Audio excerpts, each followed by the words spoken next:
Legal disclaimer, facepalm protection is required whilst viewing this video. If you do not have facepalm protection, FTFE Enterprises will not be held liable for face damage caused. Now that I think about it, the sun, we're told, is a big gaseous ball burning in space in a vacuum. By the way, since we're on the subject of vacuums, fire, the element by which the sun exerts its energy, and I don't care if it's nuclear fission or what, it's still fire, needs what element, folks, in order to continue to burn? Oxygen.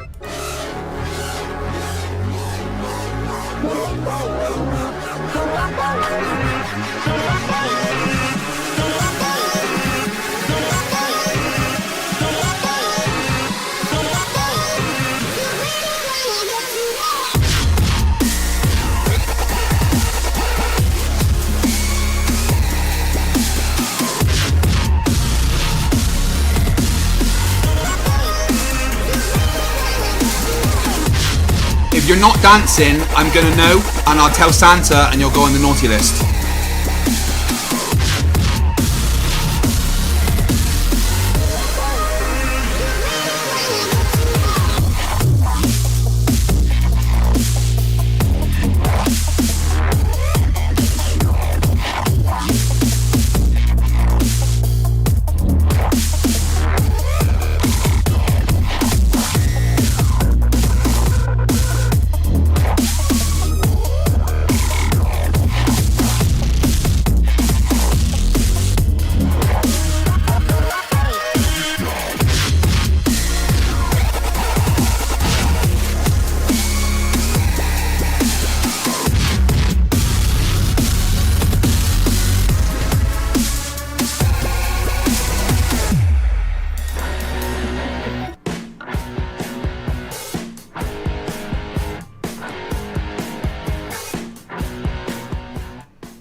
We're living on a disk, floating through space. We're not. A tiny sun.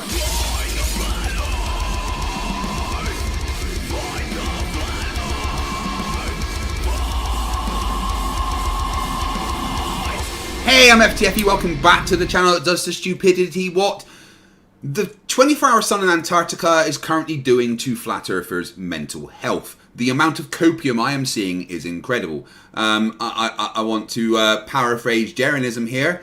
If I see the sun in a certain direction when I land, then I know. And then he landed. Oh, shit. Yeah. Here's the thing. It's not going to kill flat earth. Because the flat earth is full of stupid. And the stupid needs to keep being stupid. So over the next year, you will just see me laughing at people coping with the final experiment. But tonight, what are we doing tonight? We're doing a flat earth debate. Because I guess I hate myself or something. We are over on Modern Day Debates.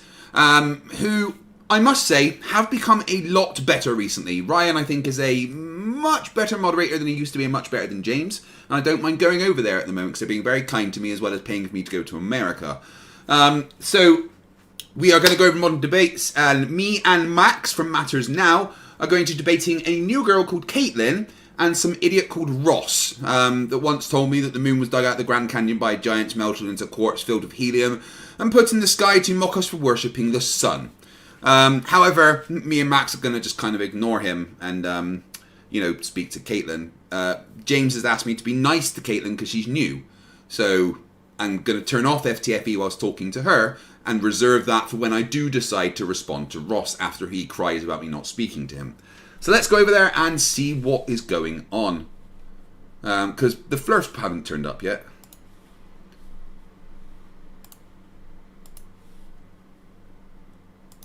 No Flerfs yet? No, I'm not even hearing the yet. word. Still waiting on for 2 speakers. Can they hear us in your stream? Yes, you are now live on my side. Hello everyone on FTFE stream! How are you? I love you all.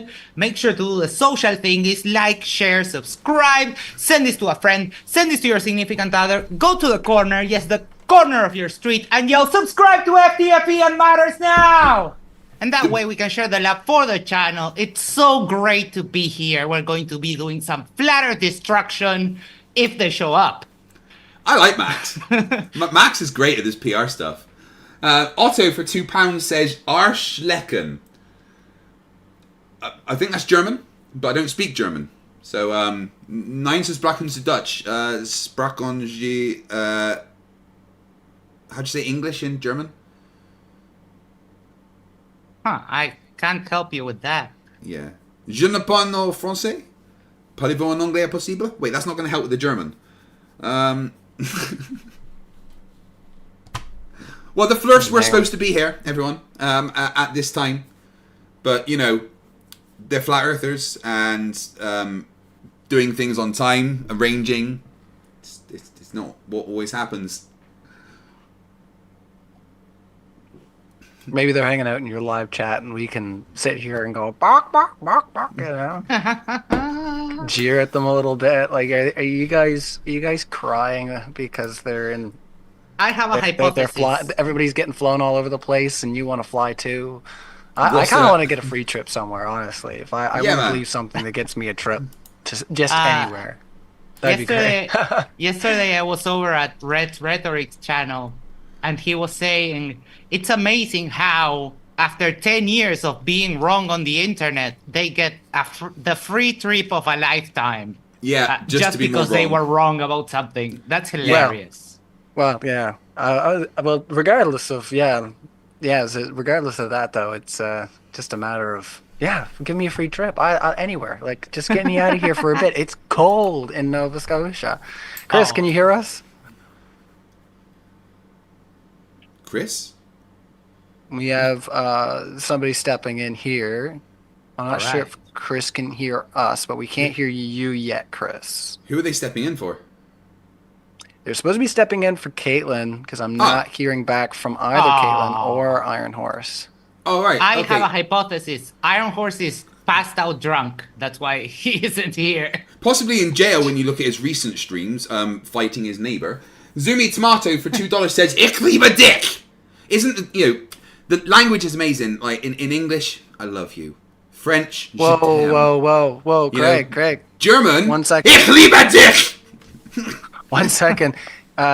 He says Nathan Thompson is on his way. What? Yeah. Really? That is what I just got from James. Let's go! Yes! Nathan Thompson should be stepping in shortly here. I get to wear we this still then. can't see you, Chris, or hear you. That's exciting. CJ Lambert's $5 says, my wife said not to spend money on Super Chat, so I didn't. That'll show her. No, you definitely didn't, and you definitely shouldn't spend another 50. 100%. Oh my god. Right, Yes! so scrubbing out Katelyn from my title and some idiot called Ross, and we're having Nathan Thompson and Chris? Well, I'm not sure. I think Chris goes by Dutch. He just backed out, though. What is going on here? Oh my lord, I'm so excited. No, people, no. Come back. Why are they all running away? You know, I'm sure that Dutch is going to be back, but don't run away. And Dutch. Oh, I want to speak to Nathan about Coriolis. Having a free trip. Come on. Right. If Nathan Thompson's on, I am holding him down to a conversation about Coriolis, okay? I am not letting him run away from actually talking about Coriolis. Okay. You need to save that for like a special moment, though. Like, that can't just exist on you for the duration. Like, you gotta pull it out at the right time. Oh yeah, I'm gonna pin him down in the back and forth. Oh, I meant the hat. I was gonna say it has to be like a. I'm starting like this. Oh, yeah, I see. Yeah. I can barely make it out from where I'm sitting, so Lordy knows. Have you guys on my stream figured out what my hat says yet? FTFE chat, say hello to Kat. Hello, Kat. Oh, he's feisty because I woke him up from a nap. Okay. I'm sending Nathan the invite here. Rach Port in the chat says, yeah, it's realized he important doesn't to pull have out. Zoom link. Sparky NJ $5 says, There we can go. you have Ryan plug debate con? I can't find info on it. All right, hold on a second here. I'm just gonna put you on the mute if you don't mind, and I'm just gonna make sure Chris got his audio set up. Hi, Chris. How you doing? Hey, what's going on? Can you hear me? Oh, yeah, we can hear you great. I'll get him to do it at some point during the debate. Dihydrogen monoxide £5 says, unfortunately, we actually have to bring Witsit back from Antarctica because we're not allowed to leave shit there. I know, right? Found out about this all of 5 minutes ago again, so give me 1 second. Oh yeah, no, you're Appreciate you rocking jumping it. in, It's Dutch. legendary. All right, just 1 second. 1 second.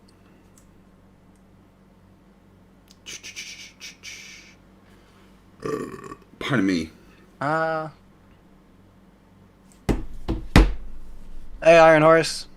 Oh. Sorry to say, but Hey, you have how been you doing? replaced for this evening because you were way late and it made James salty. So I have to remove you from the chat. But I'll catch you some other time, buddy. Try to be on time next time. I guess in Flatland, clocks don't work.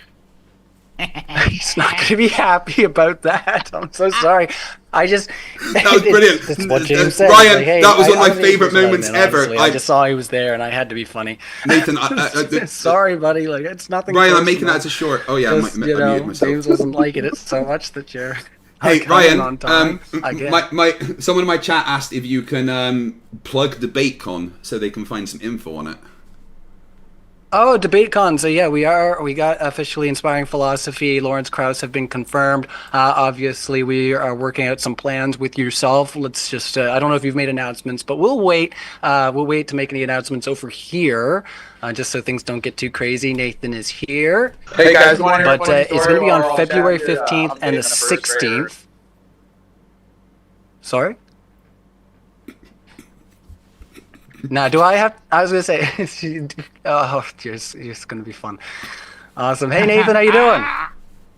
Good. How you guys doing? These fellas are so excited. Extremely Really well. excited. Mr. Shunk, man. $2. No, Hey this is guys, I'm great. dating first grader. All right. I think what I'm going to do, just to behave here, just for the start, is I'm just going to... So, yeah, these fellas just came in. I'm going to ask if it's all right with you and Max if you can start out the show, if that's fine. Cool with me. We pulled these fellas in Yeah. last minute. I think that's fair. It gives them I'm time still to not stew. quite ready, 'cause- buddy. I want to see these. Yeah, no opening worries. arguments. I'm gonna get my pad of paper out too. Maybe 2 minutes. 2 minutes. 2 minutes. Yeah. Yeah, oh, please. yeah, Chris you got came time. in last minute. I wasn't expecting this either. I was busy finding someone else because I thought Katie was going to bail. And you guys came in. I had to stop twisting a pipe and everything because you know what I do in the meantime when I'm free. So I'm, I'm in the middle of trying to sober up Twisting for a this pipe, debate, huh? guys. Give me a break here. No, I'm just kidding. Good to see you guys. I'm happy to What? be on. I was hoping to see Katie on here, but oh well. What are you gonna do? I guess I gotta stomp on balls again. What are you gonna?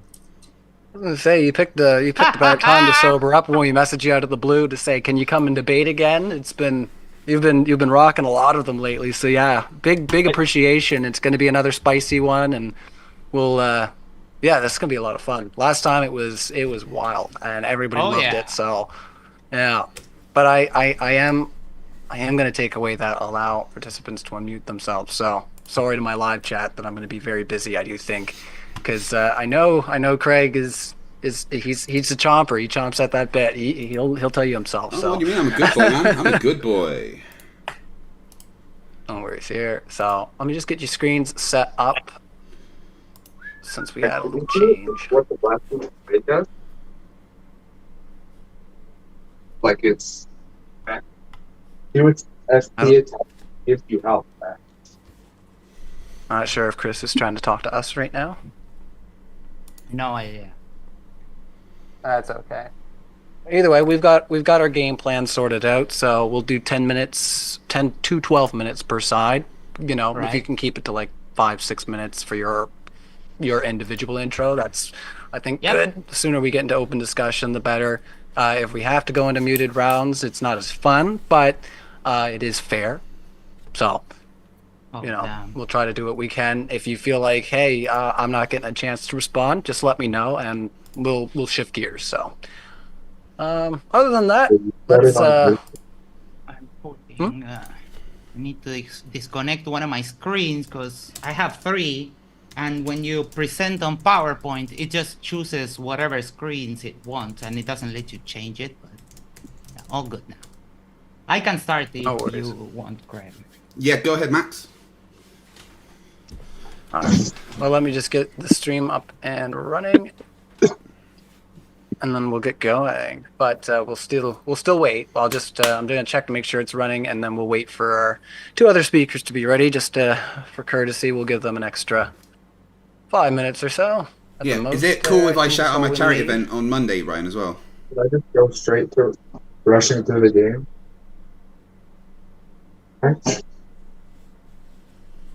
Sorry. I'm not sure if someone's telling me, but either way, I got something to grab too. So I'll just be 1 second.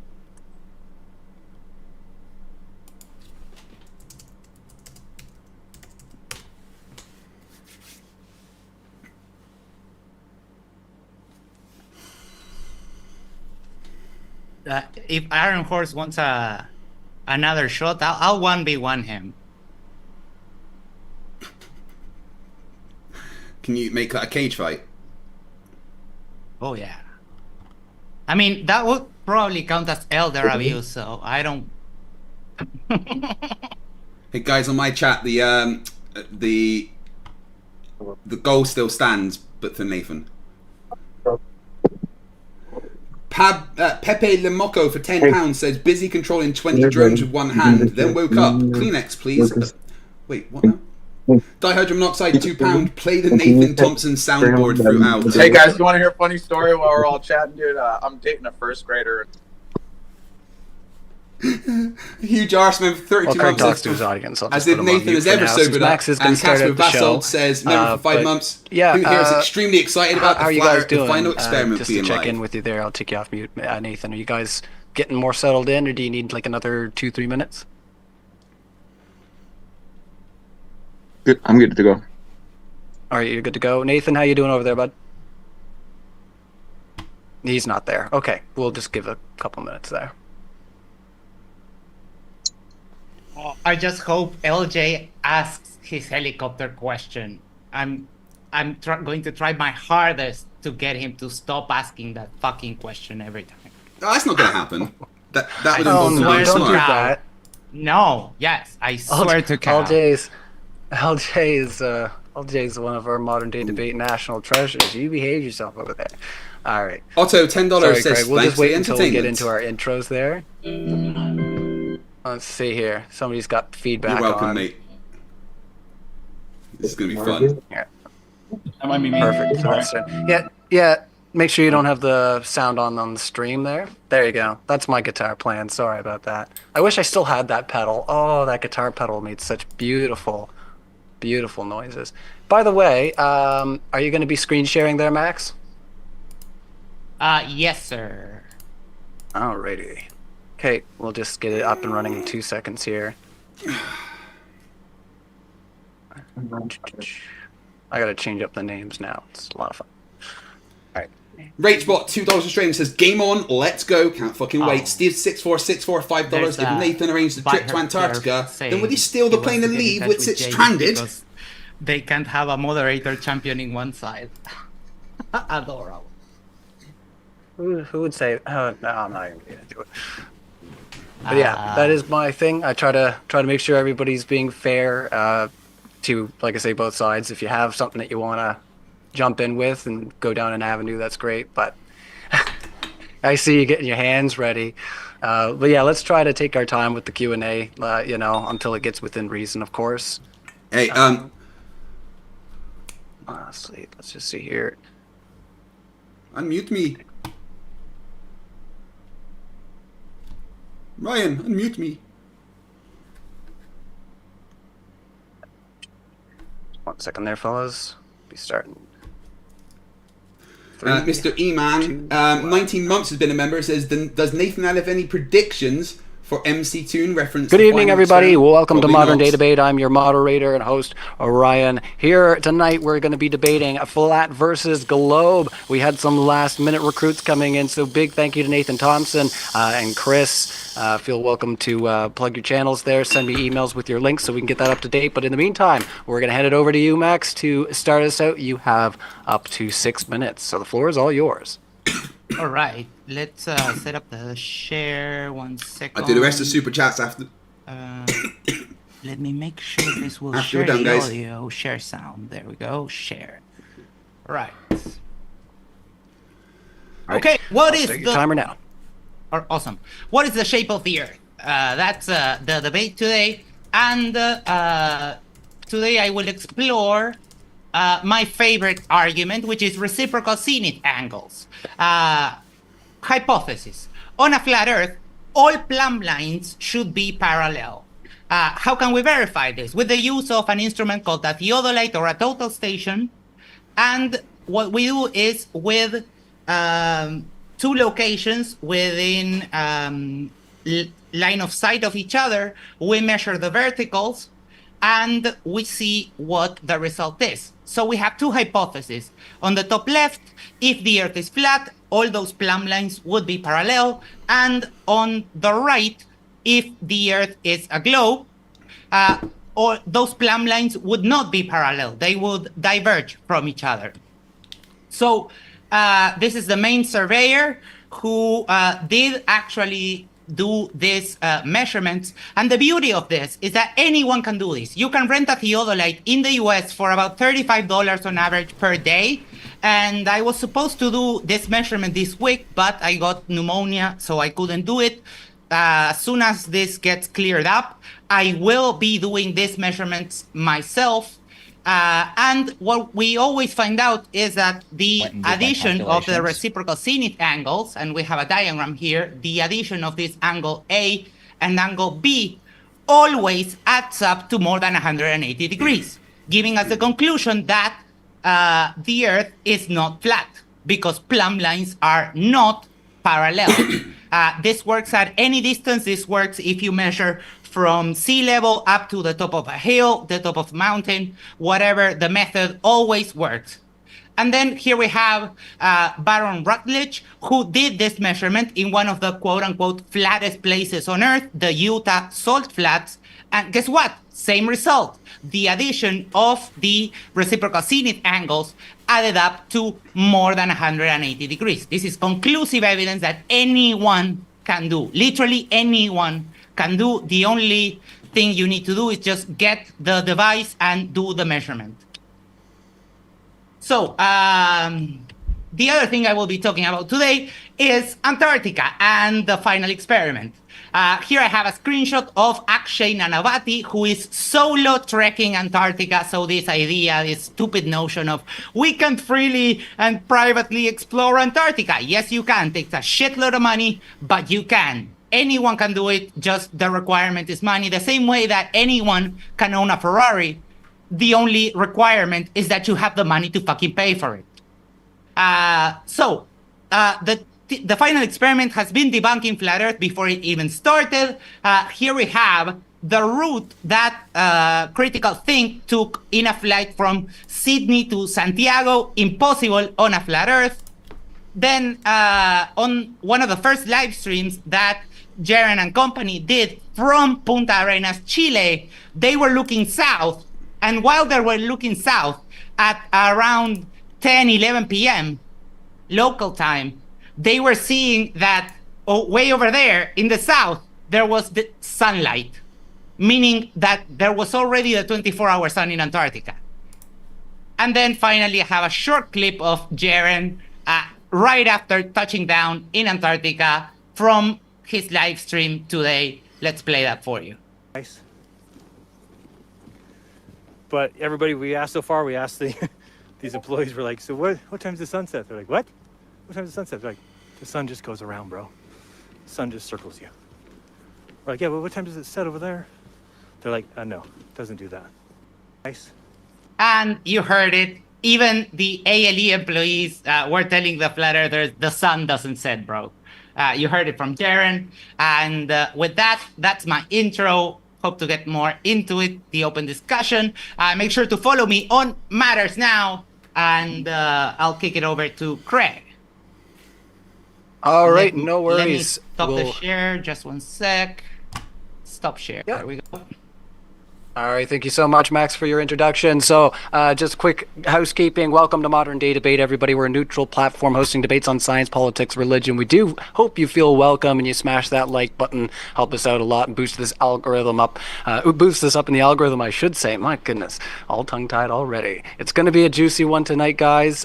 So yeah, definitely keep your eyes on the screen. Share this out in those spaces you like having these debates. We are going to take questions at the end. So if you have a question, you want to grill one of the speakers on stream, get your questions in now and they'll be read nice and early. So with that, I'm just going to ask Craig to come off mute. You have up to 6 minutes and the floor is yours. Okay, thank you for having me on once again. I very much appreciate it. For you on Modern Day Debates don't know me, my name is Craig. I run the YouTube channel FTFE, where I debunk Flat Earth because it's fun and very easy. Check out my new video on Jim Brewer's channel, where me and MC2 went on and destroyed Flat Earth Dave. That was fun. Right, so how do we know the Earth is a globe and rotating? Easy. We can use science. What do we do with science? Well, unlike Flat Earthers who don't understand science, we actually do it properly. And we start with making a simple observation, and the observation can be as simple as, oh, when I'm at the North Pole, the stars rotate one way. When I'm at the South Pole, the stars rotate the other way. There's an observation. No one can disagree with that. And then you make a guess as to why that's happening. Literally just an assumption. That's what you do with science. So I'm going to make the assumption that I made that observation because the Earth is rotating. And we are seeing those things that we see because the Earth is rotating. And based on where you are on the Earth, you will see different things and feel different forces. And then the next step with science is you make a prediction from that hypothesis you've just done. And the prediction would be something like, well, where you are on Earth would dictate how much force you would feel imparted from the rotation of the Earth. And then you can perform an experiment to do that. And it would be any experiment around Coriolis. Now, my main bit of evidence I'm going to talk about is the Coriolis force and the effect that causes it and why it happens and what Flat Earthers don't understand about it. Coriolis has a couple of components. A component is the mass of the thing that the force is being applied to, the speed of the thing over the surface of the Earth, and the distance away from the center of the Earth. And you can use a calculation to figure out what forces should be applied based on how fast the Earth is rotating and where you are on the Earth. Now, there is different forces depending on where you are on the Earth. If you're at the equator, that Coriolis force is practically zero. The more you go to the north or south, the stronger the force is because the rotation of the Earth is imparting it more. Now, for instance, if you were on the equator in a ship firing a bit of artillery north, that bit of artillery would actually drift ahead of the Earth's rotation because what is happening is the Earth is moving 1,000 miles an hour at the equator, so the artillery shell that comes out is traveling with that velocity, and then as it travels north, it's traveling over parts of the Earth that have a lower tangential velocity than the thing that has maintained its velocity from the equator, so it's going faster than the bits of the ground it goes over and drifts ahead of the rotation of the Earth. That's why, if I could quickly share my screen, make sure I get the right one. Military have these 3 minutes things. left. Yep. Military have these things. They are range tables. There's a whole bunch of them. You can find them anywhere on the internet. But this is OP770 range table for a 16-inch 50 caliber gun. What they actually used in the Second World War. And as you can see, they are instructed to make corrections due to the rotation of the Earth. If you don't take these corrections into account, then you miss your target. That's why on a recent world record shot, they missed like 49 times and hit on the 50th time because they didn't calculate Coriolis into it. How else do we know Coriolis exists? Well, very simple. Coriolis cannot make hurricanes cross the equator. Because Coriolis happens when something is moving, compared to the surface of the Earth. As air moves relative to the surface of the Earth, it has a Coriolis force imparted on it, and that's how hurricanes are formed. And as this graph shows, over 150 years of tropical cyclones, no cyclone has ever crossed the equator because the force is zero and it cancels it out. Very, very simple thing to see. Yeah, and you can do experiments like the Foucault's pendulum, which you can use your latitude on Earth and the forces applied to that pendulum to calculate where you are on the Earth. Now, just to quickly before my time runs out, flat earthers will say things like, well, if a helicopter hovers, why doesn't the Earth rotate underneath it? Well, that's not the Coriolis force. Coriolis force applies to things moving relative to the surface. If a helicopter is hovering, it has no Coriolis force applied to it. Things are only applied with the Coriolis force when they are moving relative to the surface of the Earth. Wind, planes, ballistics, they all have Coriolis applied to them, which is a very, very weak force, but over a long distance, that force can be greater overall. Coriolis force shows that the Earth is rotating. It's used in aviation. It's used to calculate ballistics. It is a real thing that you can test in the lab to see that it exists, and there is no flat Earth explanation for it. Also, the final experiment has already debunked the flat Earth, so it's kind of pointless having this conversation. Thank you. All right. Well, thank you so much to Globeside. We're going to hand it over to Team Flat. So let's just get our speakers off mute. And I'm going to mute the other side just so we don't have any interruptions. Thank you so much, gentlemen, for being here. Who would like to go first on your side? I know we kind of got you guys flying on the seat of your pants here, and we appreciate you being here. Are you good to go first there, Nathan? Chris, yeah, I'll go first if you'd like. I know it's Chris's first time on Modern Day Debate, so if you want to hang in there 6 more minutes, Chris, we'll give you a little more time. Awesome. All right, well, Nathan, thank you so much for coming back to Modern Day Debate. We appreciate it. The floor is all yours for up to 6 minutes. Thank you, Ryan. I want to thank the interlocutors.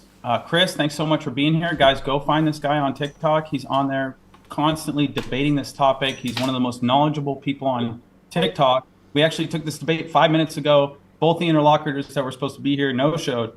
So thanks for having us here, Modern Day Debate. Always good to be here. Real quick, want to give a shout out. I got a giant box today from the Tinfoil Hat Factory. It's where my new hat and my t-shirt came from. Fact, Earth is not a globe. So check them out at tinfoilhatfactory.com. If you haven't downloaded the Flat Earth, Sun, Moon, and Zodiac Clock app, I will do that. My referral code is NEO, N-E-O, like Neo in the Matrix. Now, real quick, I'll cover some arguments they had, and then I'll get into my presentation. They brought up reciprocal zenith angles. Now, land surveyors are the ones using those theodolites. This is a simple Google search to the audience. Land surveyors assume the Earth is flat for 100 square miles. Plane surveying is a method of disregarding Earth's curvature, treating it as a flat plane to make measurements. On top of that, we have the atmosphere. So that's why they do the measurements in very short distances. I met up with 5 land surveyors. They had over 100 years of experience together, and we did a 2-mile measurement. And we had to leapfrog the entire time. Every time you move the equipment, you have to recalibrate, re-level everything. It takes forever. You can't just point a theodolite at a mountain 100 miles away and be like, oh, it dropped a few degrees. Guess we live on a globe. There's other things you have to take into account. That's why they only do the measurements in the morning or in the afternoon, because at high noon, the temperature can play an effect with your observation. I saw this firsthand with National Geographic when I was at the Salton Sea. You could see clear across the lake in the morning, and then in the afternoon when they made their observation, there was 110 degrees, and there was massive amounts of evaporation over the surface of the water. This guy over here said, you can get the theodolite, you can do these. You're not actually a qualified land surveyor. I'm sure Chris can talk about this, but Baron Rutledge, the guy he brought up, he didn't know the international standard for land surveying, got embarrassed on that, pretending to be a land surveyor on TikTok. On top of that, we had him real time live set up a theodolite. Well, I didn't, Fred did. And then when he finished setting it up, Fred pointed out that he hadn't even calibrated or confirmed that his equipment was level. So these people are pretender clowns. I wouldn't trust them. I would test the Earth yourself. That's what I've been doing for almost 10 years. You can use infrared. That's what I recommend. High power zoom cameras, telescopes, lasers. We did mirror reflection tests. We've rented helicopters. Like I said, land surveying equipment. You don't live on a cartoon globe. On top of that, video from Antarctica that some employees said the sun doesn't set. Like, why are you even playing that into the debate? That doesn't prove anything. Some dude heard from some dude that the sun doesn't set somewhere, so you live on a globe? Y'all have lost the plot. All right, a buddy said the Earth is rotating. We can feel different forces. Newton's physics and Maxwell's equations treat the Earth as an inertial reference frame. Einstein admits you can't optically measure the Earth rotating.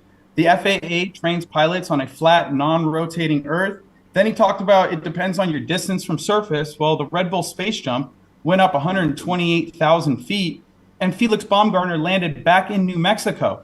Now, if the Earth is rotating from the west to the east at 1,037 miles an hour at the equator, at that latitude that he was at, he should have been somewhere in the Pacific Ocean. But not only did he not land west of where he started, he landed 50 miles east of where he started.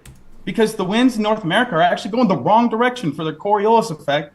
The Earth isn't spinning. They've never proven it. They've known this for thousands of years. They hijacked science and told everyone, you're on a tilted cartoon ball. Go to work and listen to everything we say. It wasn't real, you guys. We got to break the matrix. We got to break out of the mind control, and we got to shout it from the rooftops. On top of that, he said a helicopter has no Coriolis.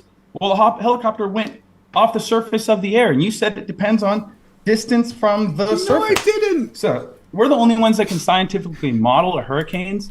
So a scientific model is a representation of a particular phenomenon in nature. So if you guys can't show me a spinning ball with gas around it in a vacuum, causing vortices to be created at the equator, well, then you're cooked. Richard Feynman says if it doesn't agree with the experiment, it's wrong. So we're the only ones that can demonstrate hurricanes. You guys would actually get vortices on the axis or near the poles. They wouldn't just be generated at the equator. That happens on a flat Earth because that's where all the energy is being introduced from the sun, and the sun is moving around polar center. If you guys don't follow me on TikTok, I just uploaded a video, Intro to the Flat Earth Model. Highly recommend checking that out. I don't have time to go over it right here, but we'll go into some long distance observations here with my presentation. If I could screen share, let me click that button. Sure thing. You still have 1 minute left. Excellent. That's all I need. We're going to get 10 or 15 flat smacks in real quick. So the horizon isn't physical and geometric. This book right here says it's an imaginary line. So the picture on the bottom right, the horizon should be 1.22 miles away. For a 1-foot observer, it's past 9.5 miles. Then we're going to go down here to the Chicago skyline. None of these buildings should be visible. I've made this observation from New Buffalo. Then we took a helicopter from Kenosha and made the same observation with infrared. Here's 6 more lighthouses that debunk the globe religion. So now we've got 8 debunks of curvature. 9 would be Mount San Jacinto from 123 miles away. Can't really see it. That's why you got to turn on the infrared. Should be 1.91 miles of curvature or drop. And here's the Canada Mountains, 163 miles. According to the math, 12,800 feet of drop. The top of the mountains is 9,000 feet tall. Here's a world record photograph. World record microwave repeaters. They have a Fresnel lens. They don't account for curvature in between, or not Fresnel lens, a Fresnel zone, Fresnel zone. That is time. Thanks, Ryan. Appreciate it. No worries. All right, Well, appreciate you wrapping up right there. We can definitely explore some more of this and point back to it as we get through into our open discussion. But without further ado, let's welcome Chris to the show. Thank you so much for stepping in here, Chris, and coming out to Modern Day Debate. So if you want to start out letting everybody know where they can find you and what you're all about, and then I'll start your timer. I'll give you about like 30, 45 seconds to let everybody know what you're all about and where they can find you. Chris Van Am, Flat Smack, TE Flat Smack on TikTok. It's really the only platform that I'm on. I debated Mick Toon a couple times and kind of did my piece with him, but I think it's going to be good. I don't really care for grit or fame or any of that nonsense. I'm here for the Flat Smacks. So, awesome. Well, let's get your 6-minute timer started up there, and we'll let you present your case. Once again, everybody in our live chat, smash that like button. Make sure if you have questions, Nathan's, he's always got something going on there. All right. Make sure that you do, if you have questions for any of our speakers, get into a super chat. We'll ask that at the end of the debate. So, all right, this is going to be a lot of fun, everybody. Like I said, you're not going to want to miss this. So, Chris, 6 minutes on the floor. Thanks for coming on out. Yeah, for sure. Okay, so I'm So basically, from what I'm understanding, the globe model makes 3 claims: that Earth has curvature, that Earth has rotation, and that gravity holds it all together. So what do we know first and foremost about the claims that are being made by the other side? Well, that we're using reciprocal zenith angles. The moment that we invoke zenith angles, we're invoking Euclidean geometrics. The 5 postulates of Euclidean geometrics completely demolish the globe. If you guys do not know about the Euclidean postulates, we can look it up real quick. But basically, there's a parallel postulate, the right angle postulate, the point-to-point postulate. There's a single point, and you can draw a circle around that. But when you consider the type of geometry we're using, we have to understand that first and We foremost. lost your camera. Oh, there Yeah, it no is. worries. Sorry. Continue. I'm just speaking with you guys. So first and foremost, spherical geometry is nonlinear, and we're establishing linear relationship with distance. So for instance, our scaling for distance equation, when we make an observation to an object, it's assumed to be parallel with our reference. So if we have a plumb line, the object that we're observing, regardless of the distance, has the same vertical reference from the horizontal reference. This is how it works. So when we incorporate the scaling for distance on our eyes, everything can be kind of played tricks on. But when we incorporate it with a camera and an actual optical focal length, we can tell that 100% the moon isn't 238,000 miles. It's much more closer. So what else is going on? Well, it tends to be ignored that everything converges based on a rate of our convergence rate. So we have a resolution limit, and everything resolves at that rate, including the stars, including everything that we see. This is ignored. We have a dome of perspective. We focus on the vanishing point, right? So when we get into the geometry, like I was stating before, we are using right angles. We are using the law of sine and cosine, which is the angle, the ratio that exists between the angle and the opposite side, right? We can't have that without a right angle. When we incorporate a curving surface, now all of a sudden we're introducing one nonlinear surface that would throw off the anterior angles, like the first speaker was talking about. But this is where it falls apart. Astronomically, we're making angles of elevation over thousands of miles, assuming Earth to be a plane. That's just how it works. We have a celestial sphere with quotations because that's our dome of vision, and we establish a plane surface. So everything that's going on here, we need to incorporate Euclidean's third postulate, which is a point and a circle around the point, since we're using Euclidean geometry. And since we know that there's no actual z-axis incorporated in Euclidean geometry, for the surface anyway, we have to figure out how it's working elsewhere. So just a quick little couple debunks. I have Cambridge University talking about the cause and effect of reciprocal zenith angles, and it's due to observing in elevation through a medium. What would that be? Refraction. So it's the effects of refraction. And what I noticed, your variation presented by the main surveyor, who won't even acknowledge his actual name, is a deviation of 0.00149 degrees, simply caused by refraction. So Cambridge University goes on to tell us about 23-kilometer observations, and they show us a little graph with the cartoon of the globe, but then they show us the data that supports their evidence. And what they show is that over our observations over 23 kilometers, they are assuming Earth to be a horizontal plane, right? So one of the key aspects and one of the key errors of using a theodolite is if an object is tilted away from you, not vertical with a horizontal reference, if it's tilting away from you like the Leaning Tower of Pisa, that would be a cause of error in plane surveying. Everything's assumed to be upright from its position and your position, locally flat. 45 seconds. 45 seconds, okay. So, a good point against Coriolis, obviously, we have the standard troy ounce. So if Coriolis effect changes with latitude, we would have proof of it with our empirical measurements of a troy ounce. It would increase with latitude. All you have is supposed explanations why it affects certain things, which often invoke spin drift of the bullet. Fact of the matter is, the standard troy ounce of a gold ounce doesn't change when you increase from the equator, like you would.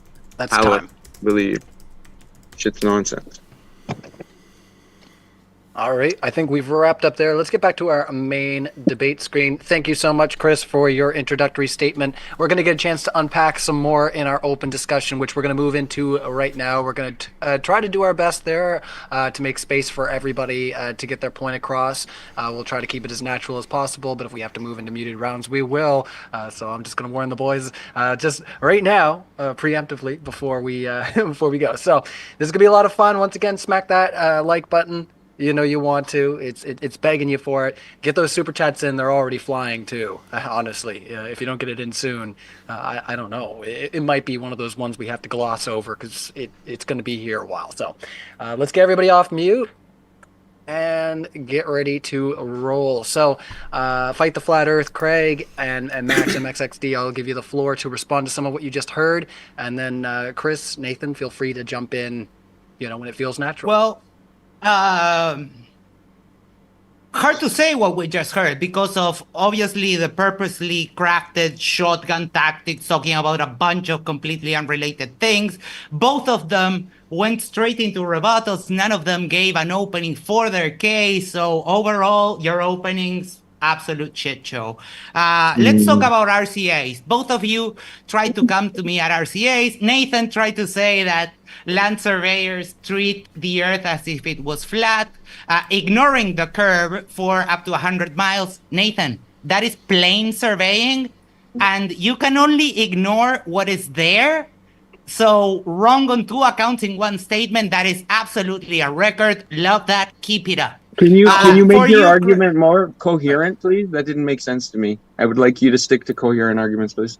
Oh, you didn't understand. I would like to give Nathan a chance to respond. Just 1 second there, Max. I would like to give Nathan a chance to respond where you've directly engaged with them. And then, Craig, if you want to jump in after, that's totally cool. So go ahead there, Nathan. So he just admitted that plane surveying is a method of assuming the Earth is flat, disregarding curvature, and measuring... Nathan, buddy, you can only disregard what is there. If it's not there, you cannot disregard it. There's no reason to disregard something that is non-existent. Do you understand the words that are coming out of my mouth? It's not 100 miles, it's Nathan 100 square miles, so it's actually 10 miles by 10. So it's not even 100 miles. All right. Let's give Nathan a chance to respond. The expectation is that you guys are going to disagree with each other, so let's let Nathan say his piece and then give it back over to you, Craig. So go ahead there, Nathan. Yeah, just to correct Craig, they don't actually do land surveying in boxes. They do it from the central point with a radius out. So it wouldn't be 10 by 10 miles. It would be approximately 6 miles with a radius out. That would be 100 square miles. I don't know. I'm not a land surveyor. I'm just educating you guys on how it works. It's educating. You couldn't educate a puppy, Nathan. Come on. Tone it down. You're not a bully. Tone it down. All right. 1 second. Hold on, Max. We're going to give him another 15 seconds just to wrap his point, and then I do want to hand it over to Craig. So let's just let Nathan wrap up his point before we inject. So go ahead there, Nathan. I'll give you another 15 seconds. No problem. So he spent the first 3 minutes on reciprocal zenith angles. I can show how the horizon isn't physical and geometric. I did in my opener. It should be at 1.2 miles for a 1-foot observer, and it's past 9.5 miles. But like I was saying, plane surveying is a method of disregarding curvature on Earth's surface and treating the Earth as a flat plane. That's a simple Google search. For up to 100 square miles, if they move outside of that, they also assume it's flat for another 100 square miles. And if they move outside of that, they still assume it's flat. This is how they build railroads, bridges, canals, everything. All right, let's give Craig the floor here, and then try to bounce over to Chris. We'll get back to you there, Max. Let you soak it all in. It's going to be great. So once again, smash that like, and over to you, Craig. Yeah, so Nathan attempted to debunk what I said by misunderstanding what I said. I didn't say distance from the surface of the Earth. I said speed relative to the surface of the Earth and distance from the Earth's axis of rotation. So the distance, if you are just still over the Earth, if a helicopter is just hovering, it has no Coriolis applied to it because, and I tried to make this very clear, Coriolis is applied when something is moving relative to the surface. So if that helicopter is just hovering above the surface, there is no Coriolis force being applied because Coriolis force was applied once the helicopter is moving relative to the surface. So if the helicopter starts moving north, then you can calculate the Coriolis force being applied based on the helicopter's mass, its speed, and its distance from the axis of rotation. No, nobody said distance from the surface of the Earth, Nathan. You may have cotton wool in your ears. Coriolis is measurable in a laboratory using something as simple as a Compton generator or a Foucault's pendulum, or Foucault's pendulum. I'm attempting to pronounce that correctly because people always shout at me. All right, let's hand it over to Chris, if you don't mind. All right, Chris, did you have any commentary or Nathan on your side before we hand it back to Max there? Because I know Max is waiting to chomp the bit here. Yeah, so just reading off of the accuracy of determination of terrestrial refraction. This is from Cambridge University. When observing throughout the daytime, refraction changes by as much as 0.015 from 0.013 midday to 0.25 at midnight. So that's quite a difference. It changes during the day. And they're saying, well, this is actually an error. And that if we were to be plane surveyor, would have to account for this error and correct for the refraction, bringing us to a true horizon, a true geometric horizon, so that our measurements aren't off by even the slightest bit. You guys understand that?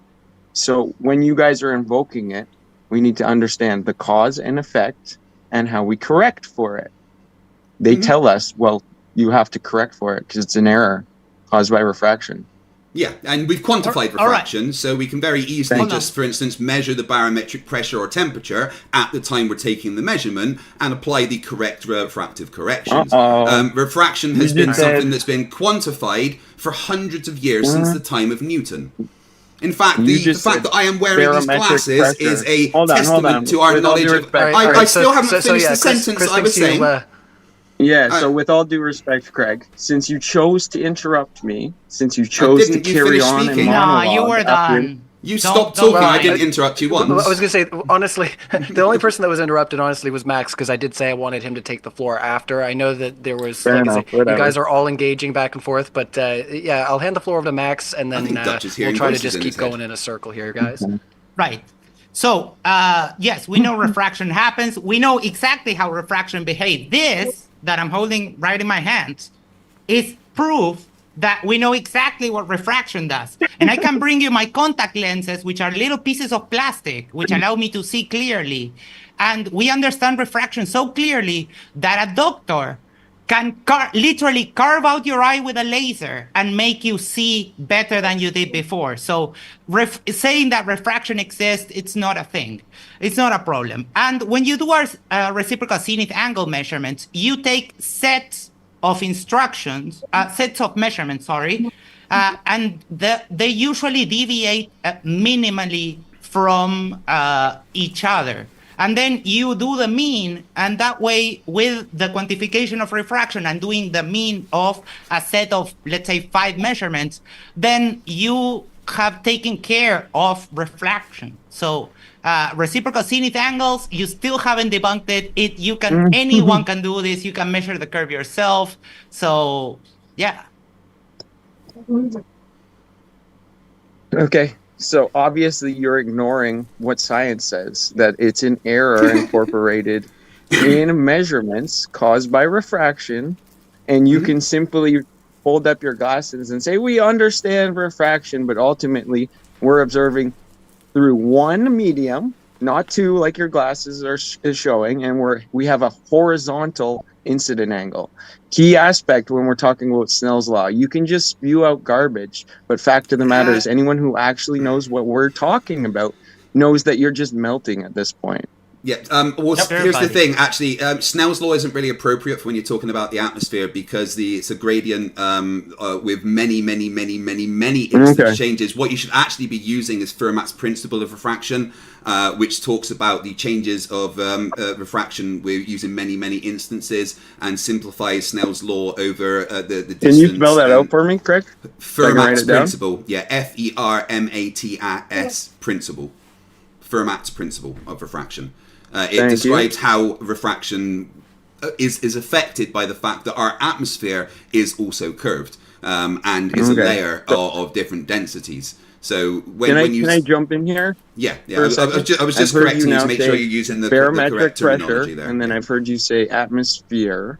So I'm just going to ask you, just based on your knowledge in physics, would you say gases take shape on their own accord? No, gases react to forces acting upon them. It is the atmospheric lensing. No, I'm just asking a simple question regarding the terminology you're using. No, I have something to show you. Well, let me just respond succinctly to that question. Go ahead, I'll prepare what I want to show you. I'm just asking a simple question. Yeah, and I'll respond to that. There, Craig. Yeah, I will respond to that. Yeah, if I can. Can we answer it? Yeah, I'm trying to. But I'm trying to. You keep talking. Hold on, I'm literally trying to answer. Let me clarify. So, just for our audience, so they can hear you nice and clear, state the question there, Chris, and then we'll give you a chance to answer there, FTFE. If you're both talking, nobody can hear you. So, go ahead there, Chris. Well, what I said was, does gas take shape on its own accord? Because we have a problem. First and foremost, you can't have gas taking its own shape. That's nonsense. Okay. We have obviously a container, Boyle's law. He's referring to barometric pressure. He asked the question. And he stated, hold on, respectfully, he stated that we have a barometric pressure decrease with elevation. We can explain that because of temperature and understanding the standard gas laws. But we can't just let him sidestep points that debunk the globe. Okay. Could you once again just ask the question and then not keep talking? Just ask the question and then stop so I can answer. Take shape on their own accord. Okay, right. Own accord. Gases don't have Max, will. Please, Max, right. So, gas, like all matter, reacts to forces acting upon it. Forces. Okay. Yes. So in this case, a force created by gravity. Gravity. All right, hold on. Let's let Craig. Let's let Craig make his rebuttal. Hold on. I want to let Craig make his, for example, just because we're trying to respond to the question. Hold on, Max. Everybody's really chomping at the bit. I knew it was going to be juicy. Super chats are flying. It's going to be busy. So let's let Craig finish up his point before we derail entirely. I don't want to. Sure. No, but it's gas, like all matter, reacts to forces acting upon it. In the case of our atmosphere, it is a force created by gravity. What evidence empirically do we have to support that? And not invoking a fallacy, which would be what? Reiteration fallacy? No, don't try the fallacy game. It doesn't work here. All right, so you asked for evidence. Now you're going to need to shut it. So this is a video, and I'm not going to play it because it gets the channel demonetized. I know from personal experience, but I will share the link in the side chat for anyone who wants to check it. This is a gas, SF6, that is being held in a container with no lid, and it has a little tinfoil boat floating in it. Did you say a container? This is gas pressure without containment. Exactly what you asked for. Thank you for trying. Wait a minute, Max. Did you just say this is gas in a container without a lid? Without a lid. Yes. Don't you see it? Okay, but we know that there's. Hold on. We know that gas specifically is more dense, and it's being held by the container, and.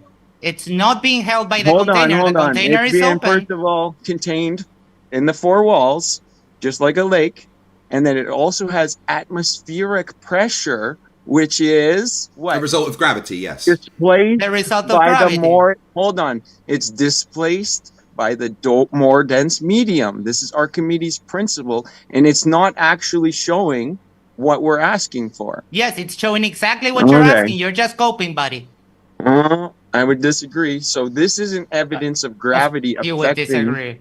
Okay, this isn't evidence of gravity affecting it. This is evidence of displacement of fluids. This is Archimedes' principle, which predates the theory of gravity by 1900 years. Just because you can't comprehend it, Max, doesn't mean that it's not happening. Sure, buddy. All right, let's get.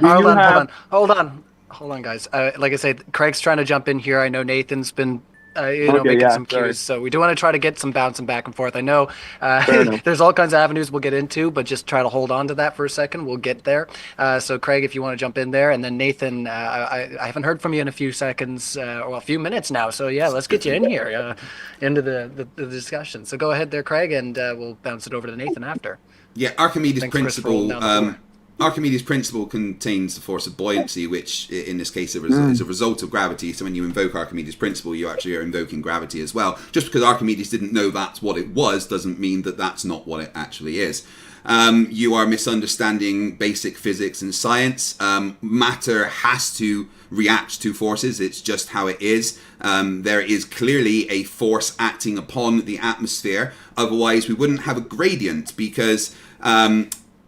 as flat earthers like to say, the second law of thermodynamics means that hot goes to cold and high pressure goes to low pressure, but that is not happening within our atmosphere. We have a gradient, and Nathan, you're wrong about the ozone. That's not a higher pressure level. I think I already acknowledged that point with temperature. We have a vertical temperature gradient. You just ignored that. Go ahead, Nathan. Sorry, brother. No worries. How long do I have, Ryan? Because I've been waiting like 10 minutes to say something. I got some notes here. Yeah, okay, that's no problem. If you want to do some timers? cross-examination time, we can definitely do that. So, Nathan, I'll give you the floor, and we'll let the other side kind of respond to your critiques. What I would advise, though, if we are going to do like a cross-exam, is to start with the critique and end with the question, because if you start with the question, people start chomping. So, go ahead there, Nathan. We'll move into some new flow. No problem. So Craig made the claim that you have to be traveling to experience Coriolis. All right, great. Well, I have a question about that, Craig. What are the three variables in the Coriolis formula? Yeah, I explained those to you when in my intro. Did you not hear? Can I get the three variables, Craig, or are you just going to waffle on about your intro? So I guess you didn't hear then. Yeah, mass, speed, and distance from the axis of rotation. So your latitude on Earth. The three variables here I have our mass, angular velocity, and tangential velocity. So yeah, you can use that. That's one of the formulas, yes. There's a few ways to calculate your Coriolis force. Yeah, that's one of them, correct. Are they done, Ryan? I was just responding to you, Nathan. This is how conversations work. I'm majoritatively giving you... Hold on a second, Max. I'm majoritatively giving Nathan the floor to ask some of these questions, so let's try to cede some time. But yeah, no, it's totally fine if they want to like just unpack a little bit on this is how conversations work. I'm majoritatively going to give you the floor, like I say, to ask those questions since you said you got a list. So three variables. Yeah. I don't need anything else, okay? And you actually got them wrong. It's mass. That's one of them. Yeah, there's many more than just that one formula, just so you're aware. All right, let's let Nathan respond to what you were saying there. Hold on a second. These guys are both off camera right now. So, if we do have to move into muted back and forth, we will if we can't stop with some of the interruptions there. So, I'm going to give the floor back to you, Nathan, to wrap up your point. And like I say, let's try to be respectful of each other's time. But if we have to, we'll move into those back and forths. I think we'll start 2 minutes. So, we'll give it one more shot here, guys. Go ahead there, Nathan. Yeah, it's all good. I'm sorry, Craig doesn't know his religion. We call this emotional damage on TikTok. We deal with you can cry as much as you like, Nathan. It doesn't change the fact that there's more than one formula for Coriolis. All right, we'll have to go into muted back and forth. So now I'm going to give the floor. Well, if you're going to go off, I don't know. Nathan, are you still here? He insulted me. I just did it back. Just because you were interrupted, and then we're going to, let's do 2 minutes back and forth just to make sure that you guys are coming across and everything's fair. I got the double timer here. Hit that like button, everybody. We knew it was going to be a juicy exchange, a fun back and forth. So 2 minutes on the floor for Team Flat. Yeah, it's pretty sad that we can't even have a back and forth exchange. The other people have to be placed on timeout. like toddlers who had their ball taken away. Which is Back what we're and forth dealing with. with Like I people was saying, talking. it's emotional damage. For 12 years, they were locked in a cage, and then they feed this globe religion into their brain for 5 days a week, 8 hours a day. And then someone like me comes by and hands them a flyer, and I get arrested and I get put in jail. And then these guys troll me for 6 years saying, I'm harassing the people locked in a cage for 12 years. Then you try and explain the truth to them, and it's just insults and interruptions, and they're absolutely losing their minds. So I got a couple things to go over. I'd still like a demonstration of hurricanes. So if the ball is rotating, causing vortices at the equator, demonstrate it. Richard Feynman says if it doesn't agree with the experiment, it's wrong. Science is that simple. On top of that, the formula for Coriolis, which Craig got wrong, was mass, angular velocity, and tangential velocity. So if you're in a helicopter and you leave the surface of the Earth going 1,037 miles an hour, well, conservation of momentum would state you're still going 1,037 miles an hour. So as you go up in altitude, you're increasing the radius from the center of the Earth. That would necessitate an increase in velocity sideways so that you could maintain that vector, because there's a greater distance to travel as you increase the radius. On top of that, refraction is not what we're seeing in the atmosphere. Like Chris said, you're looking through your 30 glasses. seconds. There's no glasses in nature. So what we're talking about is distortion. Now let me give you an example of refraction and distortion. An example of refraction is a straw when being placed in water. An example of distortion is looking through a curved piece of glass and seeing a distorted image, which is what we see when objects get 40, 50, 60 miles away, which is why sometimes you can't see the bottom of them. And Globers will claim that's Earth curvature, even though the entire building 5 should seconds. be obstructed. Can I get another 15 seconds, Ryan? I mean, I've been waiting forever. I got interrupted 5 times just to go through this. All right, 15 seconds, and then we'll hand it to the other side for 2 minutes. Again, Fermat's principle deals with refraction. It says refraction at a flat surface. If an object is in the air and an observer is in the water, so again, that would be a flat surface. I Googled what Craig was talking about. This is going through 2 different mediums. So this does not have to do with looking over large bodies 5 seconds. At all whatsoever. So you cooked yourself, Craig. You cooked your own globe related to the guys playing and all the emotional damage we've had to put up with. All right. We'll do 2 minutes for the other side. So the side's on mute. 2 minutes for you guys. Go ahead there, Max. Amazing that Nathan, who just Googled something, knows more about the thing that I explained to him. Basic Coriolis formula, simplest formula is FC equals 2 mv omega sine theta, where FC is the Coriolis force, m is the mass of the object, v is the velocity of the object relative to the rotating frame, so how fast you are moving relative to the surface, and the angular velocity of the rotating reference frame, so where you are on the globe, your latitude, and the latitude where you are. So that's one of the Coriolis formulas. You can also use the Coriolis acceleration formula or the Coriolis in vector form. Nathan doesn't understand math. He's read something on Google, saw that there is certain components and says, haha, I've got you, without understanding what those components mean. He does not know anything what he is talking about in the slightest. A helicopter that is just hovering there is not moving relative to the surface of the Earth, so has zero Coriolis force applied to it. Vortices aren't created at the equator. That's where there is no Coriolis force. That's why hurricanes do not cross the equator. Everything Nathan is saying is wrong. Max, over to you. Nathan said that glasses don't happen in nature. I wonder what the fuck I'm holding right now. Is this supernatural? Yeah. Is this spiritual? Is this what the fuck, Nathan? Glasses are absolutely man-made, but man-made is still natural. We're working in the natural realm. You just don't know how words even work. And let me tell you how there, Chris. back We'll give you the floor, Chris, when first we were talking after about 15 seconds. when we were talking about the curve, you conveniently misunderstood that in order to disregard something, it has to be there. You can't disregard what it's not there. That's time, so we're going to hand it back to the other side. I'm placing you guys on the mute just to keep it fair. And I'm going to ask the other side to unmute. So, Chris, you have the floor first for the 2 minutes for your side. Okay, but I think I remember Nathan asking if we could demonstrate and replicate it on a small scale. What you can see here is how just invoking an electromagnetic current with a specific frequency, 432 hertz. So what's key in that is understanding the circle of fifths in music theory, how Earth has a Schumann resonance, Did he say which music is also theory? an octave off of this. So if He we did, have an didn't he? oscillating magnetic field like this on a spectrum like this, we would expect to see the same sort of movements in But we don't. semantics, right? We don't And we have understand displacement of the gases. And the actual reason for hurricanes and tropical storms are because of the water currents and the high and low pressure systems created. So this would explain all of this. And guess what? We're doing it on a plane, right? We're just showing it how it works. We would have one rotation here and opposite rotation here. We would have a center point which isn't experiencing as much. Anyway, if you want to take over, Nathan. I showed you since I knew that the Globers wouldn't have been able to. Facts. Again, if we're talking about this I gotcha. supposed... Sorry about that. Sorry, Nathan wanted me to unmute him. Carry on. You still have some time.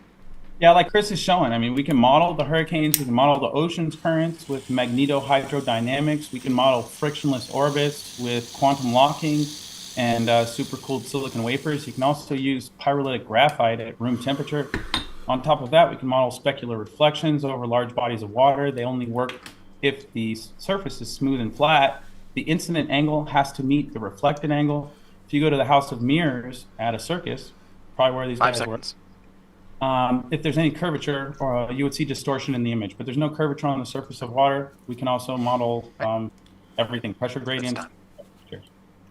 All right, so we're going to hand it back to the other side. Thank you so much, fellas. We'll hand it over to Max. I think Max is ready to jump on the bit there, so go ahead there, Max. Yes, Nathan has clearly never seen a chrome ball, so I'm going to share my screen for just a sec here. Let me try to find a good one.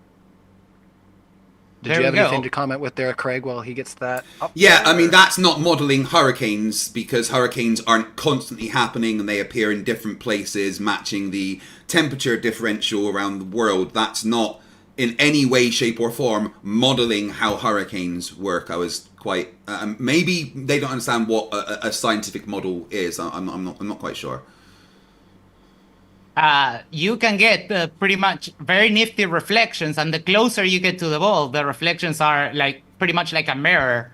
And this is a chrome ball, so this idea of specular reflections only happening on a flat plane is absolutely ridiculous. Yeah, the curvature of the Earth is so large that the bend of the water would be so small that the specular reflection wouldn't be looking like if you were looking at just a ball in front of you. Nathan is playing the game of, the Earth isn't as big as we think it is, so, there's no reason why when you're standing at the beach and you've got a body of water in front of you that you wouldn't be able to see, like, a line of sunlight towards the, towards where the sun is on the horizon or something. And the fact that that still appears when there's waves on the water...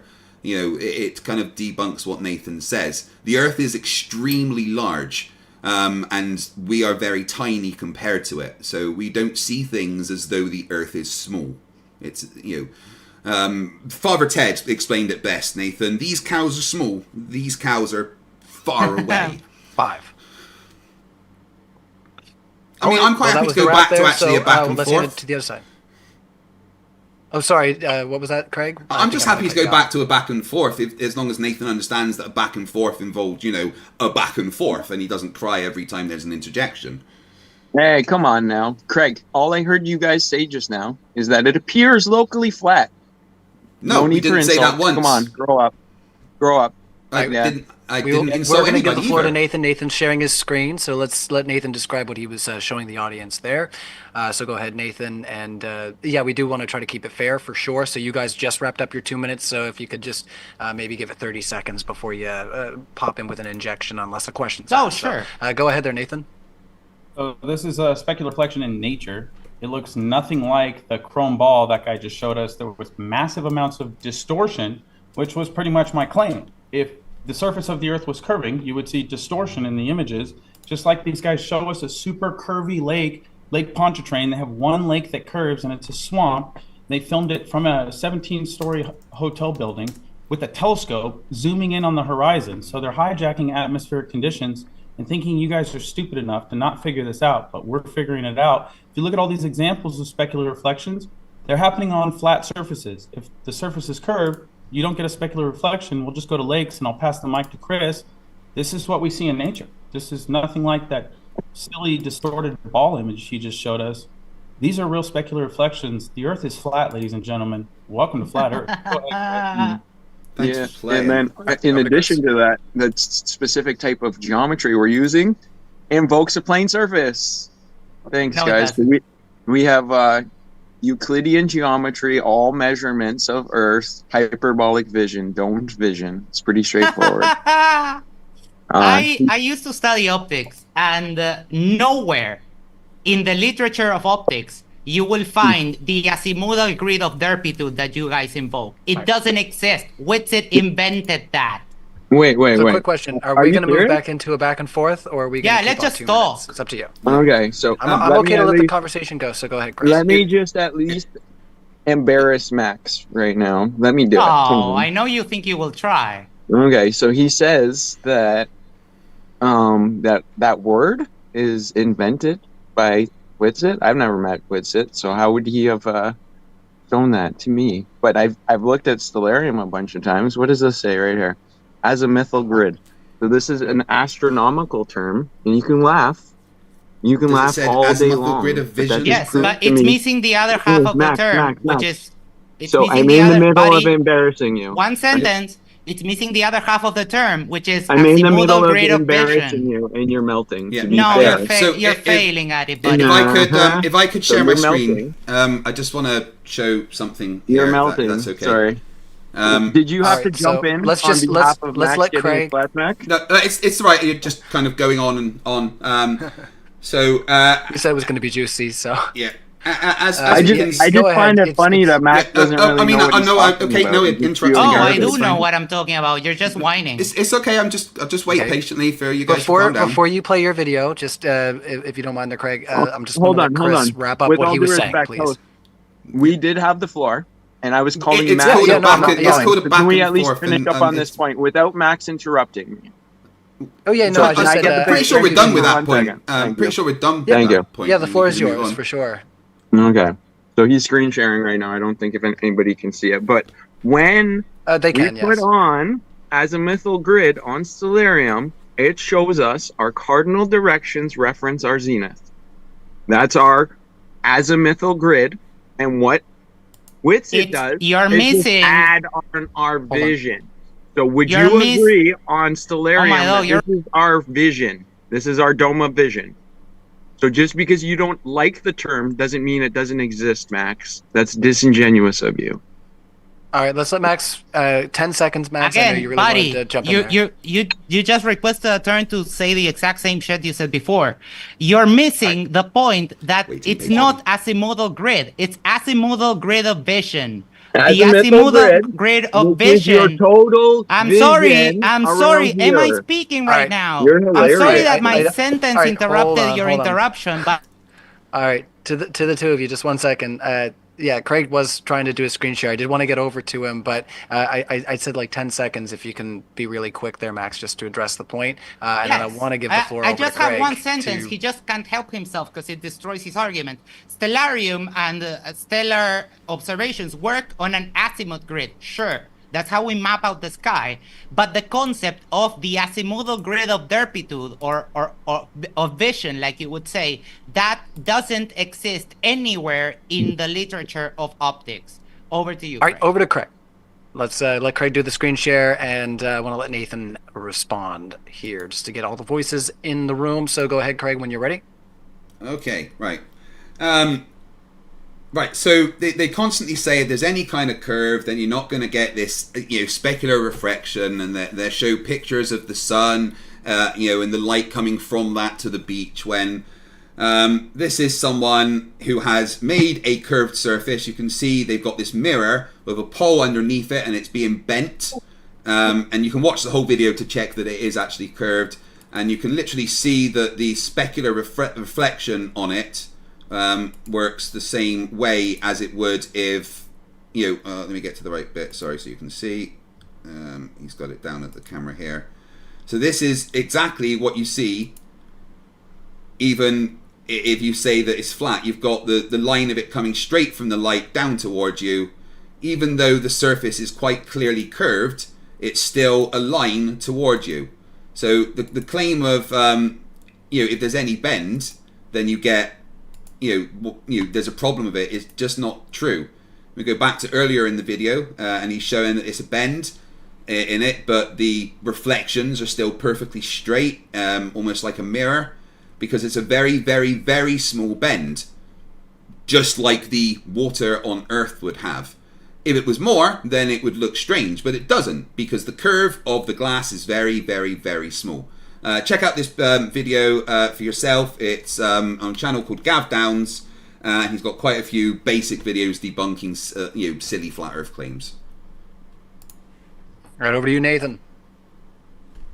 Yeah, thanks, bro. I just made a meme. Let me send it to because I took a picture of what Craig was putting up there. I thought it was pretty ridiculous, so give me 1 second. Yeah, because memes okay, while you're me. doing meme creation, let's hand it over to Chris then.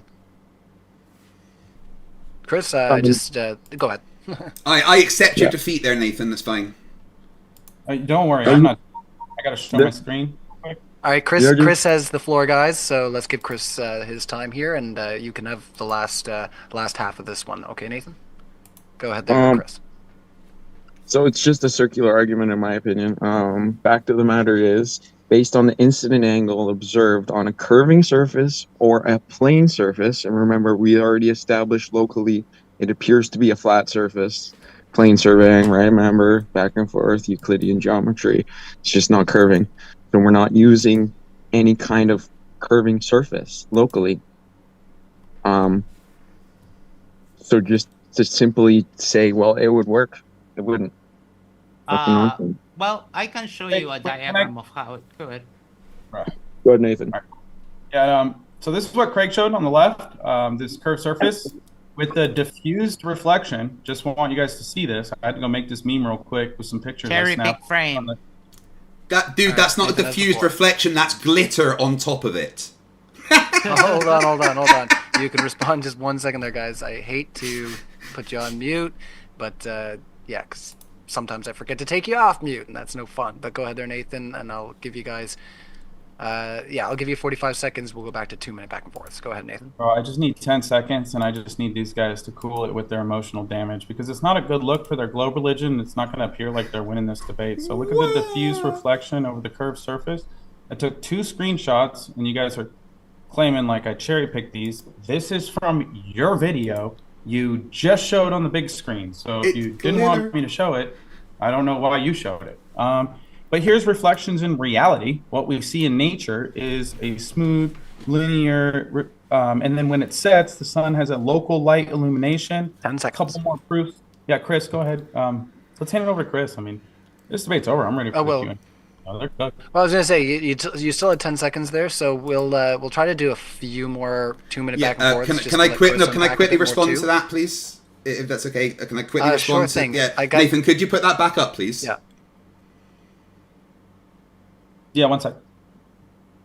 No worries. All right, we're still screen sharing, so that's up and ready. Go ahead, Craig. And, not a diffused reflection. That's glitter on it to show where the path of the light is. The image that Nathan has at the top there with the 2 lines is coming from, if you look above it, lines of light. There's many pictures of the the literal sunlight coming and looking like the other ones that I've got on the left. He confused diffused reflection with glitter, which was, a little bit silly. But he also missed the beginning of the video that I showed, where it showed the same thing on that mirror with it not being bent. The point was that the mirror being bent or straight did not change what was shown. Can I jump in here, simple. Craig? Absolutely. And what I'm simply observing right now is that we have an incident angle on the one on the right, which is more horizontal, and what you're showing. What the fuck does more horizontal even mean? Hey man, just chill. So, and then what he's showing is that we're observing it higher up. which would first of all alter our incident angle, right? Simple stuff, Max. Can you Yeah, but the coherently problem keep is up? that you don't understand the basic meaning of words. What does That doesn't. more horizontal mean? Horizontal is an absolute word. Okay, so can It's can I auto-logic. see It refers Nathan? to Do you still have that itself. Oh loaded up my for a God. second? It's pretty fucking straightforward, Max. English And is my to second think that you're language. actually Chris, involved it in this doesn't debate and you change. can't understand or Chris, it doesn't change coherently my point take that. into consideration what I'm saying. Yeah, It's sorry, pretty Chris. It straightforward. doesn't So change my point when that we're when I observing the showed that. sunset on the Sorry, right, okay. Max, Trying just to so you interject. coherently understand what I said, we're observing it more horizontally. And you said, "What That the fuck makes is More that no word?" You that more makes actually melted no horizontally. down in real sense. life. All right, let's That let makes Max no sense respond to there. you. Glover's Host, does that gone make wild, sense to bro. you? Glover's Host, gone does that make wild. sense to you? I just want an unbiased. Like what I said is we're observing on the right horizontally, more horizontally than what Craig shows, which is More from above, horizontally. which would change the incident angle. Does that make sense to you, host? Because Max doesn't seem to fucking understand English. Oh, I understand English better than you, buddy. I speak Oh two my languages. How God. many do you speak? All right, I will say what would make sense to me is if I thought our so. audience has questions to Can get them in, I- because Nathan's soon ready to move on here. We got 6 Can I get minutes the left on the next floor for the screen open share? discussion, but yeah, I do want to hand the floor over to Max, just because Max has not had a chance to respond to you there, Chris, on this one. So let's let you respond, Max, and we'll carry on. Stop sharing, Nathan. See where we can go. Oh, here, I can end the screen share there right quick, just to be fair. Go ahead when you're ready there, Max, and we'll give you the floor. Yes, one sec, let me find it. All right, here. This is how we do celestial navigation. You can measure angles and distances from a curve because all you have to do is trace an imaginary tangent line either to your eyes or to the surface of where you're standing. So that is not a problem. But I would like to change the subject for the last 6 minutes, given that we're living a historic moment of absolute flat earth destruction with flat earthers on the ice. And after you have said for many, many years, no one can go to Antarctica. We have flat earthers there, and Is this they're back and about forth? to see the 24-hour sun. So my question is, how do you explain that on your dirt pizza model? Is this back and forth, You can host? respond. You guys can respond to each other, I think, at this point. We've only got a couple Okay, minutes this is left, back and so forth. 5 Okay, minutes on let the floor. me see the big screen for a second. So what's going on here, Max? You need to understand first of all what's going on with your pathetic claim and a lack of understanding of geometry. So if we establish, I'm going to lead with a couple points here. This is based on your model, pretty correct. So if we establish a tangent and we take an angle of elevation off the tangent, we're assuming the vertical reference to the Earth is parallel with us. I brought this point up. You guys didn't even have a response. You guys deflected straight away. And then you showed a cartoon and showed how it works. So in reality, I show the diagram just like you're showing now, buddy. So in reality, if you could invoke that pathetic nonsense cartoon, you would understand that I show the diagram exactly like you're showing right now, buddy. You're just coping. You would understand that the geographical position of the star to Earth would be tilted away from you. And based on your linear relationship that you've established, Mr. Globe Believer, we understand that it would tilt away from you 1 degree per 69 miles. Now, this isn't what happens in reality, because you do not have a formula that exists practically that can incorporate the vertical tilting away from you. Remember, we're using Euclidean geometry, right angles. So, because the vertical does not tilt away from you, we know that claim that you're making is utter garbage. Do you see from this, not from the 30th degree parallel, we would establish an additional 30 degrees on top of our 90. Right off the hop, we're not using a right angle. Then we have a 30 degree here and a 30 degree here, don't we? Interior angles equal 180 degrees, except we must use this right angle, law of cosine and sine, straight up. So when you're invoking that the plumb would be tilted away from you, that debunks your geometric nonsense. We're Yeah, not you saying done? to be straightforward. tilted away Are you from done you. derping? So here's I'm not here's interested in my your next- misunderstandings of geometry. Okay, Can we so move here's on? my Getting a lot of faces on the other side, so let's try to take 10 seconds and then hand Yeah, the floor I back. feel like Max should get a Okay. chance to respond here. I'm just gonna knock this out of the park, and I'm gonna need about 15 seconds. If we go Oh my lord, more? from Polaris to 15 45th parallel, right, and we incorporate the additional 45-degree tilt of this 90 degree, that would be 135 tilt of degrees this 90 plus degree. your 45 degree. That's 180 degrees off of two quote 5 angles. seconds. What the fuck's going on up here? You, Nonsense. over to seem, you, you Craig. seem to think you can only do geometry with right angle triangles. That's because you know jack shit about geometry. I would like to speak about the final experiment for the last part of the debate, please. All right, that So would be you great, can but Craig see- has been trying to jump in here. Hold on, No, guys. no, Craig's trying to jump in. I don't I'm want to do any good. more mutes, but I'm good. I would like Max to deal with what Chris had just said there, but if he wants to go to the final experiment, I'm happy to go to the Yeah, final I mean, experiment what, first. what are we? I mean, we're not going to teach him geometry right now. He's just making really ridiculous claims about angles, which he doesn't understand because he's never done celestial navigation. Okay. So I'd like to move on. I think if we move on, it's because you're conceding the fact. If I've got the Sure, big you screen can here, think that I conceded, Yeah. buddy. Let's move so on. I if don't I give a got the fuck. big screen, hold your horses and save your comments for the things that I present that are wrong. So if we're using the angles of all known angles of elevation formula, incorporate the law of sine and cosine. The law of cosine and sine imply in Euclidean geometrics a right angle, and the direct ratio that exists between You're repeating yourself, buddy. Yeah, Chris, Okay, quick so I question. just need you to- Chris, can I I need just you ask to you one understand, question? first and Chris, you've foremost- talked a lot. Can I ask you one question? Do you know what a tangent is? Yeah, tangent. So what I showed you right there. Yeah, what is a with my little tangent? cartoon, What is a tangent? A tangent would be the dotted line established from your observation. It's the theoretical flat horizontal that you need as a glober to establish any of this geometry, because you do and have to, in fact, Right. invoke the right angle. So why, when we can- Chris, hold on, Hold on, why? hold on. I No, need you to Chris, you've consider. talked a lot. I'm going to When ask a you question. Chris, you've consider talked a the lot. fact- I'm going to ask a question. Hold You've on. talked a lot. Okay, I'm but going to Craig ask has a the floor question. just 'cause, I'm No, still Chris, been waiting Chris, for a you've while. talked a lot. You're melting. Chris, Melting you've in the talked a fucking lot. pot. Just hold Chris, on, it is Chris. my Just be turn. fair, Craig has been waiting. Craig's been waiting to ask a Yes. question for a little bit, Yeah. so let's try to have a back And Nathan, and you forth can That's stop all right. crying on like a screen. little girl when But, I'm allowed to let's talk, carry on. okay?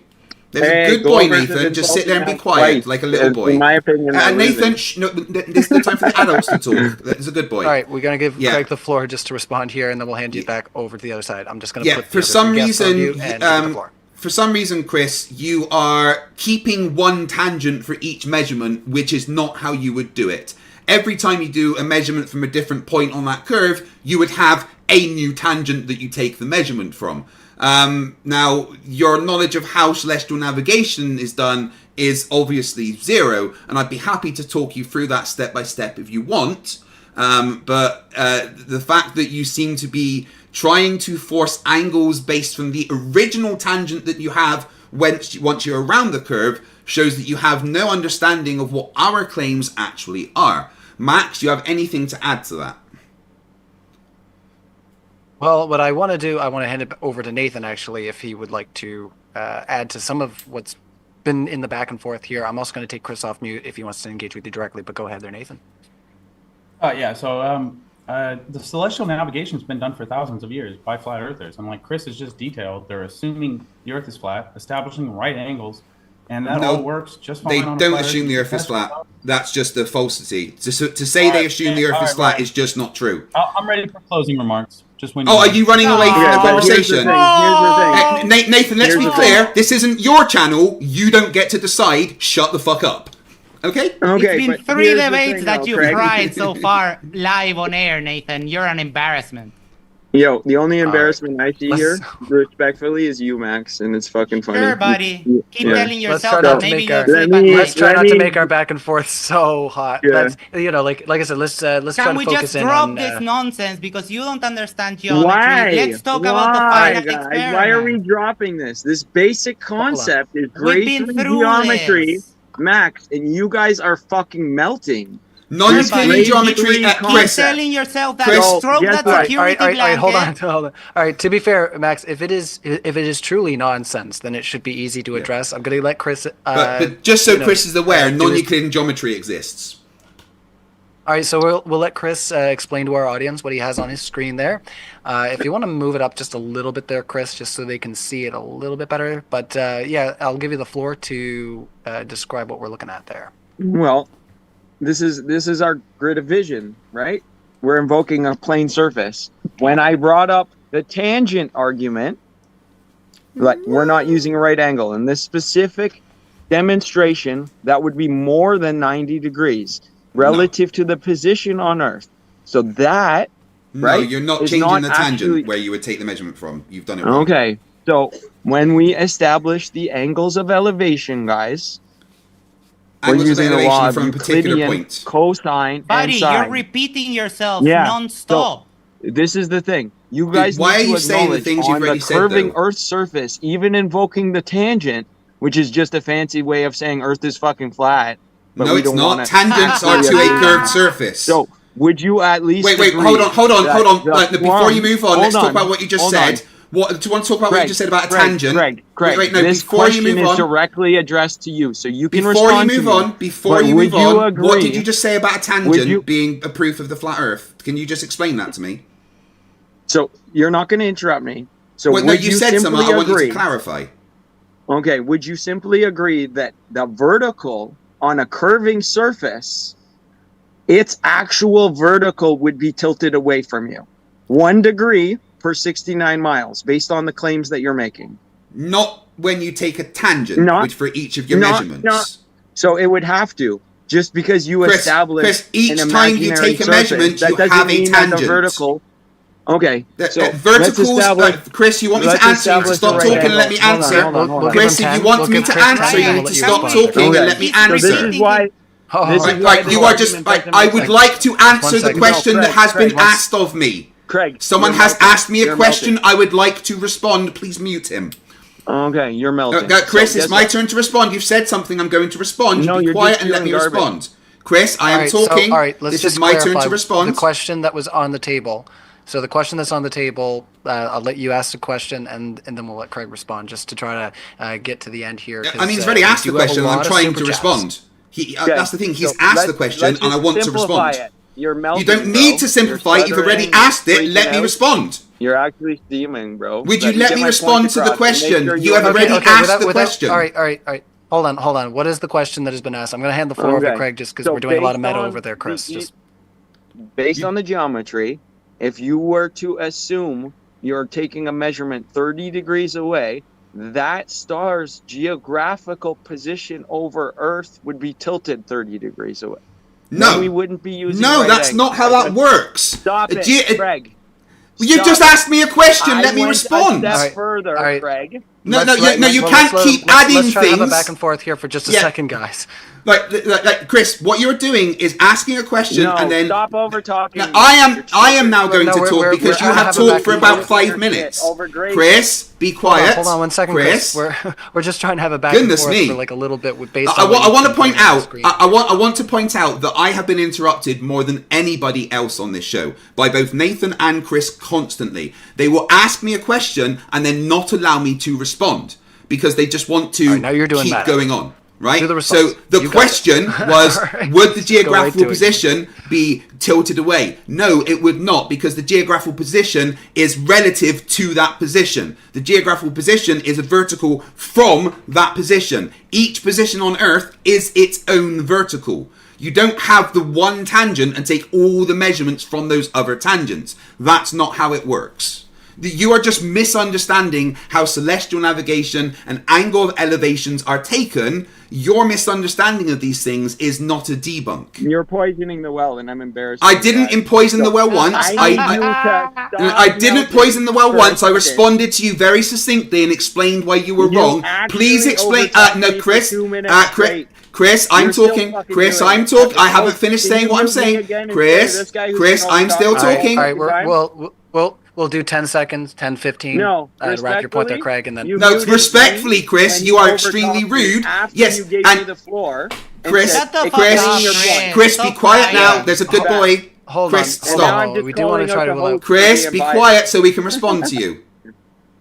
Right? If only you could. I haven't finished responding, Chris. You spoke for a long time, and now I'm talking, Chris, so be quiet like a good boy. Oh, is that how this works? Yes, once you talk, you let the person respond.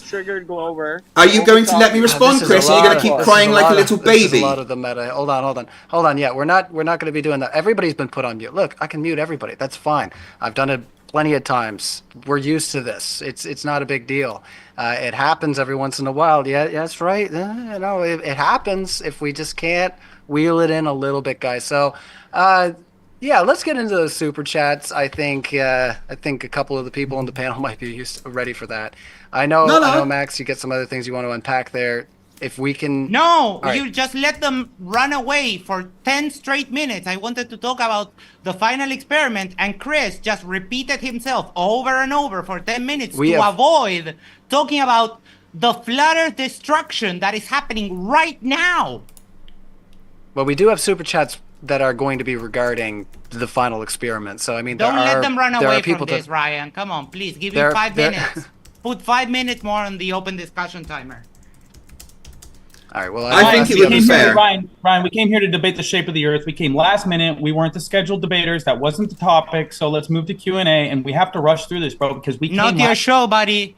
And honestly, Ryan, 90% of the super chats are going to be for Chris and I. And so if you want to keep us here, let's move through this. And Nathan, it's not your show. Be quiet. There's a good boy. Hold on. So I do agree. Yeah, you guys came in last minute. It's not unfair. So triggered. Why? No, dude, you're the ones that triggered by constantly talking. All right, it is funny. We're going to try to move away from any meta debate. Hold on, Chris. Chris, it's funny how you don't let other people talk and call us triggered. This is joy. Oh my goodness, you guys are just really giving it to me tonight, I swear.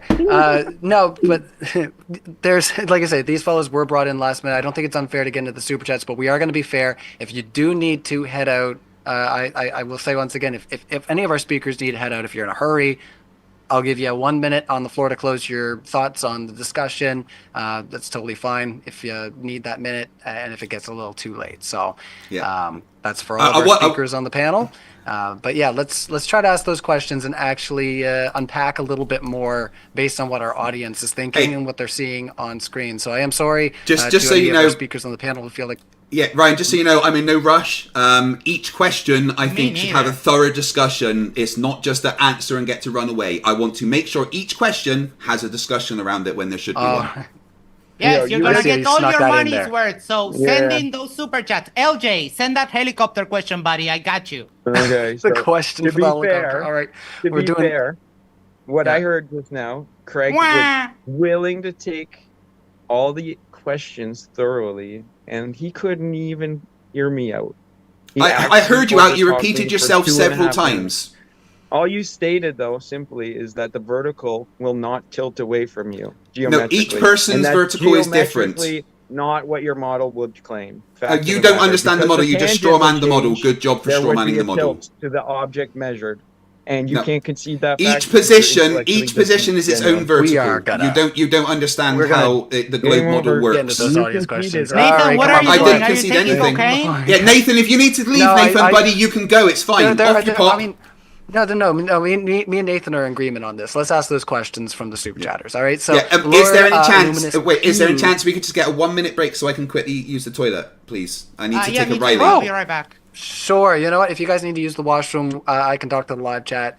So grab yourself a drink. Grab yourself, whatever you need to do. If you need to use Nathan, the washroom, don't cry. I'll be back. Fine. You know what I noticed? You guys just can't help it. You know what I noticed? Oh yeah, they're full of insult, but they can't actually talk to us. It's fucking sad. Yeah, I don't have any arguments. let's try not to do too much debate analysis here. But I will say that there's been quite a bit of interrupting, a lot of stuff going on. So it's we try to keep it as open as we can. But when we moved into the 2-minute back and forth, it's hard to get back to normalcy once you get to that point, right? So, I try to do what I can. I'm trying to make sure that it's fair to everybody on the panel here.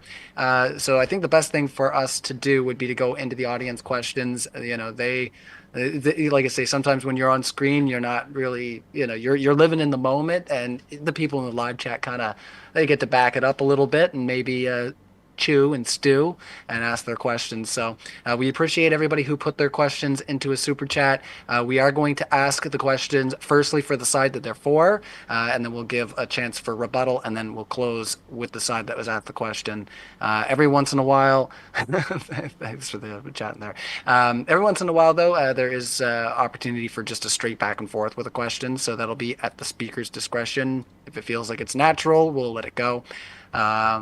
But let's just wait for Craig to, every once in a while I'll say speak now or forever hold your pee, but I guess I didn't have to tonight. That was just unnecessary. I just wanted to say it anyway. Can you call All a right. safety meeting? What was sorry? What was that? Call a safety meeting for everyone in the chat.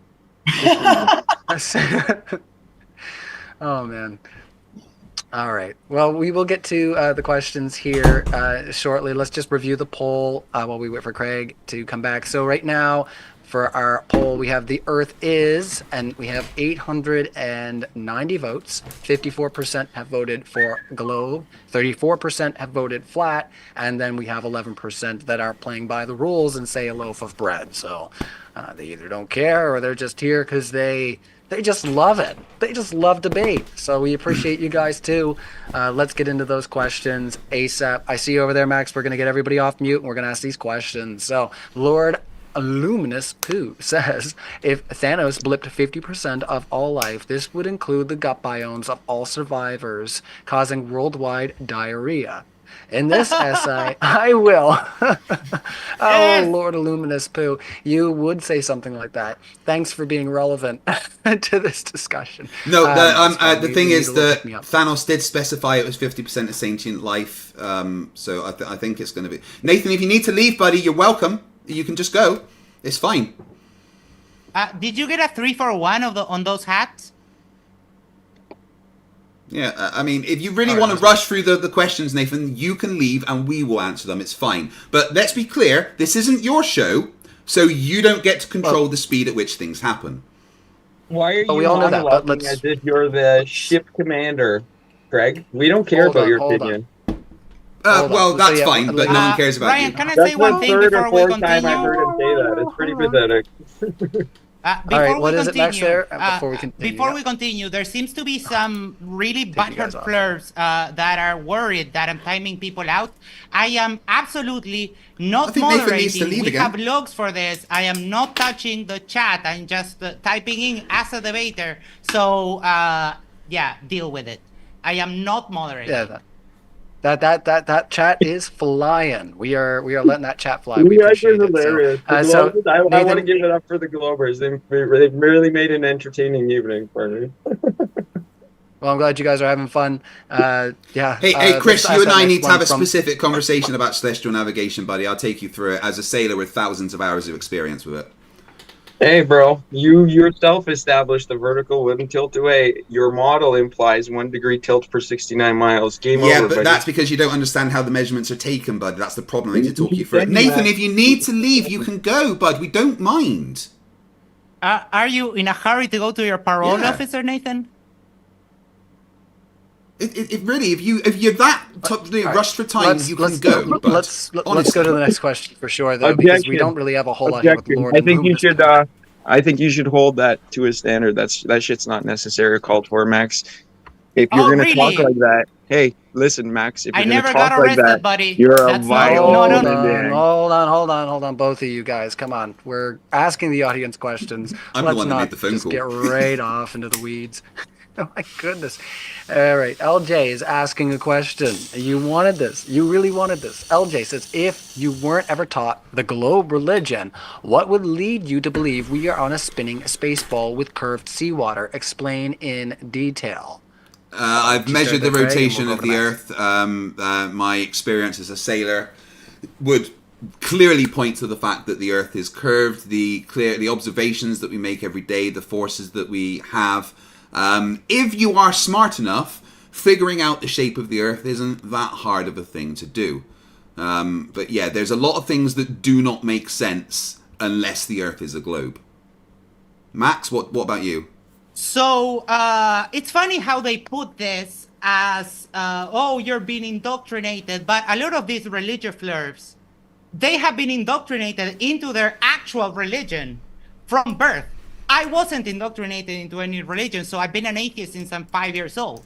The globe is not indoctrination, it's education. I know that you guys are kind of allergic to getting educated. That's why Whitsitt is proud of having dropped out of college. That's why all of you at most have a high school diploma.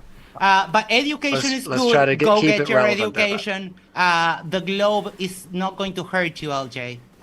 Flat Earth is cooked. So All right, we'll give him a chance to respond. Your response was to insult the people asking. That's cool. Good job, Max. Oh, you don't understand. Chris, to be English, fair, I guess, if you bro. can't handle insults online, maybe the internet isn't the best thing for you. Yeah, you're such a snowflake. Here's the thing, though, Craig and Max both. The moment that you, in my opinion, have to resort to any kind of insults, Well, you already your lose opinion the doesn't debate. worth You're very much, showing that's the a thing. lack of impulse control, and you're just Says the person that inherently couldn't being stop talking for disrespectful. 5 minutes straight. Mm-hmm. Yeah. All right. Projecting Well, we're that. gonna He let who that lives play in out glass in houses, the, my friend. Hold on Yeah. there, Craig. We're going to ask that next question, but we'll let that play out in the sphere of the public eye. It's up to you to decide, what you're seeing, how you feel. Nathan Thompson is off right now, so I think, we will just move on. That's fine. Sea Lion He's Prime not- says, can the Flerfs explain how GPS trilateration works on a flat Earth? We know for certain that it works with the spherical math and distances/speeds of the signal sources. It's free and open source. Okay. Yeah, I got this. Yeah, 99% go for it. of data is moved through underwater fiber optic submarine communication cables. They have towers. They put them on the tops of mountains. They don't adjust for curvature at all. They travel in a Fresnel Prove zone, it. which means they go up and down. They have an apex. Is this how it's going to go? The whole Q&A, Ryan? Oh, I'm sorry. Do you not Impulse like control, having Craig. conversations?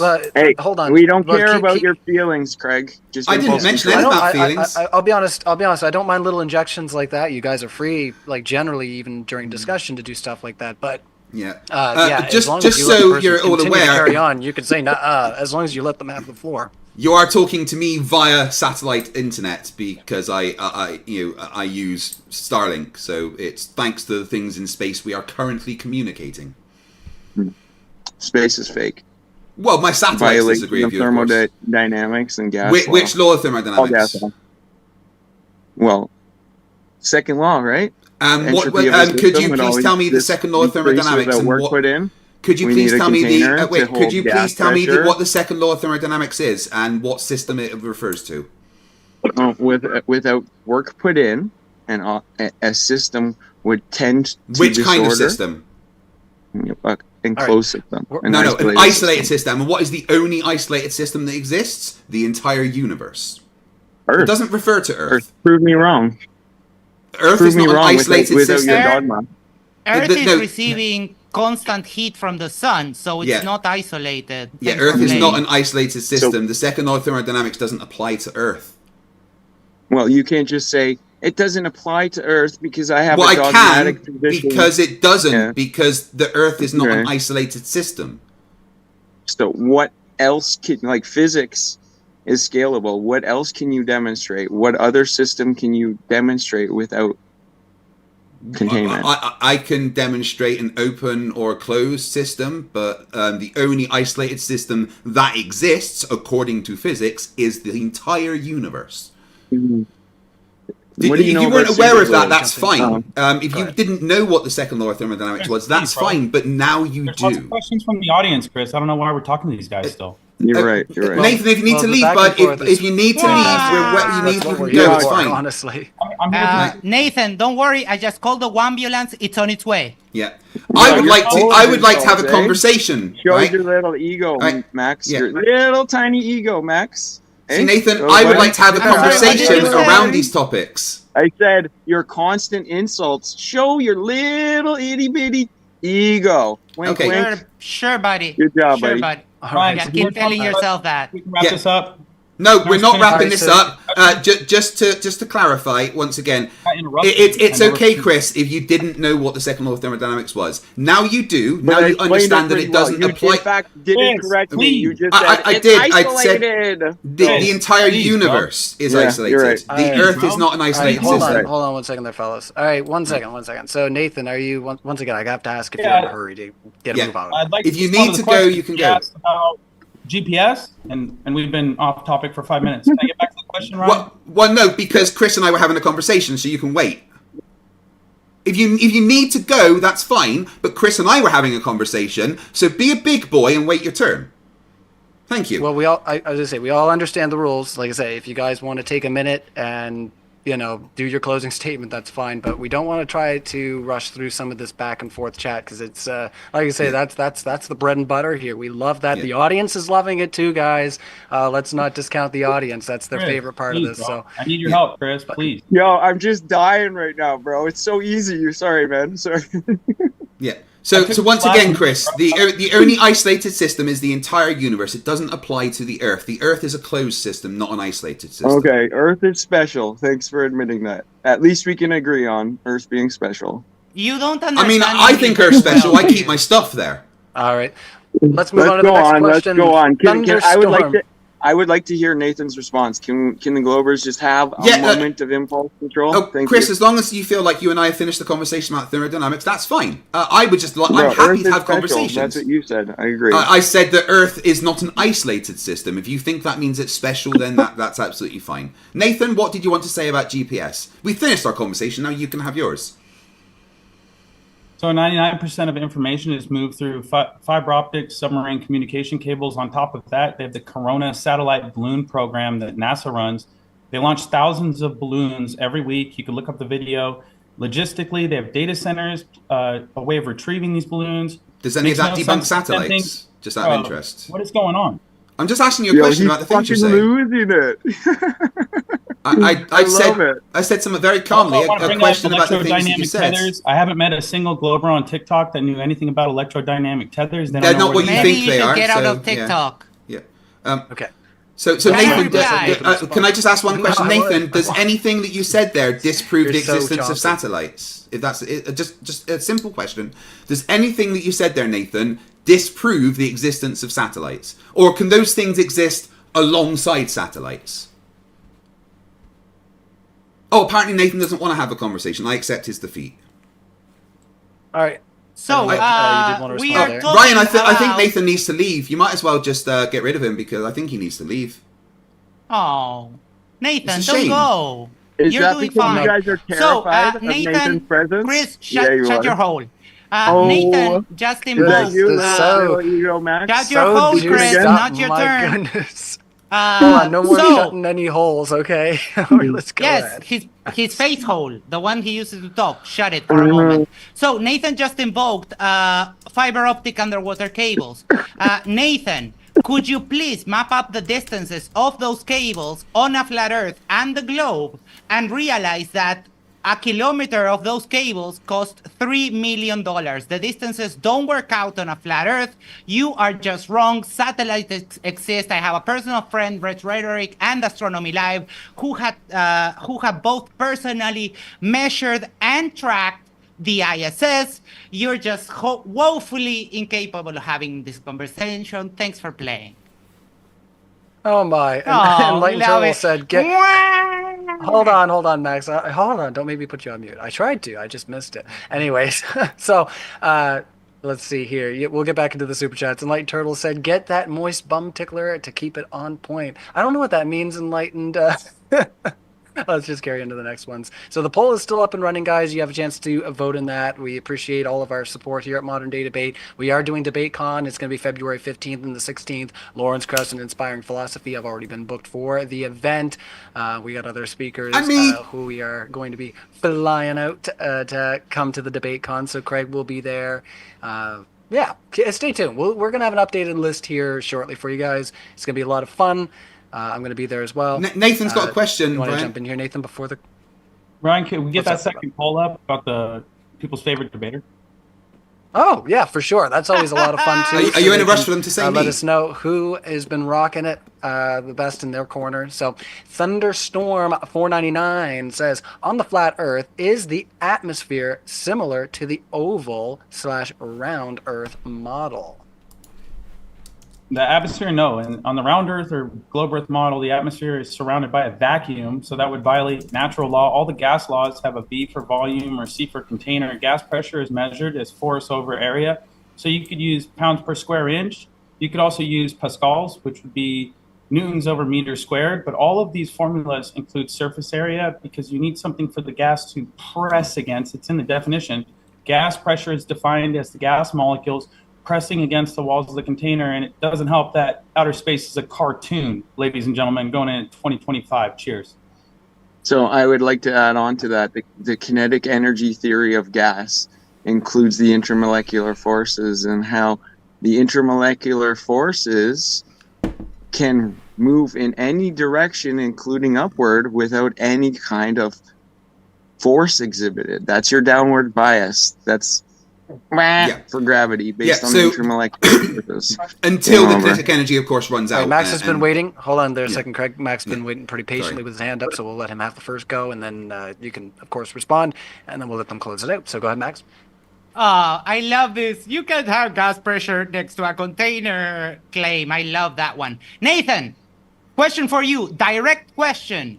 Where is the container separating the difference in pressure between the bottom of Mount Everest and the top? Go. I already explained that temperature. We have a vertical temperature. I'm sorry. Are you Nathan? Yeah, that's. Oh, you don't like the answer because it came from me? I'm sorry. That's are you bad. Nathan? You got a little ego. Yeah, Are you do. looking for a hookup? I'm sorry. I don't do dumb. You got, yeah. Doesn't So I change don't the fact Nathan, that there's a pressure question for gradient, you. Chris. Where is the container between the bottom and the top of Mount Everest? Go. Thank you for waving the white flag. We can move on. Craig. All right, we'll let Chris respond to your question there since he is ready to go there. So go ahead, Chris. Yeah, but I've already explained it like I told you, Max. You didn't explain jack shit. Hold Do you on, want to give it a go? Max. Let's let Where Chris is have the floor. Let me rephrase it just so it. No, Yeah, we yeah. have the question. Let's let him respond, and I'll give you I the got floor it. after. So go Why ahead, do Chris. we have a vertical pressure gradient? It's because we have a vertical temperature gradient. In Guy Lassac's law, one of the 3 empirical standard gas laws that we can prove. Okay, in a okay, lab. hold on. Stop your rant. No. Stop your I'm rant still for a second. talking. 1 second. I'm Stop. still talking, Max, Stop. little ego guy. We're going to give him 15 seconds, Okay. okay? Just try to keep it on the subject. Let's not So deviate. what I think is more likely that Nathan isn't even entertaining you and your stupid questions because we already gave you the answer and you can't comprehend it. But maybe people in the chat can. That's what I think is more likely happening. Would you agree, Nathan? So, no one is talking about the temperature. The temperature gradient is there. So you are admitting that you can have a differential of temperature without a container. That debunks your original claim. Thanks for playing. What are you talking about? Oh, I'm sorry. I forgot you don't Next understand question, English. I'll- Let me lay it out for Next you. question. Let me lay it out for you. The original claim is that you can have atmospheric pressure next to a vacuum. Now, my question is, where is the container between the bottom of Mount Everest and the top? And you just admitted that because there is a temperature differential, you can have a pressure differential on a vertical, on vertically. Okay. Right? Are you done? So Are you done? no, I'm not done. Okay. So, All right, 10 seconds. if you're admitting that you can have a vertical, that means that you have high pressure next to lower pressure, next to lower pressure, next to lower pressure. That debunks your original claim of gas pressure without a container. All right, and Are you done, Max? no, Following? no. Okay. No? Okay, can I get the big box If then? I can- don't know nope. how that works. Nope. This is like one of my first or second. Is it okay if I Zooms. talk or Okay. you know? We have No. Boyle's Law, we have No. Charles' Law, we have Guy No, Lassac's I guess Law. not. I'll Those are the- just sit here and do nothing then. I won't get a chance to talk. Did you not just hear Well, he just Matt finished up a freak point. out? He We finished just the heard a point from forward, Max, so freaking yeah. out. Go ahead Let's there, just remember. I mean, I've been trying we to have say something one quiet for a standard while, but gas every law. time I The speak, you temperature keep change. talking instead of letting me respond.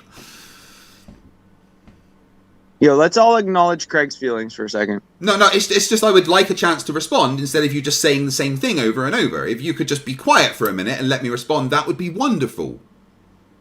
That was your partner, Max, who spoke for you. Now I'm responding to No, him. I would like to be able to say something, as if that's Max has okay. said I've several not times. spoke yet. If I could respond, I'm trying to gauge that would what's be most wonderful. fair here, guys.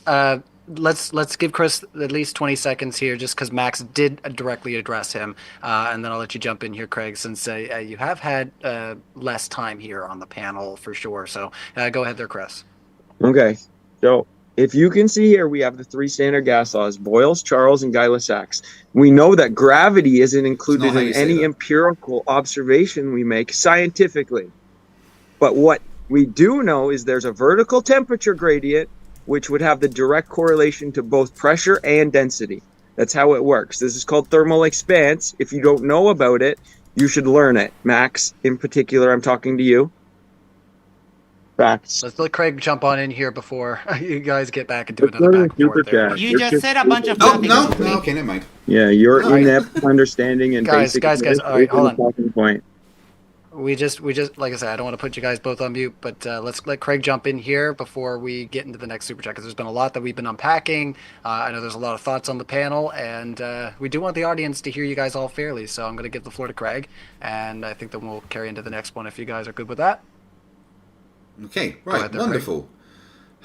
Yes, no one's denying there's a temperature gradient. Temperature and pressure are linked. Just because there is a temperature gradient does not change the fact there is a pressure gradient that exists without a container between each layer of pressure.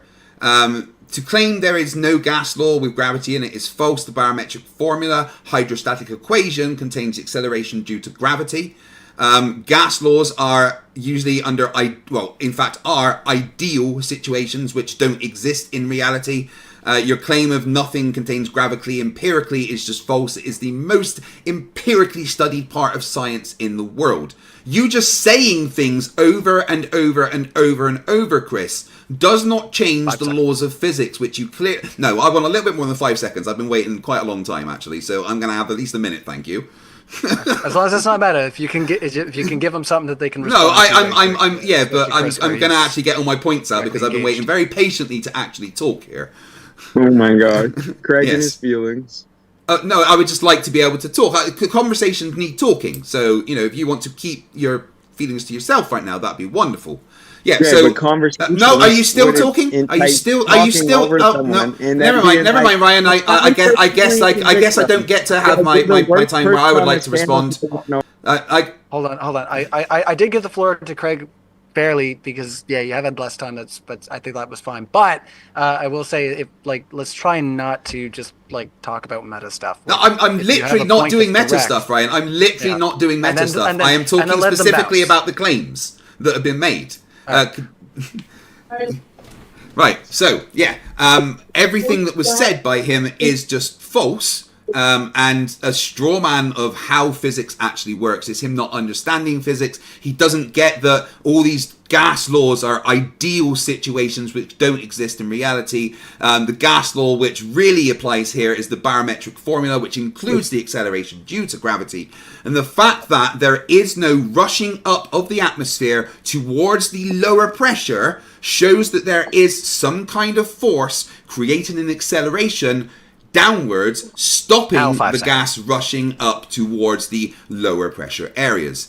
His misunderstanding of All right, that's the physics best I could do does for not you. stop that. Okay, so are you done poisoning last the word. well, Craig, like a pathetic I human didn't being poison you the are? well once. I know that. I didn't Hold poison on. the well I'm once. If you could speaking. keep your I'm feelings to speaking, and yourself. I just Hold on, we're listened being to fair. you poison He the was well on for the mute, 2 so we're minutes. going to bounce it back. Yeah. So I didn't invoke ideal gas law because I'm not invoking a uniform temperature or pressure. You are in defense because all we can do empirically is prove these 3 laws. Stop not true. with your nonsense. Stop with your nonsense. You can make up a formula. That's just not true. To how it works in the atmosphere, but bottom line, empirically, these are the 3 that we can prove. To say that I'm arguing this when I understand full well that we don't have a uniform temperature. Okay, that's just false. To say that it's just a false claim. It's just a false claim. It's just a false claim. 5 seconds. 5 It's seconds for just Chris. a false claim, Chris. That It's doesn't just matter. I got my point Chris, across. it's just a false claim. I'm Chris, the it's just, victim no, because Chris, my name's Craig. Chris, be and quiet. all I do Chris, is over. no one's wait. No, you've spoken now, 1 second, Chris. Chris. Yeah. Right, so Chris, just to be clear, what you've said is false. Commentary between the 2 of you guys, and we're going to move to the next question. Let's just move to the Chris, super just chat to be because clear, these guys just are intellectually disingenuous. I would no. Is he interrupting me again? No, Chris, just to be clear, what you've just said Oh, is false. playing victim again? No, Hold okay. on. Yeah. I'll let you have the last word on Yeah, this one. Chris, Go ahead, just to be clear, this back and forth. what you have said that we can only empirically prove those 3 is completely and utterly false. That is just something that you have made up and made as a complete assertion. We can show that all gas laws hold true under ideal situations. And I didn't talk about the ideal gas law. I said those gas laws work under ideal situations. So again, if you could just restrain yourself for 5 seconds and listen to when someone speaks, right, we're back. It would be fine. I can't restrain myself. All right, I'm just picking. Sorry, Max. We won't have probably time to do another back and forth on this one. We do have lots of questions, I should say, coming in. My goodness. But yeah, if you want to give like a 10-second closer on that one, Chris, and then we'll carry into the next one. Oh, well, empirically, the only thing that we can prove affects gas pressure is volume, temperature, pressure, the number of moles, right? Empirically. No, false. To say beyond that, and again, Craig, False. to say that the downward bias is because of gravity when the intermolecular forces of gases dictate that they are free to move without bias in I any explained direction. that's wrong. Proves I that you are explained how that's melting. wrong. Let's move on to the next super chat. All right, Hopes. we are Thank going you. to move on to the next super chat. Just quickly, Thanks, guys. you're You guys wrong. are, Once the kinetic energy runs out, then that doesn't hold true. So gravity is the thing that we- makes it. So you're wrong. We know that you you Yeah, guys Ryan. think To be you're wrong, fair, but, I've had half the I wouldn't- time with everyone else, so I'm gonna respond. All right. You're For hilarious. sure. I don't mind a little bit of back and forth, but yeah, we do have a lot of questions. Before you Shovelhead start the Steve- next one, someone please send a super chat about the final experiment. I'm going nuts. Well, it's the very next one after Shovelhead Steve said Flerfs equals a poop emoji. Shovelhead Steve always coming in to keep it real, but you know Nathan loves the haters, so keep them coming in. That's fine. Megan Marie, to both sides, will you accept the results of the final experiment? So Yeah, if you want to start with that one, Max, 100%. go for it. Yes. So it's 12 p.m. local time, and here Will is live streaming, and we can't see the sun right now, but it's daylight as fuck. So I'm sorry, Flat Earth was dead. It was dead a long time ago. We're just waiting for you Flat Earthers to catch up. So thank you, Megan Marie, for that super chat. Love you. Let me stop the share. There we Yeah. go. All right. So we'll keep it to the same side, so it'll be you, Craig.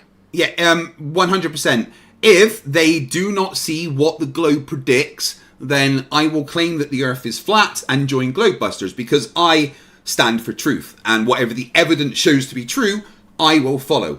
For absolutely years, flat earthers have been saying that there's no 24-hour sun in Antarctica. You can't go to Antarctica. It would show that the Earth is a globe. But there's literally come out of flat earthers' mouths. But now it's happening. They're all running from the final experiment. They are down there right now, disproving the claim that the Earth is flat. And all the flat earthers can do is cope. We have flat earthers destroying flat Earth, and my bet is right. that All right, if you there had was your- no 24-hour sun, I will eat this Bible cover to cover, and with the plastic, God. I knew you were going to say something ridiculous. And we gotta saw let your the white other flag, side Nathan. respond. We saw you it. You guys had your fun. All right, to the other side, Nathan and Chris, to both sides, will you accept the results of the final experiment? So, Nathan, if you want to start that one. Yeah, I went out and tested the Earth 8 years with telescopes, high-power zoom cameras, infrared, Wrong lasers, tools. mirror reflection set. Can I Hold respond? on. I'll Ryan? have to put you on mute there, buddy. Sorry. Bro, I literally have been again, off. guys. I haven't said anything for 20 minutes, bro. Yeah, it's a good All right, thing. go ahead. We're not getting through these questions at a rapid rate at all whatsoever. This is like That's a cool. lot That's of good. meta and Good. arguing and Good. complaining. And so I'd like to get to like the concise scientific questions. That'd be great. But will I blindly believe what other people show me they saw in Antarctica? No, I tested the Earth for 8 years. You don't need to blindly believe strangers about what the floor is. That's the nice part about flat Earth. I don't need people to believe me. They can go test this themselves. That's how I know I'm right. I don't need to wait for other people to go to a restricted area and look at the sun in the sky to prove what the floor is.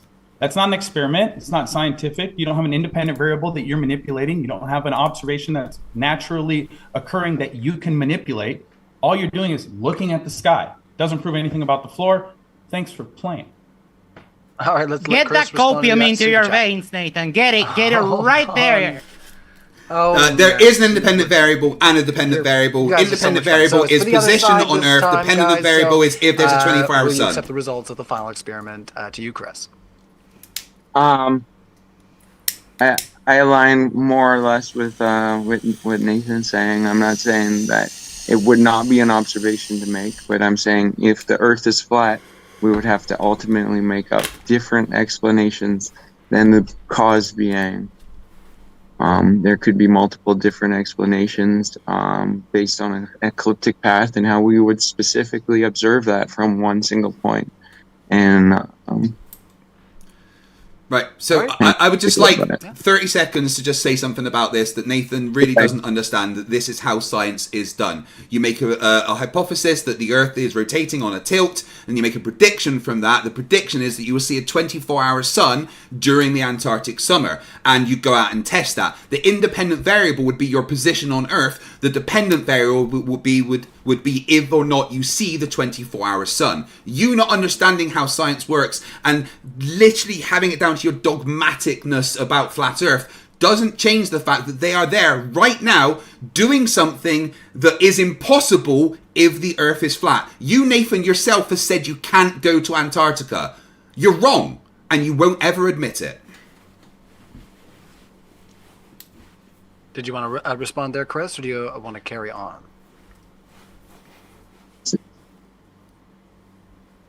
Sorry?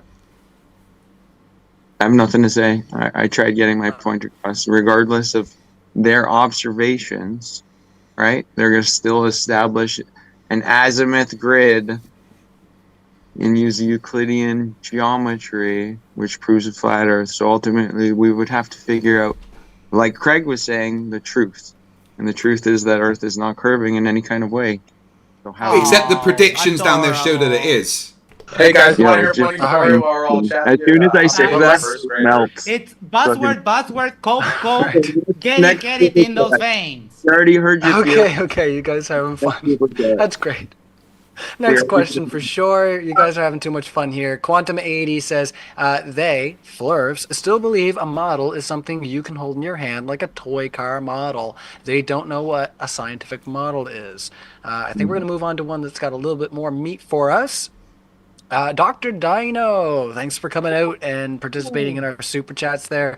He says, Nathan, would you debate a paleontologist? Me, on the age of the Earth. Not interested in a flat versus globe debate, just how old it is. So, Nathan, is that something that you'd be interested in, debating a paleontologist on the age of the Earth? Yeah, other than the relationship I have here with modern day debate, if you want to debate me, it's $200. I'll show up anywhere, anytime. We'll flirt for money.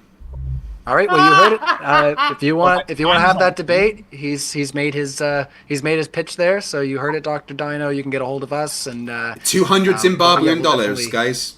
I mean, Ryan, We got you for free, buddy. You can charge anything. Hold on, Max. if they cry every time we say something, this is going to take forever, bro. Yeah, I'm So cool can with I say that. something? I'm in no rush. Ryan, Hold on. We're my time's going worth to let something, Nathan right? in here. I've spent 10 years looking at this topic. If they want to debate me, it's not my fault. They spent all their lunch money on NASA cartoons and can't afford a debate. So, Love that. All right. Somebody will put in a super chat asking about CGI. I'm sure. Gonna keep an eye out for it. I I'm forgot looking for to say LJ. something. Nathan came in and said that download the Flat Earth app. Please do not download that app. You're better off spending $3 of meth than buying that app. It's leaking security. It's leaking security info, personally identifiable information. Do not download Scammer Dave Wise's app. Yeah, Witzer actually lost all his crypto because of that app. Unfortunately, yeah, it's a shame. All right, let's get into the next one. My goodness, you guys, do you know the meaning of keeping it light? No, I didn't think we were going to tonight. They think they're bullies, so you know. But yeah, Ryan, I've got no hard cut off at all, so I'm happy to go for the next 4 or 5 hours doing these questions, mate. No worries. Hell yeah. Oh, 5 hours. All right, well, we got lots. I had a nap and a cup of coffee, so I'm good. I cuddled my globe, pillow. I've been drinking Flerfs tears all day. I can go until tomorrow. Good. All right, that's fun. Let's see. Roland says, Nathan, you really need to get your own line of salad dressings. Thank you, Roland. We appreciate it. I don't want him touching my food. That's really helpful. All right, so Bruce asks, Chris and Nathan, who is in charge of keeping the dome clean? I washed my windows, and 4 months later, they're dirty again. Oh, Bruce coming in with the imagery there. Well, those were the 100 balloons that Nathan was talking about earlier. They're actually sent up there to scrape the dome and keep it clean using electrostatic tethering, which manifests as an ethereal plane that comes in and out and lets it charge up. I don't know, something like that. Why is Craig for the Flerfs? It's of course the penguins that. I think Nathan's got some kind of neurological disease. That he's got like a twitch or something. It's crazy. Yeah. Well, there's not too much to engage with here, but that is, yeah, I was gonna say, I'm glad that you guys were able to have some fun with that one. Thanks, Bruce. LJ says, why space travel keep getting delayed 4 decades for now? Money. Yeah, but Elon Musk is doing a good job of making it go faster. He's now got reusable rockets and stuff that can be caught whilst landing backwards. But here's the thing, right? If we're gonna talk about NASA, all right, NASA are a hold on. This question is for the one side, so I got to be fair. I'm sorry. We'll just give the floor back to you, Craig, and we'll let you guys bounce the question. No one's going to say that NASA is a well-run, efficient organization. They are useless at what they do. In fact, they're practically pointless right now with SpaceX. But yeah, if we had the ability to go back right now, then we probably would. But they want to make it safe, and SpaceX is doing a great job at doing that. Testing by destruction. It's getting there. All right, I'll let you respond. I think Nathan needs to leave. Do we need to address this? Nathan really needs to leave, I think. I'm just worried that he's missing out on his parole appointment or something. I'm not sure. Lord knows what you're about to say. Hold on, Lord knows what you're about to say. All right, Chris, fan. Let's hand it over back to you to respond to something what you just heard. I also think that we don't need to entertain redundant questions. I kind of am because I'm trolling Craig and Max here, but you're really not, buddy. You're really not. At that, buddy. You're not a bully. Right. Bruce, I would never bully you. I would never bully you. Yeah, because you couldn't possibly bully me. You're not capable enough. Okay. Let's not try to. Yeah. Hey, Nathan, $200, and I'll debate you live at DebateCon. Who are you talking to? I'm just saying to Nathan, if he wants to debate live at DebateCon, I'll cover that $200, no problem. All right. Let's see here. Issa Kabir, that does remind me, though, once again, keep an eye out for those updates. Issa! We're going to talk about the DebateCon soon. So, yeah, Issa Kabir says, we have an after show on Matters Now. Shout out to MXXD, my Tell Me That Story co-host, and our friend FTFE and Ryan. Also, Feli Complanos to me tomorrow. Feliz cumpleaños. Sorry. That's happy birthday in genuinely shady. Oh, okay. To me tomorrow. So yeah, happy birthday to you, Issa. Tomorrow. Happy birthday, Issa. Yes. All right. Also want to thank Nathan, Thompson, and Chris too. Well, thank you to all of our speakers guys. on the Seriously, panel thank you for jumping in making at the last minute. It is. I do appreciate that. Yes, Yeah, that I was a do legendary appreciate jump in. that. You tried your hardest, you failed. It's okay. Tomorrow will be another day. Yo, are you congratulating yourself, Max? How pathetic is that? Do you not understand humor? Does that Yeah, go over your head like I English understand does? it. slash. I understand. How high are you, Haven buddy? Stalking. Hi, how are Haven you? Stalking says Nathan and Chris just put on a masterclass in the Dunning-Kruger effect. Well done, guys. They'll be using you as an example for generations. I don't know if you want to say anything to Haven Stalking or if that's somebody that you know, but hold on. I know you want to jump on that one, but this is for you, Craig. Troy Unruh says, Craig, if you launch a non-running helicopter with a slingshot, would it have Coriolis? If you launch a non-running helicopter with a slingshot, it would be a ballistic projectile. And anything that is moving relative to the surface, so if it has a velocity of more than 0 compared to the surface, it's going to have, on a rotating body, a Coriolis force applied to it. So whether that helicopter is on or not, once it is moving with a speed relative to the surface, this Coriolis force is applied to it. Now, if the helicopter has its engine on, much stronger than the Coriolis, but if it's just being thrown by a big slingshot, a trebuchet would probably be better, actually, thinking about it. But if it was just thrown like that, over the very short distance, the Coriolis force would be very, very, very small, but it would be measurable. Because as Neil deGrasse Tyson said, the winning field goal was aided by a 1/8 of an inch deflection to the right. He didn't say the Earth rotates under it, like Nathan likes to lie and say. All right, Nathan, give you a chance to respond. Yes, he doesn't like conversations. So you don't want to take a chance to jump I on just that spent one? an hour talking to these guys. I'd like to answer the questions from the chat, please. Yeah, it involves conversations back and forward, Nathan. That's part of what this is. Well, I guess that gives you guys the closing on that one, but we are going to try to pass the questions as much as cool. we can. I'll take the closing on that if you want. Sorry, you said that. Well, I think the close is done there. So Phenolix says Nathan Sunkalk.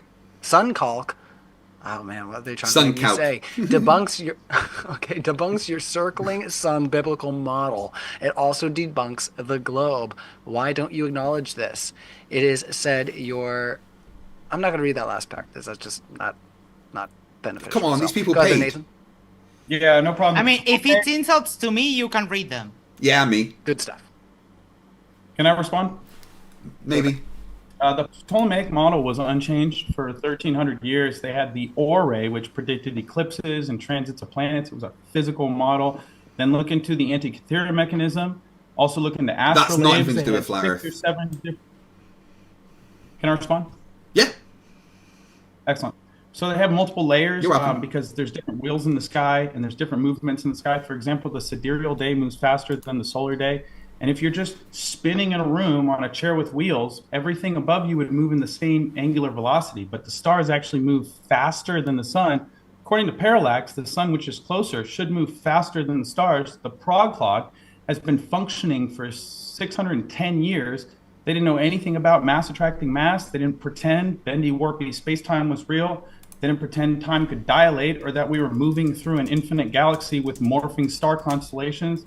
The pyramids were 8-sided, and even Einstein admits he has a kinematic equivalence. You could look it up. He's famous for it. You can explain the motion on a geocentric or a heliocentric Earth. It's actually easier on a geocentric Earth because we don't have to invoke dark energy, dark matter, three-body problems, horizon problems, Mercury problems, Hubble tension. So you're just going to waffle now? You kind of ignored the question at this point. The question was for me, guys. I know, but you've ignored the question and just waffled. All right, well, I'm done, Ryan. Next question, please. No, I'm going to respond. He's wrong. The sun and the stars both move at approximately 15 degrees per hour. So no, everything he just said was wrong. He doesn't understand that kinematic equivalence is literally just a mathematical description of movement from a particular reference frame, and doesn't disprove or prove anything. So I don't know why he keeps bringing it up. Practically everything he said there is completely and utterly wrong and a misunderstanding of physics. He doesn't understand parallax and the difference between a solar and a sidereal day and why they're important. Guys, do not get your physics information from Nathan Thompson. That's like trying to buy ice cream from a pizza shop. Okay, can I respond to you now, Craig? Sure thing, Chris. So, in astronomy, the ecliptic coordinate system is a celestial coordinate system commonly used for representing the apparent positions, orbits, and pole orientations. Now, typically, globers would say that there's no direction in space, but that's wrong based on what they claim of solar system objects. Because most planets, except Mercury and many small solar system bodies, have orbits with only slight inclinations to the ecliptic, using it as a fundamental plane is convenient. The system's origin can either be center of the Earth or the Sun. Then it goes on further to break it down. So we use geocentric references around that's Polaris. just talking about reference frames. We do You can not have anything as a incorporate any reference kind frame. of z-axis in any of these measurements, including your 1 degree per 69 miles. So because they provide us Yes, how you it do. works, dual It's model, any direction. and we know that there's no curvature, this there is would be curvature, it's likely what's measured. happening here. Pretty straightforward. So that also has a direct correlation to all Cartesian coordinates on Earth. You are When proving we go the back to globe the right now. Do you not realize trilateration this? or the GPS, that's actually geographical position on Earth. That's the No, it's that's not. the It's origins global of positioning celestial system. Don't lie. navigation. Why did you just And lie, the Chris? fact of the matter is, Craig, Chris, why did I you know just that lie? you Chris, why did you just lie? Let's give him 10. All Me. right, last 10 seconds. Okay, last 10 seconds. We utilize the geocentric references. Facts.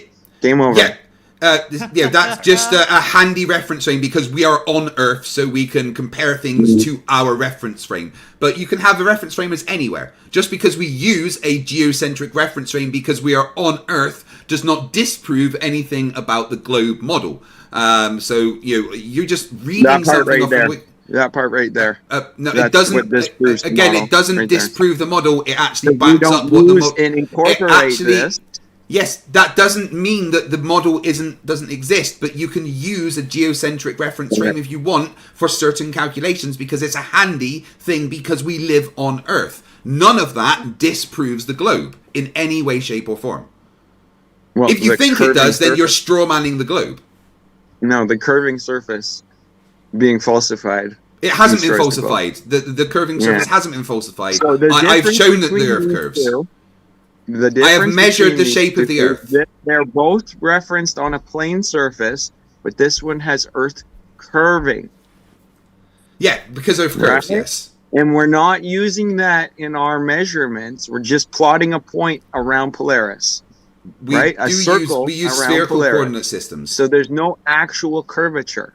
Yes, there is. It's been measured. It's simple. Okay. Fair enough. Next All right, you question. guys have had your fun with that one. Flat McGee says the final experiment is dumb. Show a compass dip at magnetic poles. You can't.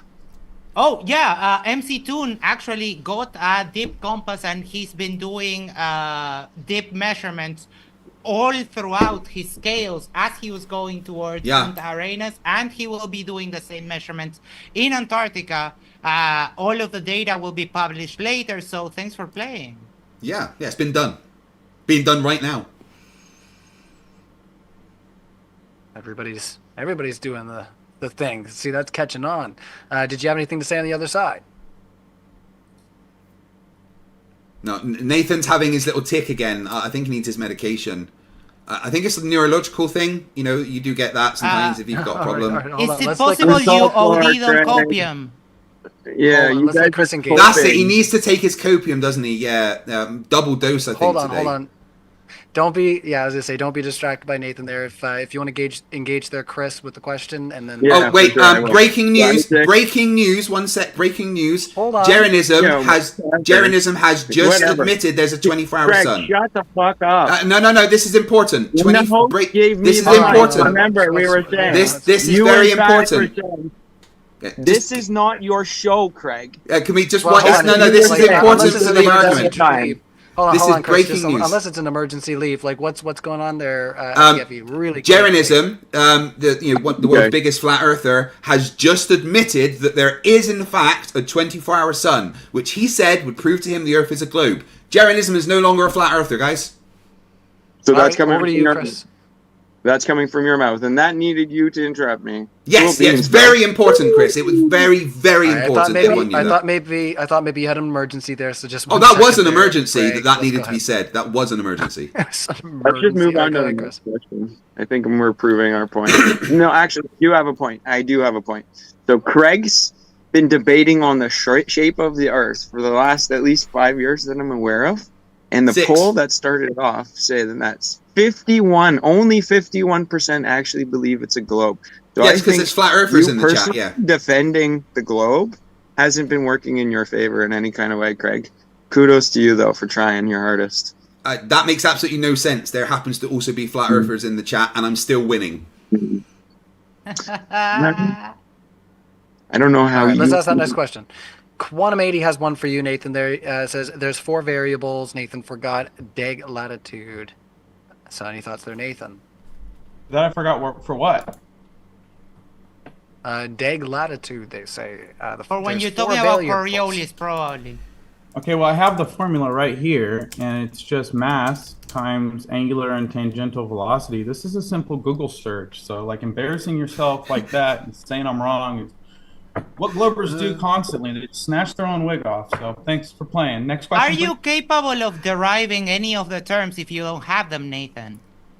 Or do you just regurgitate the formula? Are you able to actually do the math? Next question, please. Right. So no, I'm going to respond. Thank you for conceding. The basic Coriolis formula is FC2mv omega sine theta. FC Coriolis force, m mass of the object in kilograms. Sorry. V velocity of the object relative to the rotating frame. Omega angular velocity. Delta latitude of the motion. This is the basic Coriolis force formula. You can derive from that other formulas like the one that you've got. That is a derivation of the formula that I have just shown, which is the base formula for the basic Coriolis force formula. Of course, there is many ways to calculate the Coriolis force. The way to get the most accurate one is to use the mass of the object, the velocity of the object, the angular velocity of the rotating reference frame, and the latitude of the motion. This formula is used when considering the force acting directly on an object, traveling relative to the surface of the Earth. Let's wrap it there. Chris, did you have anything you wanted to add there, or Nathan to close this comment? Coriolis is debunked. No, it's not. Remember, the centrifugal force would change the mass of an object north and south of the equator. It would empirically tell in our very fine right, yeah. Let me silver. What you said earlier. We have a standard troy ounce everywhere we go across the surface of the Earth. I wanted to respond to that. So a troy ounce is a measure of mass, not weight. So that doesn't change. However, the actual weight of things does change. Okay, a troy ounce is measured in something which doesn't change based on latitude, but when you change it to something like pounds, it does change its actual weight. It doesn't change its mass, which is in kilograms, does change its weight, which is in another unit.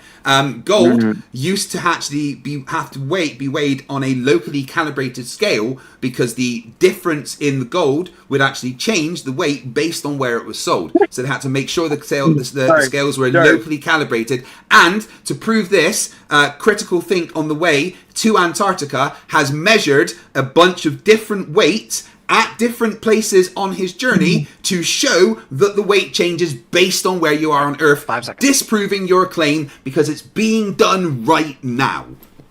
Okay, so guess what? You're 1,000,000% false. if that were the case, There's no such it would thing as 1 create million %. Host, can you just actually mute him till I'm done talking? I'm gonna yeah, let's do that for just a second. Let's come on. wrap up this question. So what we see here is centrifugal force. It changes with latitude. Can you agree? You can't even speak, so I'll just assume you can agree.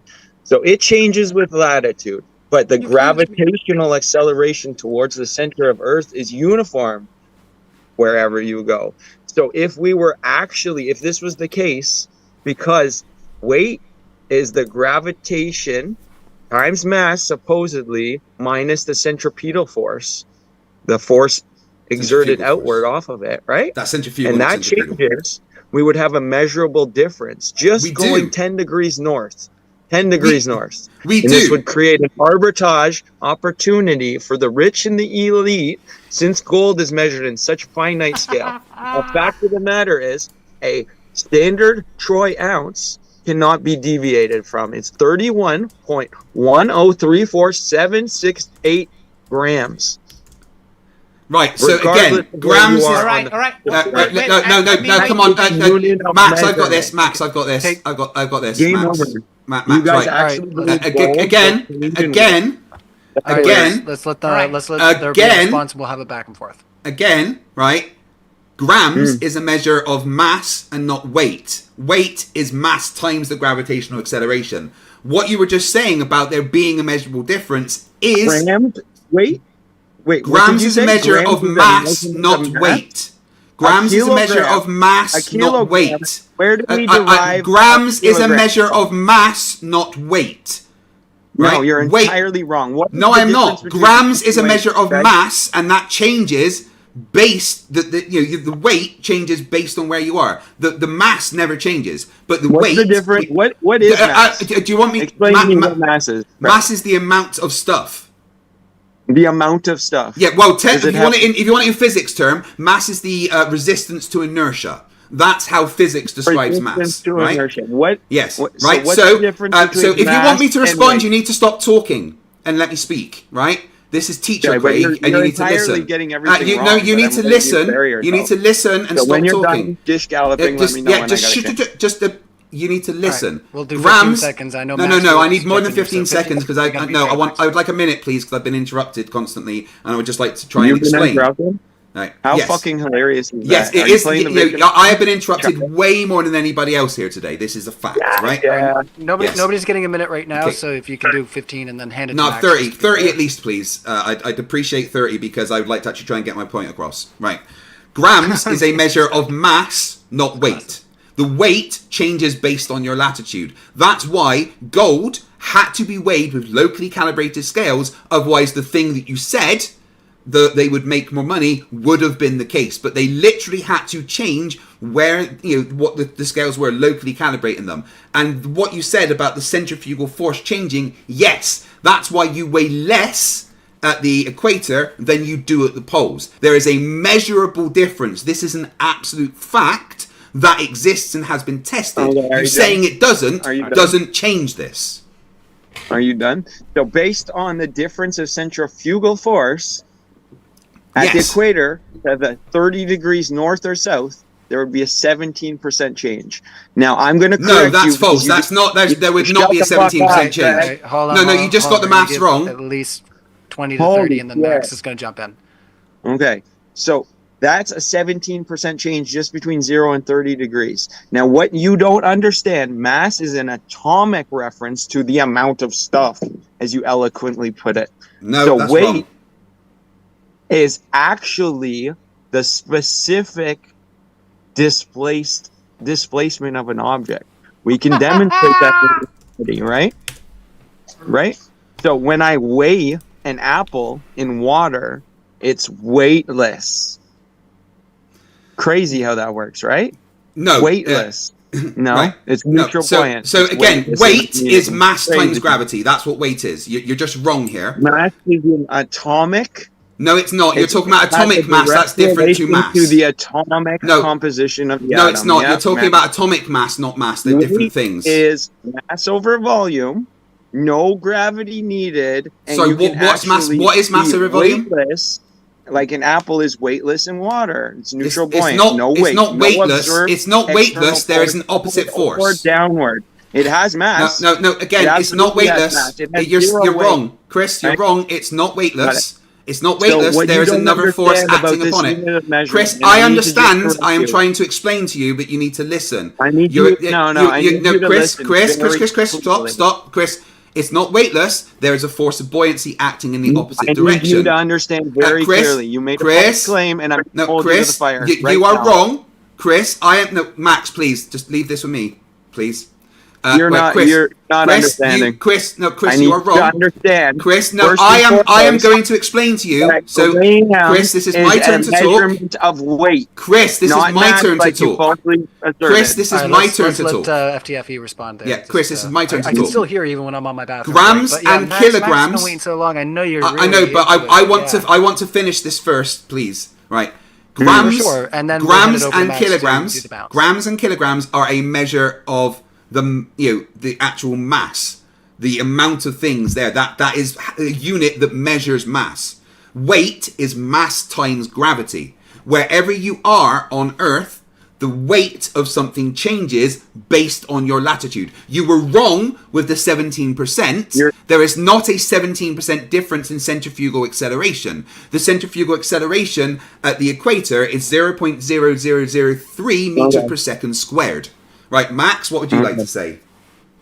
Right. Okay. So, Chris said something that the gravitational attraction is uniform across the Earth, and as anyone who has been on this channel before has heard PhD Tony say, that is absolutely false, and these differences in the local gravitational field of the Earth is how we find mineral deposits, oil, and it's literally the work of people like PhD Tony who actually find stuff underground for a living with gravitometers and other mechanisms. So, Chris, you're on a roll. You're wrong again. You're spewing bullshit. Both you guys are just coping and fucking melting out the airs. So, would you agree, Craig, and this is just a simple yes/no, that the difference between 1037 and 898 at 0 latitude and 30 is a 17% change? Would you agree simply? It's not a yes or no question. Right, I'm going to answer. You've asked the question. But I don't. No. You asked the question. I'm going to answer. This is where you be quiet. You've asked me a question. You've asked me a question. You asked a question. Let's let you respond nice and quick, and then we'll carry on to the next question. Chris, So when you too much ask a question, you shut the fuck up and let the person respond. But it's a yes no. Chris, just fucking straight Chris, up, Chris, I'm trying to respond. If you need, Chris, are you going to be a big boy and let me talk?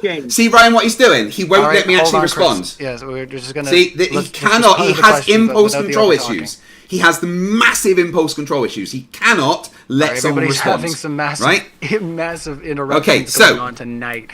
But there is a 17%. Ryan, let me respond. There is a 17% difference in the speed. There is not a 17% difference in the centrifugal acceleration.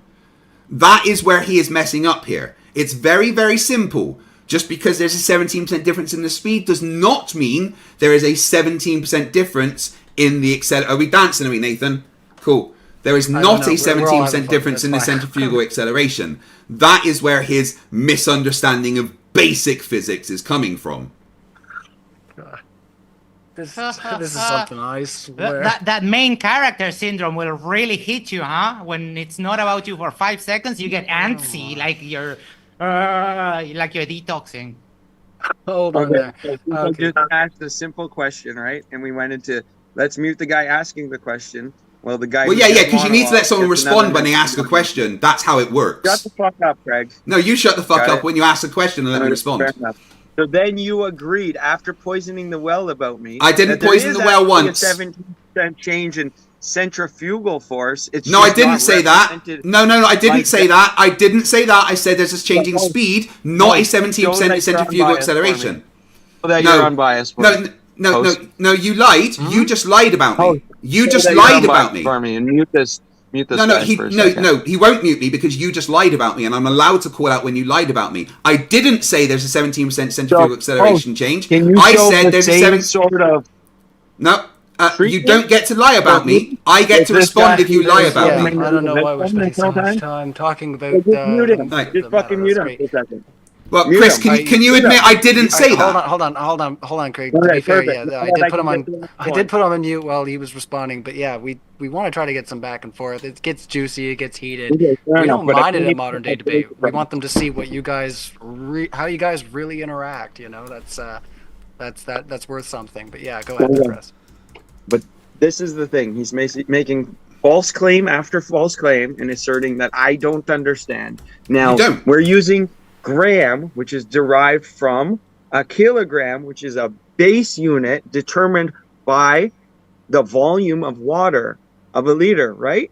No. Pretty fucking straightforward. This is where it's derived from. The weight is the volume and the mass that's within that volume. You baselessly said, I don't know what I'm talking about. But since we're using the measurement of grams, right?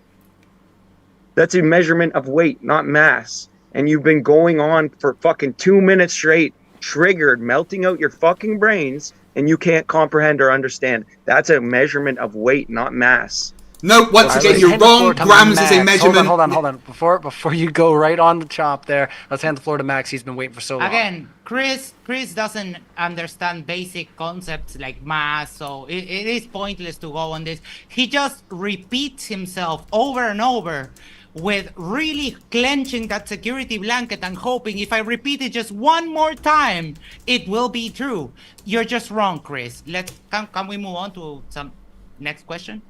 Well, Well, I'm just going to clarify it as I'm just going to clarify as the person with the degree in physics that tutors people to pass their physics GCSEs and standards. I would tell people that grams is a measure of mass and not weight, and they would go and pass their exams. So who are you going to listen? This is for the audience. Who are you going to listen to? Someone who teaches people and they pass their exams and has a degree in physics, or Chris, who possibly had lead paint instead of formula? Up to you. All right, let's move on to the next question there, guys. We got lots of questions, and you guys really, like I said, you really wanted to get into it. We love that at Modern Day Debate. Smash that like button. Hopefully you guys are enjoying it as well. Let us know in the live chat if you're absolutely digging the back and forth. Nathan, you want to jump in right quick? I just was wondering, we're at almost 3 hours. Hey guys, want to hear a Go funny whoever- story while we're all chatting, Before- dude? I'm dating a first grader. What's that? What? I'm sorry, I was interrupted. No, sorry. What were you saying? Yeah, At almost 3 hours. Can we just go straight, like, to whoever it's asked for? Then they get to respond. We're here for No. Last minute, bro. I showed up with 5 minutes notice. It's almost 3 hours into the debate.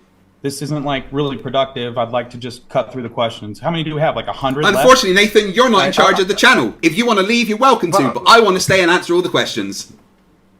Well, we will answer all the questions, but as for like bouncing them back and forth, when we do, I want to keep bouncing them back and forth. I want 100% have conversations around each of them. I think is what the audience want as well. I know you do, but that's what your after show is for, right? Well, no. It's only fair. If the audience asks a it. question, I think we should have a proper conversation around those questions. That's what Yeah, the audience want. Conversing even includes interrupting the host, Craig. Yeah, It's self-evident says the person that's interrupted more than anybody else during this debate. Hold on. I don't mean to do this, but if other people were in protest and they say, "Hey, Ryan, I think you're doing the wrong thing by doing that," then that would be one thing. But it seems like we've got majority are agreeing that we've got a lot of questions. We are going to ask those questions. We're going to make sure that each side gets to answer those questions. And if we get to be fair, like if we get like 5 or 6 questions in and they're all for one side, let's do a little back and forth. All right, let's not ignore that fact that can be fun, but let's try to bang out a few right quick. Okay, so thank you to our panel for your patience here. Let's see. I'm going to take you guys all off the mute, and I'm just going to rely on your good nature. Ryan, why don't you ask the audience what they'd like? Whether they'd rather see you rush through it. Just wondering. Oh, you want to check the poll? Sorry. No, I'm just wondering what the audience would rather. If they would rather you rush through it and not have a conversation, or if they would rather see a conversation. As an audience member, I know what I'd rather see. Just saying. Yeah, Okay. well, either way, if we don't have the speakers here to answer those questions just because they run out of time, then it's very much going to be moot. So, but Chris, if you want to do a little bit of engaging here, I mean, I've got a poll here, so I'm going to ask the next question. I know that you got something you're looking up there. We're 3 hours into this, Chris. I need some help here. Not engaging with the donuts, bro. Please. Yeah. Oh, Nathan, if you want to leave, you're welcome to. But I want to engage, and I'm going to make sure I am. All right? I'm telling you now, I'm having conversations around each question. It's happening. Deal with it. I'm going to ask the host to mute your triggered ass. No, I'm going to talk and you're going to deal with it. Oh, yeah? Is that what you're going to do? So the host actually just gave me the floor. I don't know if you heard that. You triggered donut. Yeah, and if I want to interject, I'm going to interject, and you're going to deal with it. I'm going to correct you, because I had to listen to you insult me and claim that you knew more than me. And that I do know more than you. That's a fact. Okay, so host, can you mute this clown? No, don't mute me, Ryan. Do not mute me. I'm having a conversation. I'm thinking about it. Let's. No, please don't mute me. I would just want a conversation with him. All right, then let's let Chris bring up what he's got here, and we'll have a conversation. I think Chris is the at 4. gram is derived by the unit of measurement that a cube of water, the volume, and the mass or the matter inside of it. Mass, now, each yes, specific molecule has a mass, but the weight of the object overall, the kilograms, is the weight. So you actually poisoned the well against me. Now I need to No, you are wrong. You are wrong. You are just wrong. You are just wrong. Mass versus weight. Mass is the amount of stuff, i.e. matter in an object, measured in grams, kilograms, or other units of mass. Mass doesn't change no matter where you are on Earth. Weight. Weight is the force of gravity acting upon an object's mass, measured in we're not in 1795, we're in 2024. We are in 2024. We are in 2024. We are in 2024. We are not in the 1700s. We are not in the 1700s. We are in 2024. All right. We're just slinging. Right, we are not in the 1700s, we are in 2024. And in 2024, mass is the amount of stuff in an object measured in grams, kilograms, or other units of mass. And mass doesn't change no matter where you are on Earth. Weight is the force of gravity acting on an object's mass, measured in newtons. I'm nearly done. Weight is the force of gravity acting on an object's mass. I'm nearly done, Chris. The force of gravity acting on an object's mass measured in newtons, force units. Weight changes depending on how strong gravity is in your location. That is from Oxford University, where they teach physics. All right. So just be clear, I didn't poison the well. You don't know what you're on about. You're thick as fuck. Let me just get back into these super chats, guys. You guys really do want to unpack more. I swear that we might have to get you guys back to have your own separate debate, just because you guys really seem to be just chomping at each other. It's a lot of fun. I just find it hilarious when the troglodyte says he knows more than the physics major. Whining about how he insulted him and he just had a literal meltdown live on air. Your pathetic platform to you. Personally allowing these pathetic globe trolls, cry more like little bitches, interrupt and insult and get away with it. When I call them out, he's insulting me. I want to hear this. I'm not insulting you. I'm saying you're allowing this kind of pathetic rhetoric to go on your platform.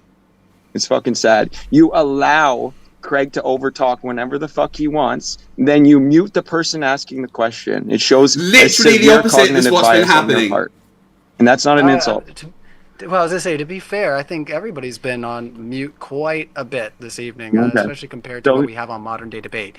It's fun to have some back and forth. There's lots of cutting people off. I've got no problem with people that hold different views. It has everything to do with how they behave on screen. Like I've got I'm friends with people across all the spectrums of modern day debate. So hey Ryan, there's been someone on my channel monitoring the amount of time people have had to speak, and apparently I've had the least time to speak out of everyone. So I guess he's wrong again. You on that? I would debate you on that. I think it's been Max over there, and thank you, Max. For especially when Craig was really. I've done what my objective is to show these fools that they are not bullies. So we're doing great. But yeah, to be fair, I think the most that we've given a lot to Chris and Craig to unpack there. It's been a lot of fun having you guys engage with each other. Hopefully you've had fun as well. So definitely hit that like, hit that subscribe button. We don't mind at all modern day debate, the heat. It's what we're here for. We want to make sure that you're getting an accurate representation. I need of to how people quickly engage nip. My naturally. dog is barking. I just need to let him out quickly. I will be 2 minutes. All right. Commander Riker needs a that's wee. the type of emergency you inject with. That's the one right there. All right. Just picking. All right. Thank you guys for your patience. To see, generally, E-Shady says someone could suck start a diesel truck. We won't say who, but generally, Shady, thank you so much for being just awful. MTM says, oh, surprise, surprise. Nathan Thompson bitching and whining again about something. Nothing changes, I guess. No wonder he's irrelevant now. All right, MTM, I don't know if you know who that is, Nathan Thompson, but he's one of those haters. You know how Nathan feels about the haters. I don't know. If you're thinking as well, Nathan, that you should have your own branded handkerchief for some of these people, for the haters, I don't know. I've been saying often, like we need our own modern day debate handkerchief just to and dry some of the tears. Yeah, lots of crying going on. Oh my, no, it's it's all good though. George says, George I can't say this. This is awful. Sorry. Has Nathan washed his hands yet? I don't know. Is this like that time that I said I have to go brush my teeth? I don't know. I have one person that pops in every time and says, Ryan, have you brushed your teeth? Just because he heard me say it once. So I try to remember. Eno says, please explain why spacesuits work in Marianas Trench. Can we do a spacewalk in the same suit at that depth, even though the space is the ultimate vacuum? No. All right. So in principle, if you build a suit with the structural integrity to take inside pressure, you could also potentially build it with the same structural integrity to withstand outside pressure. I mean, after all, pressure is pressure. And so, yeah, I don't see why not. All right, we're going to keep it to the one side. So unless you have anything to add there, Craig, we'll move right on. I missed what the question was. I apologize. Commander Riker wasn't barking. Oh, he was, but he was doing it in his sleep. It was cute. Oh, hey, thanks for your add-on there. Yeah, no, dogs are fun. DJ Boyd X says, can flat earthers please present positive evidence for flat earth that is exclusive to the flat earth? So I'll give you both the floor there, Nathan and Chris. This one is for you. Yep. Fluid static states that any body of water at rest, the surface of the water is level and horizontal to its container. If we lived on a globe with the radius value of 3,959 miles, we would have a geometric physical horizon at 1.22 times the square root of the observer's height in feet. We don't. I showed evidence of that in my opener. I would scroll back and watch that. And also, we see too far. We shouldn't be able to see 60 miles across Lake Michigan with a half mile of curvature and look at buildings that are 500 and 600 feet tall. So the globe's been thoroughly debunked. It's a cartoon. It's a religion. That's why we have to deal with all this emotional damage over here as this guy coddles his cat. And you say that you talk about emotional damage because of all the years of experience you have receiving emotional damage, or all the years of experience you have in psychoanalysis. Yeah, let's be clear. Hydrostatics. Thank you for conceding, Nathan. The hydrostatics. We're not going to do back and forth. Wait. No, come on. I need directly. I need to respond to a bunch of the lies that you just said. I cannot let lies go unchallenged, Ryan. That's just not fair. I know. But the audience want to see it. I'm telling you, the audience want to see it. I'll have to check that audience. You let me know if you want to see back and forth in the audience. Honestly, I do want to do. Honestly, there's no point in. It's pointless just asking questions and running on. The audience want to see a back and forth. Nathan's just said a bunch of lies, which I can easily debunk, and that would be much more entertaining for the audience. All right. Well, if you can respond within like 20 to 30 seconds, we can keep doing back and forth on the questions. Okay. Yeah, we can get through it. Nathan said hydrostatics mean that water is level when it's still. Yeah, he's right. Level means obviously conforming to the curvature of the liquid parts of Earth's surface and is perpendicular to the pull of gravity at every point on Earth. So level can mean curved. That's absolutely no problem with that. So then he said a bunch of stuff about seeing too far. Every time he says that, he ignores the variables like refraction and stuff, which we have quantified and know how to take into account for. He wants me to stop because he knows I'm debunking the lies that he tells every time, and I've debunked many times before. It doesn't take me 30 seconds to debunk his nonsense. All right. Well, any response on the other side, or do you want to carry on? Craig just spews garbage. So remember, I spew stuff from a physics degree. Hold on, Craig. We're gonna give them the closing. I gave. Oh, he's going back to a gram. Yeah, because right here it's saying it's derived from Hey, ask Wikipedia what shape the globe is. Hold on, you're on mute there, buddy. centimeter of water. And remember, you were calling me out as being a liar. Oh my God, he's going back like Wrong. 3 That's questions. simply all I'm doing. That's all I'm simply doing. So you don't think have any credibility in calling out what's wrong, and we should just roll by when Craig wants to interject. Oh my God, can I get an oh my God in the chat for Chris going back 3 questions? He's so hang up on that little issue he doesn't understand. This is hilarious. Oh my God in the chat, please. Confidence, right? And now, since I had to listen to your feelings, Max, and Craig's feelings, now I'm going to say, how dare Craig call me wrong, say that I don't understand when I'm proving he's a lying piece of shit. So adorable. Let's carry on. Thank you. All right. Let's ask the next question there. No, Ryan. Sorry, he doesn't get to call me a lying piece of shit, and then I don't respond. Have the last word. No, he doesn't. No, he doesn't get to call me a lying piece of shit, and I don't respond. I'm sorry, but no, that's not happening. He's wrong about the gram. What he's showing there shows that he is wrong about the gram.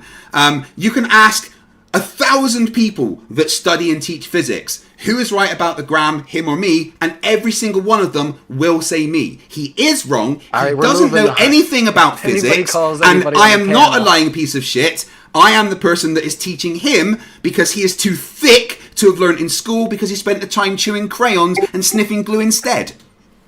See, there's those insults again that you're going to allow go. Anyway, right here it says... Are you going to cry some more? Are you going to cry a bit more? Read that paragraph because you were so fucking triggered. Okay, what you need to do is go on and read a physics book about mass and weight and see what it says. Good job. So are you done being triggered? Because remember, I'm not the one that's triggered. I'm the one that is trying to teach you basic physics. Fucking marbles. Originally defined in 1795 as the absolute weight of a volume, of pure water equal to the cube of 100 parts of a meter. So kilogram, gram. 1 cube centimeter, 1 cube meter. So there's an established volume, and there's an amount of matter inside that volume. That's your mass. That's the matter that's inside. Oh my goodness me. That was in the 1700s. The current definition of a gram as of 2019. Would you like to know the current definition of a gram? So, the current definition of a gram as of 2019. A gram is defined in terms of the kilogram, which is based on the Planck constant. The kilogram is officially defined as 1 kilogram equals... Cool, so Gaussian law. Good job. Hey, we're moving on to the next question. Sorry, we can't. So wait. Hold on, Max. Just to finish, just to clarify,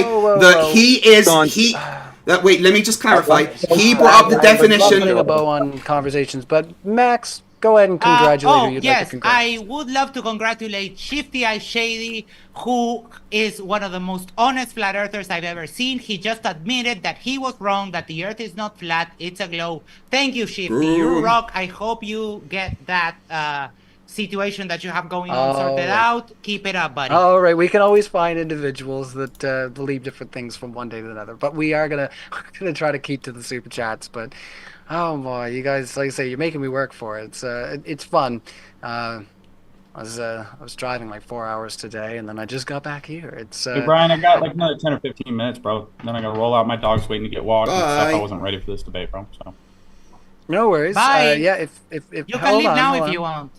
Hey, no. Let's not be disrespectful. Nathan came out, it was very fine of him to come out last minute. We appreciate you here at Modern Day Debate.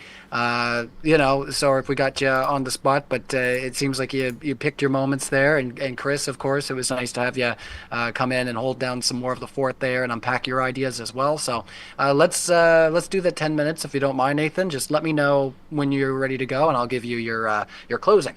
So Jooms says, why does a shipwreck on the flat ocean floor disappear from the bottom up when viewed/measured by sonar from a submarine moving away? Nathan, then reality.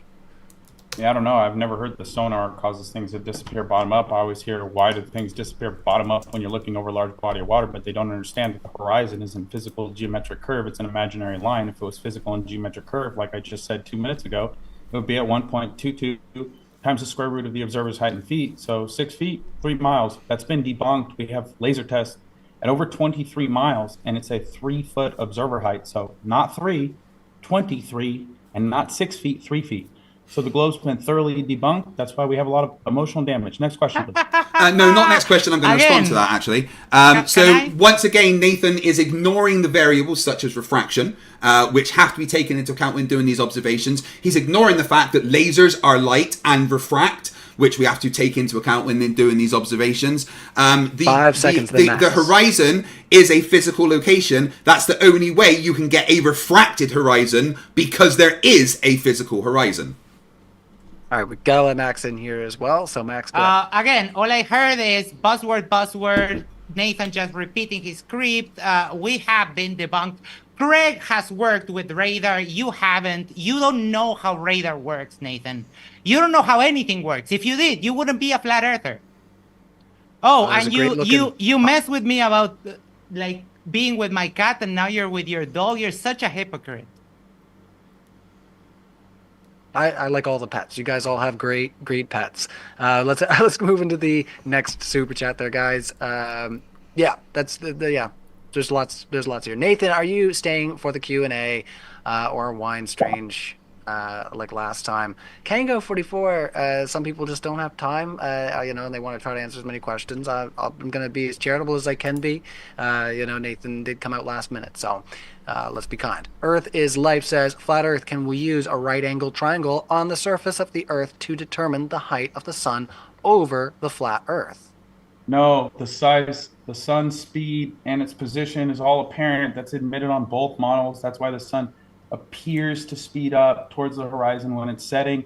So you can't accurately measure the distance to the sun, the size of the sun, and who really freaking cares?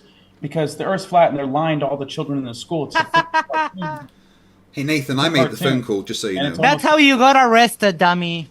He got arrested because I made the phone call.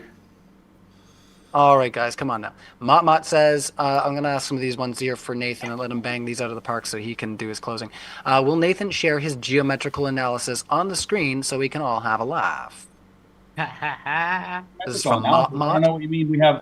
Could these guys mute up, bro? So the question's for me, and they're just like giggling like schoolgirls. I didn't say anything. Respond concisely to the questions while I'm here for 10 more minutes. I've been here for 3 hours, guys, and I can't even answer a question as I'm trying to get out of here. So, geometry debunks the globe religion, because if we had a geometric physical horizon, it would be at 1.22 times the square root of the observer's height in feet. I showed in my opener. Only if you ignore refraction, yeah.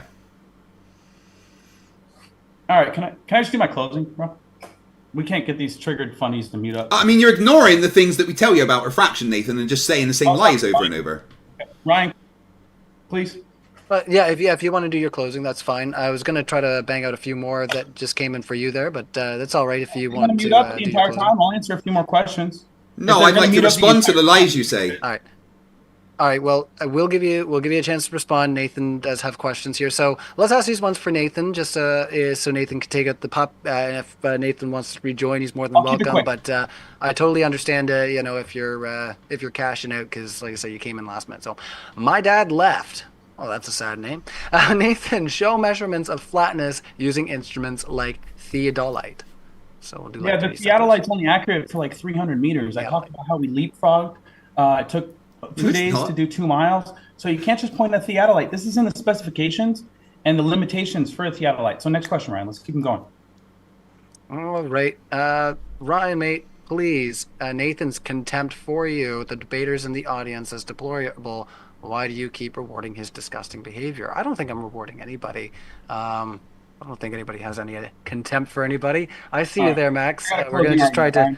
We're going to try to close this one out. But again, Nathan just lied. You can go in, look at the technical specifications.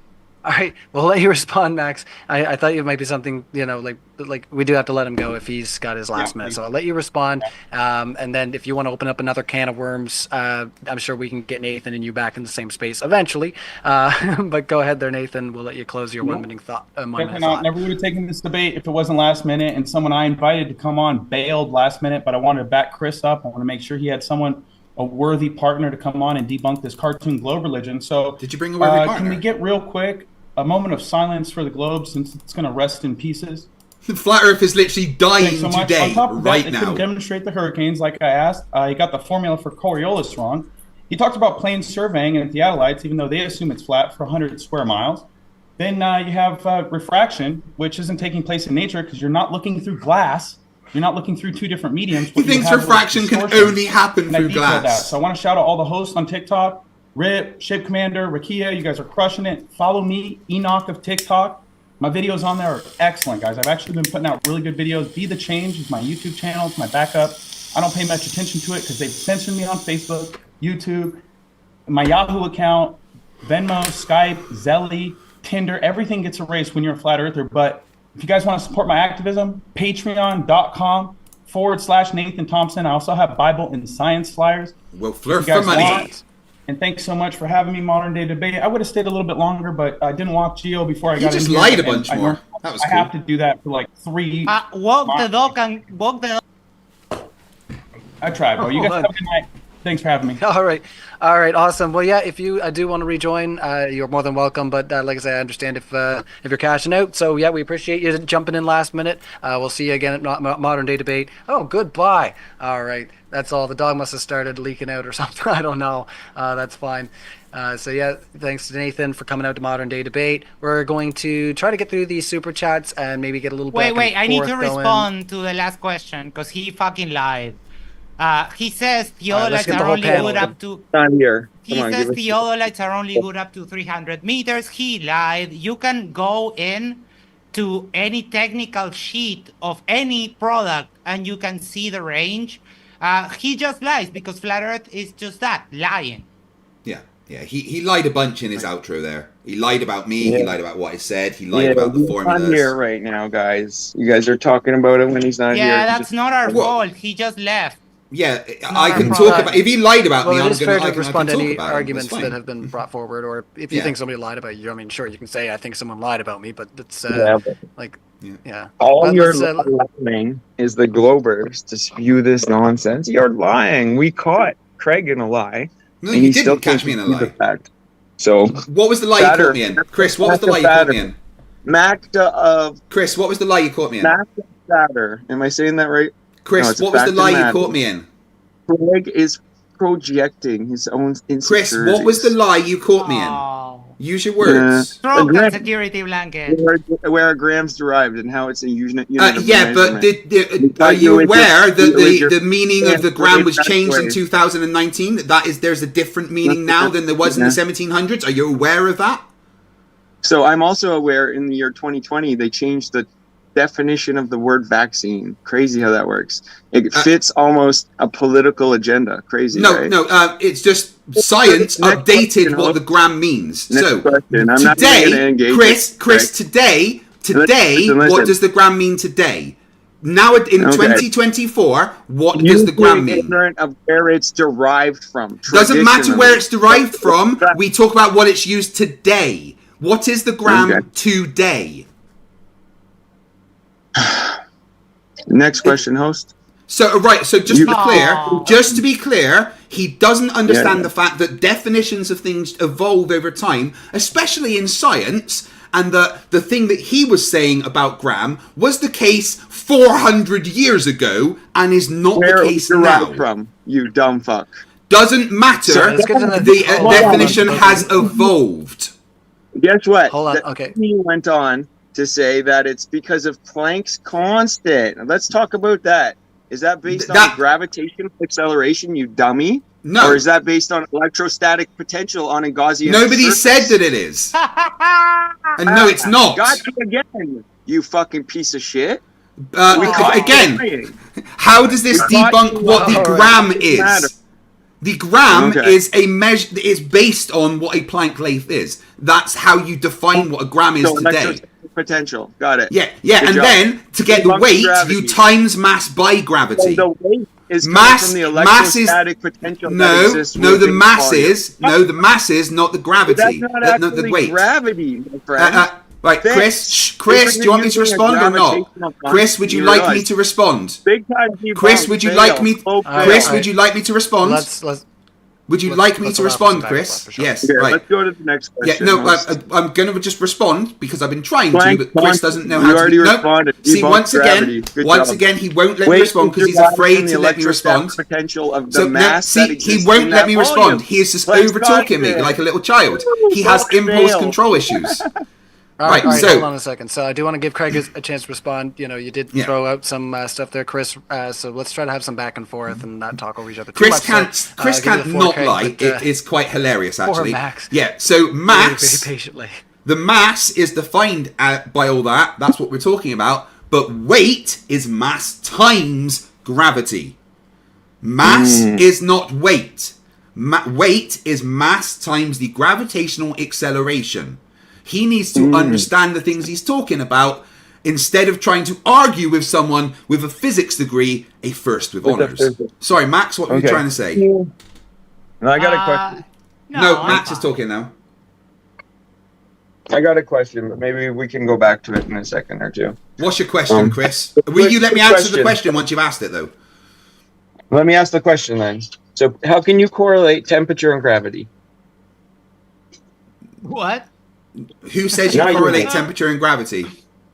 Yeah. Who says you do that? I'm asking you how you can, as a globe believer. Why would I do that? Those are very different things, bud. Yeah. Okay, so you're saying that me, as a flat earther, can't correlate, quote, gravity and temperature? That's what you're saying? You don't believe in gravity. Why would you correlate gravity and temperature? They aren't anything to do Well, I know with... that things rise and that things fall because of Archimedes' principle, which predates gravity by 1900 years. Includes a buoyant force, though, which has gravity in it. Let me finish off my point. I'm just simply asking how the globers, the befuddled and bewildered globers right now, we're not befuddled and bewildered. We're the ones that understand. Explain the direct correlation between temperature and, quote, gravity. There is no direct correlation between temperature and gravity. Yeah. There's no reason why you would have to do it. There's no direct interaction between... There's no direct interaction between gravity and temperature. There's no reason why... Electromagnetic radiation doesn't affect gravity. Okay. Cool. So can I do a science experiment for you, Craig? I don't think you could. Physics and gravity. Okay, well, all right. Let's start with let's start at the beginning. So, what's your observation? My observation is that there is a direct correlation between why things rise and why things fall. When I stated the question, no, that's not an observation. That's a hypothesis. What's your observation? When I specifically stated the question, you skipped the observation part. What's the observation, Chris? Okay. Chris, you skipped the first part. What's the observation? And then interrupt the whole time. Yeah, no, I'm just trying to take you through it because you skipped the first part. So what's your observation? You don't even know what you don't even know what I'm about to propose because you said do a science experiment, and so we're going to start from the beginning. All right, let's give Chris a chance to unpack here. But yeah, the audience, majority of the audience is pro unpacking some more. So I do appreciate you guys taking the time. But yeah, let's give Chris the floor. Okay. So I asked, what's the correlation between gravity, the downward bias that you globe believers have, and temperature? Befuddled and bewildered, the quote science, the physics professor who hands out grades on physics doesn't understand thermal expanse. I don't hand out grades. I teach people and they pass and get good grades. So here we have a demonstration of a Galilean inverted thermometer. Inverted. Cool. So I pour some cold water on it. What happens when I pour some cold water on it? You change one of the variables. Well, because it's an inverted Galilean thermometer, the little tube will rise up. Yeah. Why? Because what's happening... Stop talking. Just stop talking till I'm done. Okay? So what's happening here because we know that this is a sealed, contained unit, and that the mass of this cannot change. Not at all. It can't change because it's contained. It's sealed. But we have a little bit of gas, which is compressible, and we have a liquid fluid medium, right? So we know that there's thermal expanse. We know that when you heat something up, the volume of it expands. We know that the density is mass over volume. So in this demonstration, I'm going to make things rise simply by decreasing the energetic input put into it. Yeah, And so you're these changing little one of the bubbles variables. will rise to Yeah. their equilibrium state. Yeah, so this Chris, is what you're called- doing is you're changing one of the variables. Hold on. No, Chris, you've talked Hold for a on. while, and let me speak now, right? What you're doing is you are changing one of the variables that gravity is a part of in that. That's all. Other forces can variable exist am I at the same time. Right. Right Which now, you are variable- changing the pressure variable inside of that. Moment, bro. You can comprehend, and you're about to melt. Yeah, So which variable I'm is the trying. If you would let me speak, I could tell you, but you don't have impulse control, and you aren't All right, able to so let what people variable respond is to being you. changed? Let's just ask that question. He asked you what variable is being changed there, correct? Yeah, what it- variable is changing? In this case, you are adding heat energy to the system. Well, in fact, I would be taking away from. This is an inverted Galilean. That's cold water. I don't know if you can tell, but I promise. Okay, right. So you are removing heat energy from the system. There is an exchange of heat energy. Okay, so what is effectively the variable in that's changing here? I just told We're you, in heat. thermal There's an expanse. exchange Led of you heat into energy. Water. Chris, if you want Yeah, me to there's a- answer a question, you need to actually be quiet and let me answer a question instead of keeping on talking. Fair enough. Fair enough. So, Okay. So you are If no, okay. is- You're going to keep talking instead of letting me respond. Right? Okay, I see. Fair Chris, enough. I literally just Go ahead. said that Let's if you let want Craig- me to let's let Craig in respond, here for then a you second. need Go to ahead, stop talking. So what you're doing is you are causing an exchange of heat energy. That's it. That doesn't take away gravity. That is just one variable in that system. Gravity being one of the variables, the heat energy in it being another. Within that system, there is a correlation between the heat energy and the amount of movement due to gravity. But the acceleration due to gravity hasn't stopped. There is just other forces acting against that acceleration at this time. And when you have an exchange of heat energy,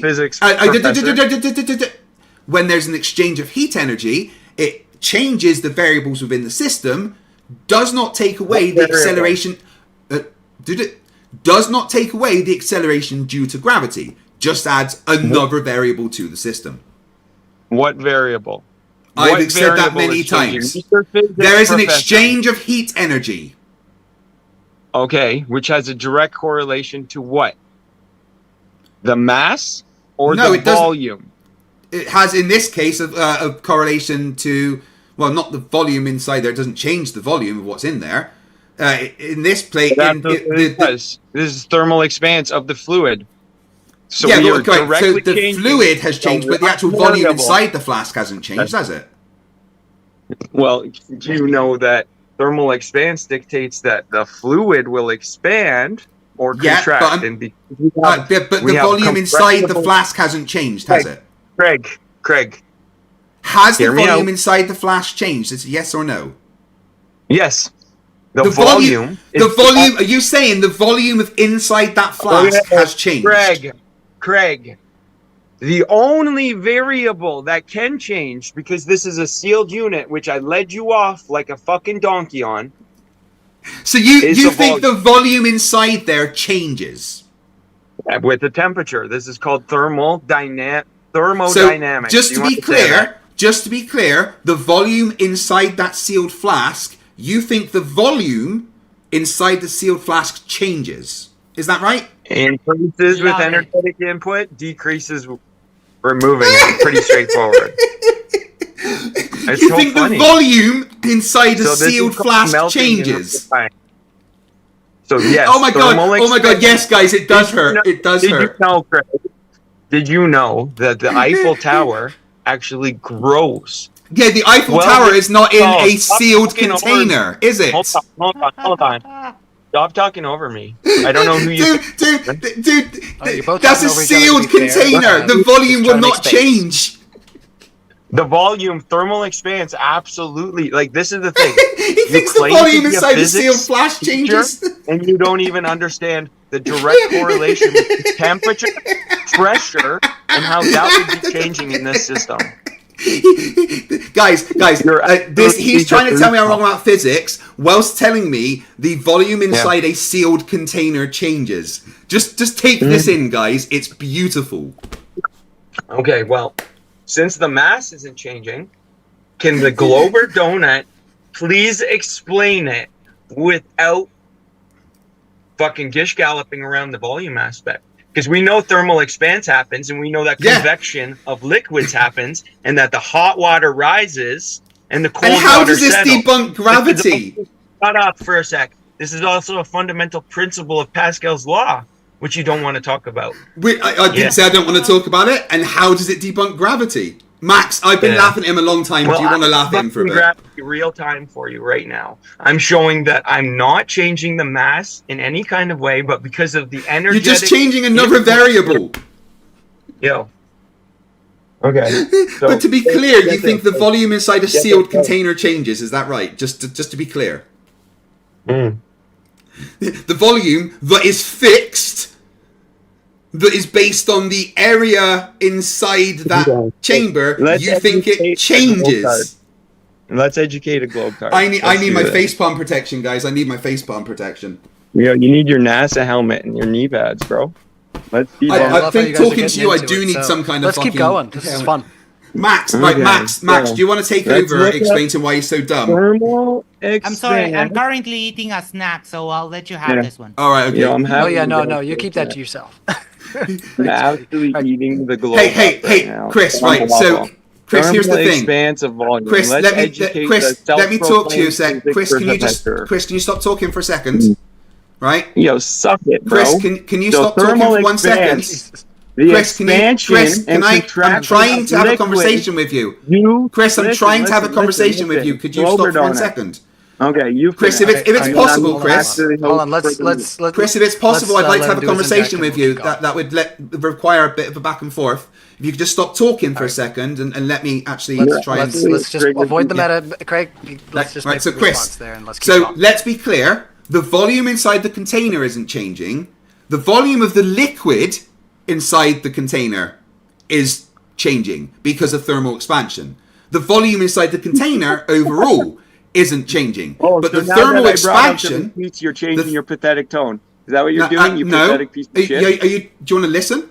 Like I've told you no, I'm not done. I'm not done. I'm trying to explain. I've been trying to politely talk to you, but you keep talking. You're talking over me. Oh, but I'm trying. Chris, I've been trying to explain to you. If you could give me just 1 minute. We're both doing meta. You're both on mute. So Max, I'm going to let you respond to what Chris just said there, and then. Oh no, I'm more than happy that I'm finishing a sandwich here because you're still finishing your sandwich. Don't worry. All right. That's we'll give these guys a cool off. Yeah. So if Chris could just give me 30 seconds. Hold on, Craig. Last time I gave you the floor, so I'm going to give it to Chris this time. Okay. So basically what I've got on my screen here is the direct correlation between temperature and thermal expanse. And this is how it's represented. So the volume would increase with temperature and decrease with temperature. The volume is the variable. The volume of what, though? You're actually losing your fucking shit. I'm really not. About physics. And the my degree in physics says that it does. You didn't even know why objects rise and why they fall. Oh, I know exactly why.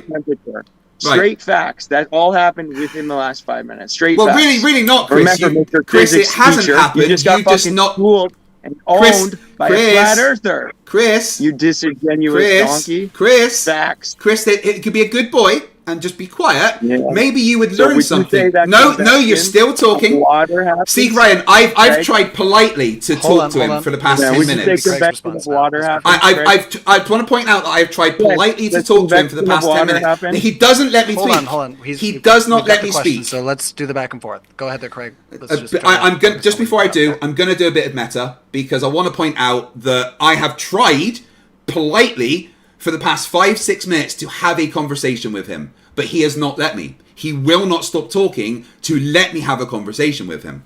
No, Chris, you absolute fucking donkey. The volume inside does not change. What changes is the volume of the liquid due to thermal expansion. That is going to create a force in the opposite direction to gravity. It does not take away gravity. It does not debunk gravity. More than one force can exist at a time. But to be clear, Chris, the volume inside a fixed container does not change. The volume of the materials in it, the amount of air versus liquid, that can change because of thermal expansion. So, no, you haven't debunked me. You just didn't listen because you are unable to, because you have serious impulse control issues. And you have an IQ smaller than your fucking shoe size. Are you done? I would challenge you to an IQ test, but I can see you're unarmed. Are you done? Yeah, absolutely. Do it right now. Let's get an IQ test and do one right now. Derp, derp. Are you done? You've just challenged me to an IQ test. Let's do it. Go ahead and respond. Let's respond directly, Chris. I'm gonna respond directly. There. So when I led off, host, you would agree. I said that it's a sealed, contained unit. That would imply I'm not invoking the volume of the container expanding, but simply we're mind readers the now, liquid are we? that Craig, mute it. Craig, host. not It's Craig. Me Craig. You can at least do me a favor and mute this fucking piece He is of on shit. mute, so he's got you got 20 seconds there.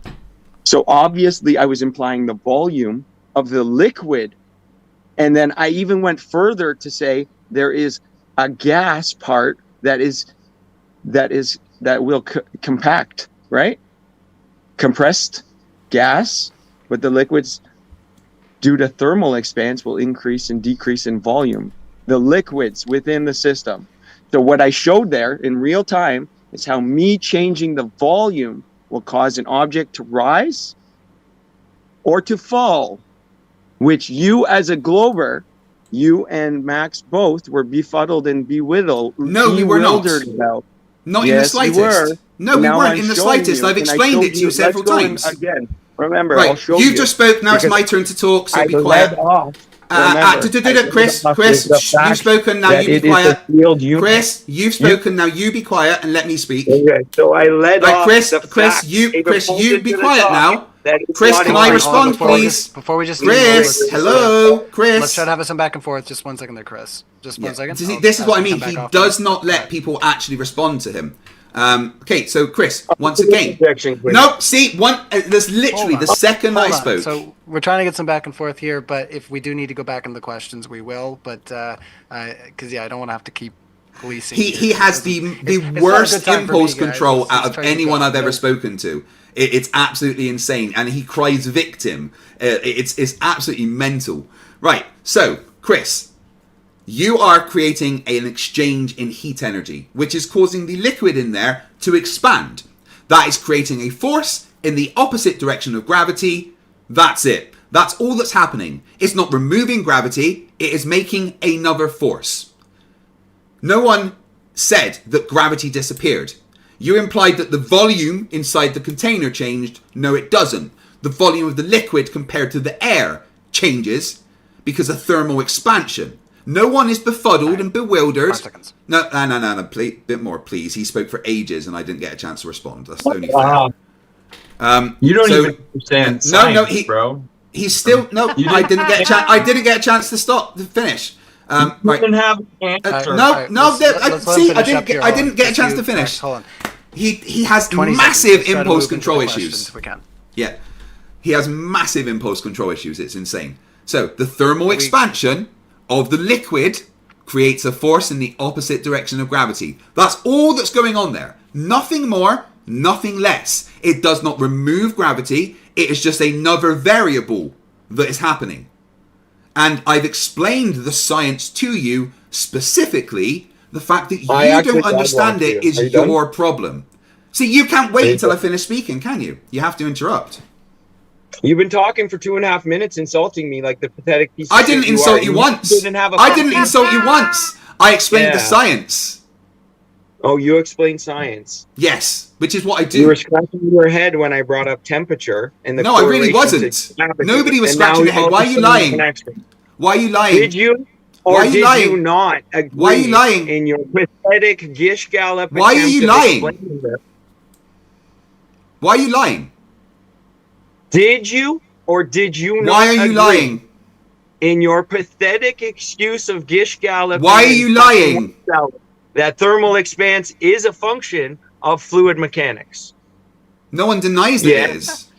Did I or did I not state openly that this is a sealed, contained unit? So I obviously wasn't implying the volume of the container would change. Well, maybe if you learn to use your words like a big boy, we wouldn't have to read your fucking mind. Why are you steaming out your fucking forehead, Craig? Why can't you comprehend the point that I'm going to bring up right now? Hey, Chris. Hold on. This is where I'm going to mute Chris, hold on. Shh. Chris, hold on. No. Be a good boy. Steamroll this point. Chris, be a good boy. No, Chris, be a good boy. Let me respond. Chris, let me respond. It's incredibly difficult. So hold on a second there, Chris. You just had the floor there to explain your point. No, my turn, Chris. My turn, Chris. Ryan, you're going to have to mute him. You're going to have to mute him, Ryan. Sorry. Okay.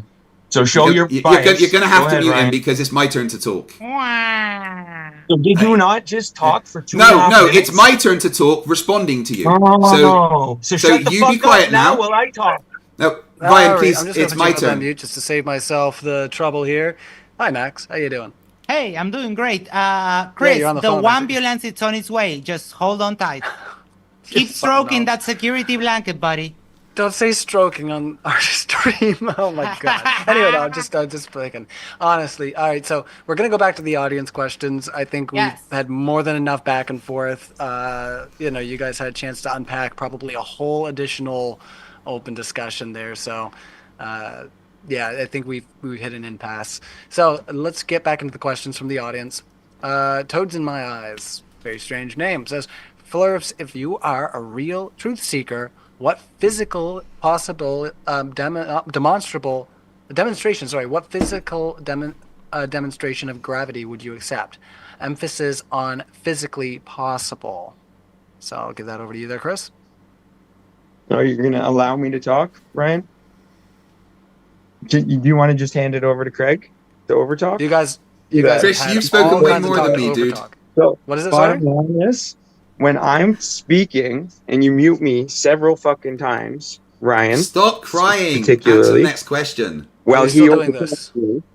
That Are we shows still doing meta debate? Because I still haven't got my point across. Stop crying. We're and going to the next question now. Bias, okay, fair enough. This is why I'm getting driven nuts here. Honestly, like it's like I say, I'm feeling out the biased nature of the program. His one functioning brain cell gets stuck on one topic and can't move on. Good job. So when I asked the Globers, they didn't have an answer. We did have an answer. And when I try to bring up neutral buoyancy, like this is demonstrating, and how if I weighed this with a Newton spring scale, which measures in newtons, there's no observable force upward or downward. This is neutral buoyancy. There's more than one force regarding the weight displaced. Right. Because weight Ryan, is what was the next from question? How much fluid is displaced? Sorry, Ryan, what was the next question? Even your model, even your nonsense incorporates buoyancy, which you will pathetically invoke a fixed variable. The fixed variable is not quantitative, meaning that it changes. I'm pretty sure you asked the next question, Ryan. It's only why is he still talking about the previous variable into an already existing ratio, which was Archimedes' principle, the atomic mass of an object over the volume. Why is he not answering the question that you asked, Ryan? I'm just wondering. Displaced or displacing of the fluid medium that it's in. Yeah, thanks, gravity. Anyway, what was the next question, right? Volume makes things rise. Not can do mass in that thing, yes. And you melted real time. No one melted apart from you, Chris. You got seriously triggered, dude. Ryan, what was the next question? Yeah. Well, we got lots of questions. Let's keep them for the side that they're on. I get that I get that you all are going to disagree with each other based on what you say, but yeah, let's try to answer the questions for the audience and avoid the other speakers that are on the panel as much as you can, as far as like directly indicting them. Because if you do directly say something like Max and say, "Oh, well, Chris was saying this," then I'm going to give it to Chris, or vice versa. If Chris says, "Well, Craig said XYZ," it's just the way it's going to go. So if you directly engage with the audience question, then we can move through them a bit quicker. So Skips says, "I can't believe I'm watching a debate about the Earth being flat." Well, you sure are, and we have our poll up right now. Make sure you go vote in that. It is for who you found the most compelling speaker. I will do one regarding the final experiment before the end of the debate, so keep in your about eyes 20 peeled minutes, for MC that. Toon goes live from Antarctica. Very cool. Yeah. So once again, yeah, smack that like button. You want to. Let's see. Quantum80 says, "Why can't these flat Earth geometry experts tell us, using Flerf geometry, the exact altitude of the Flerf sun?" Oh, I know. Because they don't do math. Oh, that's funny. We're asking Based this one for on Chris. right angle and based on the geometry they tell us, we know that it can't be more than 4,000 miles, and it changes in apparent position based on our orientation and how far we are from the geographical position on Earth. In 1967, more they than measured the 4,000 distance miles. to the Because we're using a Oh, no, plane he's still surface talking. and not spherical geometry, remember?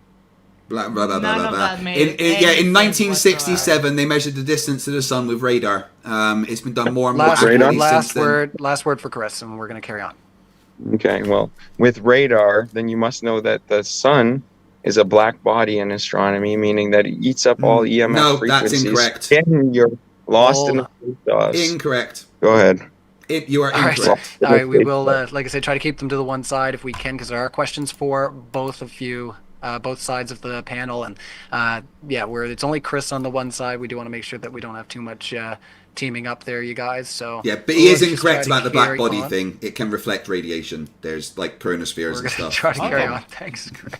But honestly, if you guys have more commentary, definitely let people know where they can find you. I'm sure that you'll have other things that you'll want to unpack that we weren't able to get to tonight. But once again, big thank you to the panel for coming out and getting their ideas on the table. Let's see here. Heathen Stocking says, "Flatties, why does a large triangle on Earth, let's say 1,000 miles each side, equal more than 180 degrees? Also explain two different polar stars." I just asked you to come off the mute there. Oh, you're off. Hold on one second. I got a good explanation for both of those. So, I bet you don't. yeah, already starting, Craig. Aren't you? I'm just making a prediction, buddy. That's what science is all about.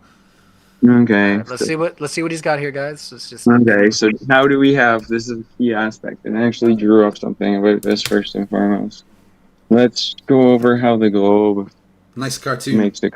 This was one of your opening statements, and I drew this up just recently, so pretty cool. So, what you're making a claim on the globe is that because you're on different sides of the equator, you would expect different rotations, right? So we can see here that it's east to west, east to west, east to west, east to west, or is it west to east? You tell me, Globers. You guys should know, right? So we basically have rotation is not measured. We in have west to our east. orientation to the poles. This is our polar point, and our anti-polar point are our south pole, right? So what you're saying is that we have two different motions, and you can simply you can see first and foremost that it would always be the same rotation. It would just be how you orient yourself. And here you're facing the south, right? On your model. Yeah. On your model, you're facing the south. Yes, thanks, Chloe. Okay. Yeah. So let's talk about how that works on a plane surface. If we have the car coming in between us, and this guy's facing the car would appear from his right side and leave to his left side because he's facing north. Now, if he were to go past the equator and face the north, the car would still come from his right side and set to his left side until you go past the center point. Straightforward. For the lady's facing the opposite way. So for her, the supposed star rotation is going to come, from her left and set to her right when she faces south. But if she switched her orientation the same as his, it would have been. So this is an effective perspective. And there's something called Orion, the Celestial Bridge. Key aspect, Celestial Bridge, it has Mintaka. Mintaka is on the equator. It's one of 14 equatorially locked stars. All right, before you go on, can we respond to that? Hold on, Craig.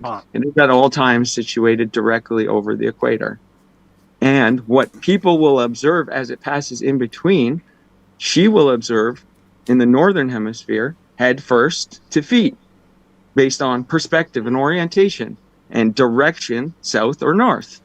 So opposite for this guy, he would observe in the southern hemisphere, Jesus Christ, feet to head.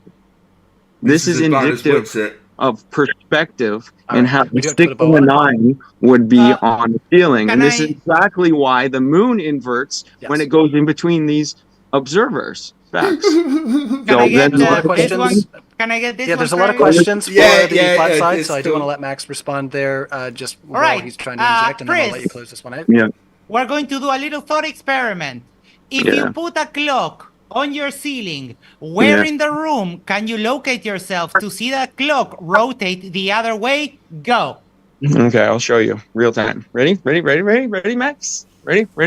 Okay. So when I face the fan, right to left. He's about to debunk himself. No problem. Right. So when I change my direction, my polar point to that center point, now it's coming left to right. I didn't have to actually... Which way is it rotating? It's still rotating the same way, buddy. So orientation matters. Chris, bless your heart. Oh my goodness. Right, Chris. Okay. Here's how it works, buddy. Wait, no, Chris, let me respond, buddy. Right. Chris, let me respond, buddy. Chris. All right, so while Chris gets that ready, we'll let you do a little quick response there, Craig. So, and go number one, this doesn't work, Chris, because it's not just opposite directions. We see entirely different stars. Number two, if you stand at the North Pole, look directly up, the stars rotate around you counterclockwise. If you stand at the South Pole, look directly up, the stars rotate clockwise. At those positions, there is no way... wait. At those positions, in the North Pole and the South Pole, there is nowhere that you can look that the stars would do anything other than rotate counterclockwise in the north and clockwise in the south. And again, they are entirely different stars. Okay, you went on with your gish galloping again, and you... That wasn't a gish gallop, that was very specific and succinct. Okay, but right off the hop, before you started gish galloping, you established your orientation either towards the north or towards the south, like I was demonstrating. You started off with that point. Yeah, good job. Good job for proving my point. No, the very first thing I said, actually, was that there are entirely different stars. Maybe you had listened to a different conversation, but you just lied about the conversation that we just had. Are you there? Yeah, we did give the last thought there to Chris, was what I had said. So we are going to ask the next question. Okay, good. I still got another... So if I were... Oh, right, yes, you had another example. So sorry, yeah, I did say that was cool. Yeah. Go for it. So if everyone can see here, just next to... And I know exact position of Polaris. I look at it almost every single chance I can get. You can't see it with the exposure from that light. It's right there, right where my finger's pointing. So if I orient myself that way, in the northern hemisphere, 42 degrees north, the stars will come from the east over my head, where the moon is, and set to the west, right? That's because I orient myself towards Polaris. Now, without crossing the equator, I orient myself south. The stars are now coming from my left and overhead to my right. They're still rotating the same way. Yeah. So I don't actually have to go across the equator to demonstrate how that happens. But Chris, you didn't debunk the fact that at the North Pole, looking directly up, they rotate counterclockwise. At the South Pole, looking directly... Have you ever been to the South Pole? I've been to Antarctica. When you're at the South Pole and look directly up, they rotate clockwise. And they are entirely different sets of stars. You did not address that. You just said something particularly dumb. I showed you how it works. Several. No, you failed to show us how it works. You got it entirely wrong. Question? Honestly, you have the spatial awareness of a 3-year-old. Yeah, we got lots of questions. Come on now, let's get into it. Thank you so much to our live chat. We appreciate you guys. It's been a lot of fun. We got all kinds of more questions to get through. So yeah, definitely keep your eyes on the screen. We appreciate it. Smash that like button. Help boost it up in the algorithm. We're having a lot of fun here on Modern Day Debate. Yeah, we're letting a lot fly tonight. We're letting a lot go. It's really fun. We are having fun. I hope you're having fun. I don't know. I'm gonna stop saying fun because people are gonna be like, "That's you're becoming a record." But remember, guys, in about 10 minutes, MC Toon goes live from Antarctica. Just saying. So, can you see my screen there, Craig? Yes. Oh, good debunk. Good debunk of Flat Earth there. Thank you. So where can you point out where this alleged rotation change happens? Easy. The ones the ones to the left of there. If you want me to the left there? That's the right, dude. That's the right. That's all right, buddy. Yeah, to the left there. Yeah. Okay. So those ones on the left are rotating one way, and the ones on the right are rotating the other way. Okay, but here we can see if this is our east-west meridian, right? Which is a term in astrology and astronomy. There's a bit right in the middle where it will split between which is rotating. Yes. You are debunking Flat Earth right now. I very much appreciate it. Thank you. All the stars would be simply going east to west over top of us. They are rotating. No the ones to the left are rotating one way. When we no, there is. There is. The ones to the left are rotating one way. The ones to the right are rotating another way. Okay, like I just demonstrated, when I face Polaris, the stars will appear to come from my right. It doesn't change the way they rotate. They will appear to come from my left. Simply it does not change the way they rotate. And an anti-polar point.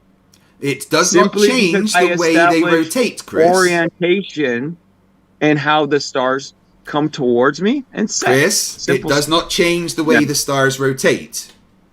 So like I was also saying, when Orion rises off the horizon, an observer it's like here... knowledge just bounces off of him.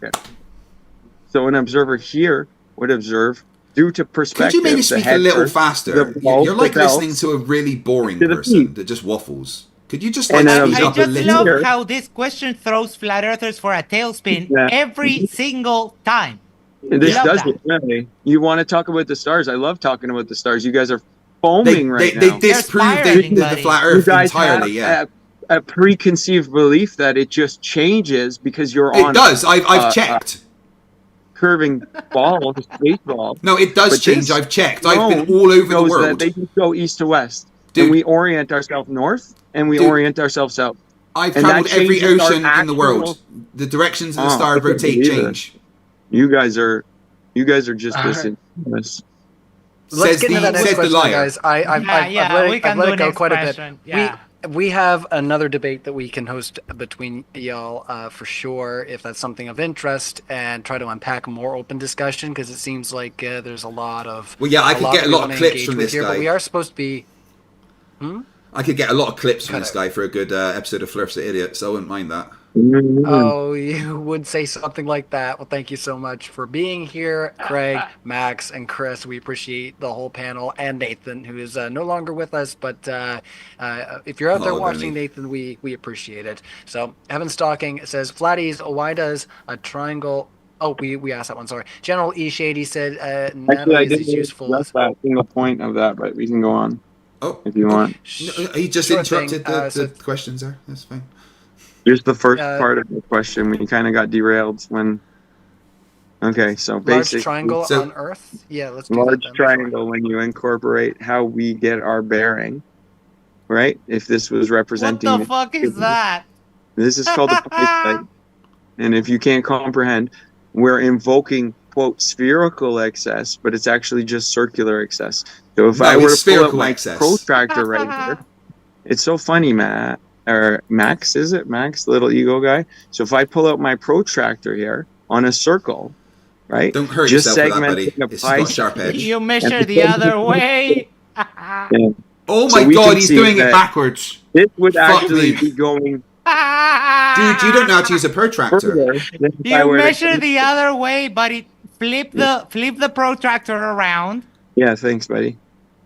Flip So the I'm trying to show protractor you- around. I know Listen, I know you dropped out of high school, but that's not how you use a protractor, buddy. This guy Oh my doesn't know lord. that you can flip it any fucking way. That's fucking Yeah, hilarious. No, but if you that's want to not use how it you correctly, measure. if you want to use it showing right, the yeah. angle. Listen. This is basic stuff. Because I'm showing the angle from this, why would I flip it the other way, Max? That's just Oh my stupid. lord. It's okay, That's buddy. It's absolutely all right. Keep on keeping Okay. on. We're loving this. Yeah. So it's funny, but you can't actually comprehend that a protractor Oh, we comprehend. Sure, has buddy, multiple yeah. functions. And when we measure the angle down from this surface, that's how we would orient the protractor. Max can't even understand Yes, bullshit. sure. Like fucking grade 4 stuff, Max. Are you gonna be Sure. okay then?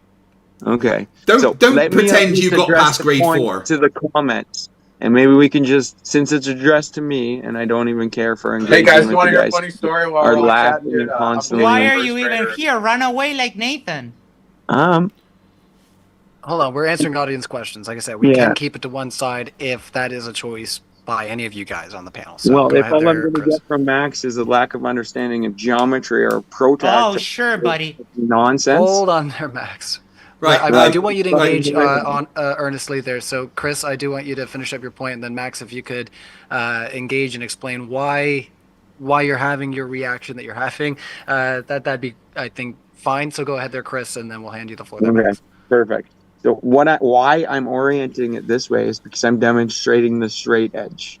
You see, if I were to connect point to point and make a triangle, that would make 180 interior degrees. Because we are using a changing circular bearing to the north, we have a radius from the circumference to the north, right? That would indicate a pie being cut out.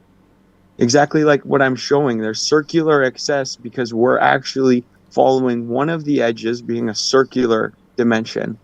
That's what's going on. Fuck. Facts. Now, what do you even have to say about that? I don't think you know Nothing. what spherical excess actually is. They measure triangles with Yeah. with total stations to each other, and then measure the angles between On those a flat triangles. plane. And if the triangles flat add plane. up to more than 180, Yeah. then there's spherical excess, which means that there's spherical triangles, which can only be on the surface of a sphere. No, so they actually establish a triangle on a flat plane. No, they don't. So it's not a sphere. It's not a sphere. There's spherical excess, though. They measure it, and then there's more than It's 180 circular excess, degrees. and you're trying to I'm invoke a talking. spherical Like, dude, you've picture of spoken for about 3 years. Just be quiet for a second, right? Just, They met. yeah, we just layered. Chris, you've spoken for a long time. Just be quiet for 1 minute, all right? the question is oriented Chris, towards you know. will you? All right, Please. all right. Chris is making a space. Let's just stop doing meta. Go ahead and answer like I say. Let's just try to engage with the topic. If you're going to respond, there, correct. Right. I'm trying to, but he just won't stop talking. Oh my god. Yeah, so they Do measure it again? triangles. Okay, go for they it. measure triangles, and then they measure the angles of those triangles, and then they add up the angles. And if the angles add up to more than 180, then it is a spherical triangle.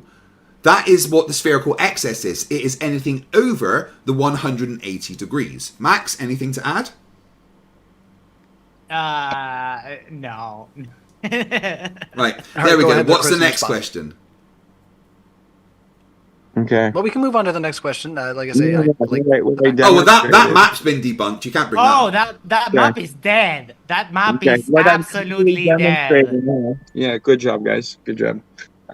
So what I'm clearly stating here is that showing you the difference that exists when I connect point to point in a circle would also give us an excess of angles. Only if a part of the circle's been Because pulled it's out, not- like in that example. Because it's not actually connecting point to point, and it's following the bearing of a circle path. So, Chris, are you saying that the would Earth be a is circular. Chris, are you saying that the Excuse me, Earth? Craig. No, Chris. Excuse me. Are you still Craig, right? Shut Chris, the fuck up. I'm asking. I'm trying to have a conversation with you, buddy.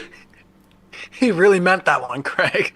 Oh man, Chris, you need to take a chill pill, buddy. I know you're triggered. It's okay. But are you implying that the Earth is a pizza with a slice coming out of it? No, you're still talking. See, whenever I speak, he just won't stop talking. Whenever I speak, he just won't stop. Just shut the fuck up. See, this is what it is. Okay? Whenever I'm speaking, he will not stop talking. He cannot let other people talk. Man.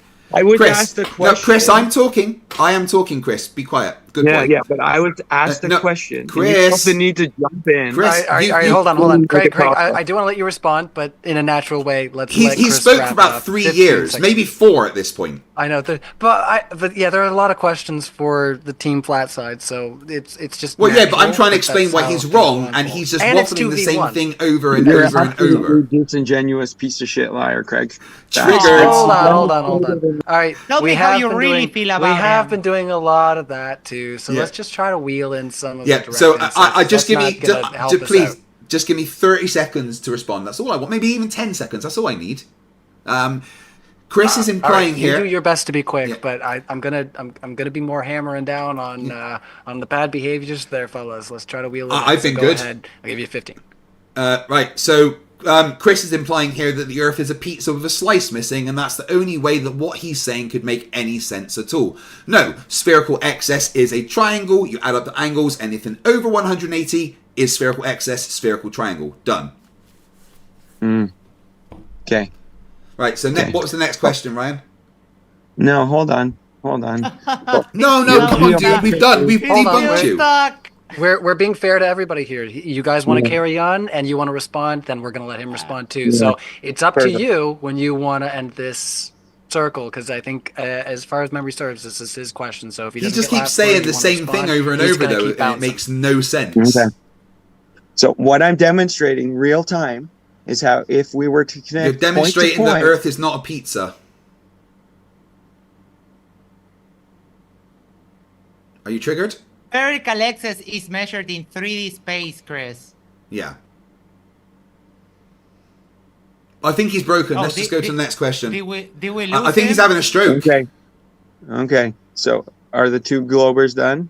Being triggered donuts? Yeah. Are you going to repeat yourself again for the 3rd time in a row? Yeah, we don't need to hear you say the same thing again, Chris. It just shows a level of cognitive dissonance that is superior and second. Define cognitive dissonance. Okay.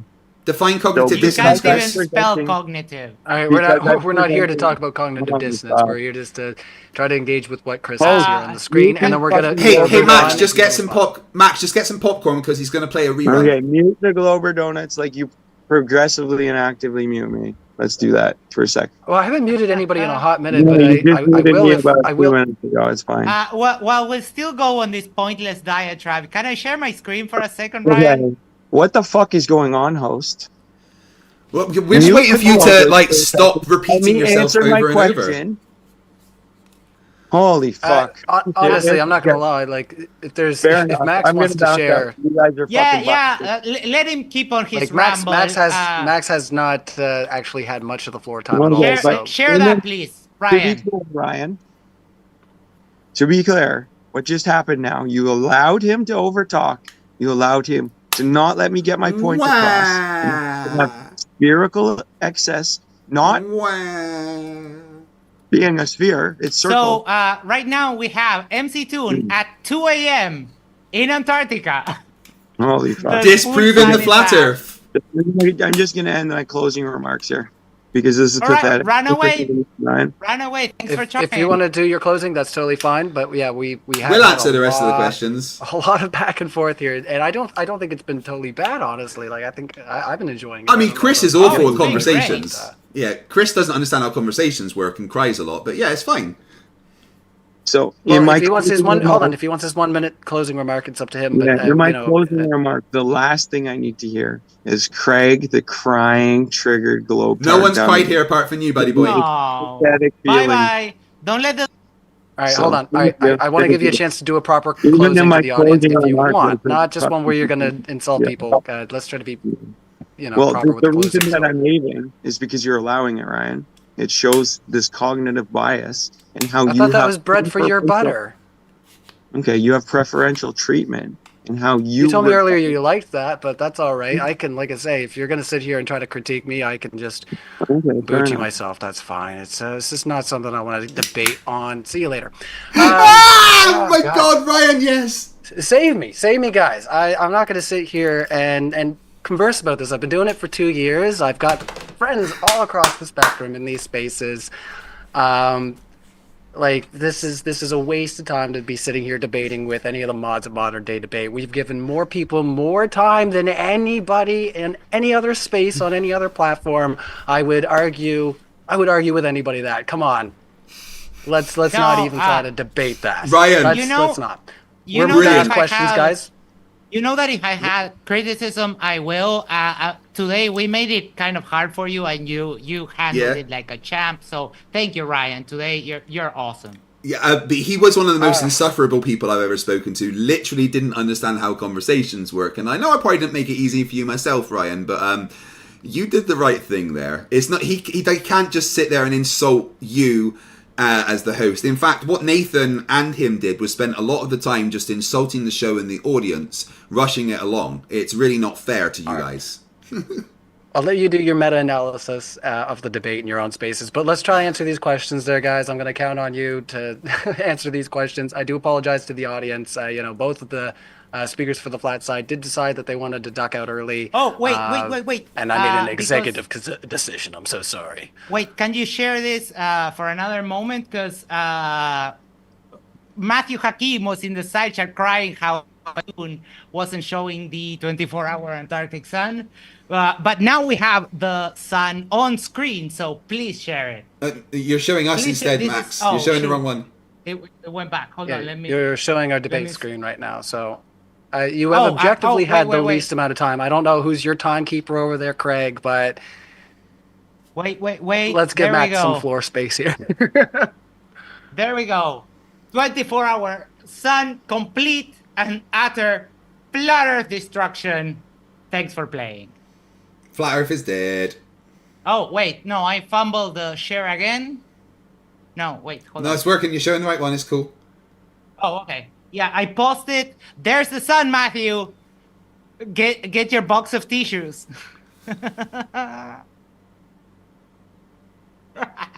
All right, we're gonna end the Love screen this. share, but Right. yes, Yeah, you can. I just wanted to show stuff's that happening 'cause- right now in these spaces. Ryan needs a holiday. much. Well, we are going to be doing a little bit of traveling here in February. Matthew Hakem says Ryan's not neutral. The Globers are calling all the shots. I will say there was a lot of people saying, "Can you mute this person for a second?" And I tried to abide by that as much as I could. I changed styles probably 6 or 7 times throughout this debate, between just like letting it flow, being heavy-handed. There's only so much that I can do. So let's just see here. But I'll give you a fair shot. I always have. We had a lot of fun, I think, last time I had you on, Matthew. So if you're interested in doing some more debate, definitely hit us up. So let's just see. Matthew has been wanting to debate me for so long, and I of course accept. But James has been trying to get us into a 2v2, but I would love a 1v1 with Matthew. I don't know. If we can do that, would be great. If not, it's fine. Well, I don't know if we'll be able to get. The more recent one that I think we'll have Matthew on for again is after the final experiment, just because he participated in the first debate. But there's no reason we can't make that a 2v2 and try to have you included with that as well. But hell yeah, we'll see. We'll see what Matthew says. We'll see who he wants to partner up with, who wants to debate against, or who Craig wants to partner up with as well. So I don't want to assume, but who knows? We'll see where we're at in a few weeks. Isa Kabir, thanks for being in the live chat. We appreciate it.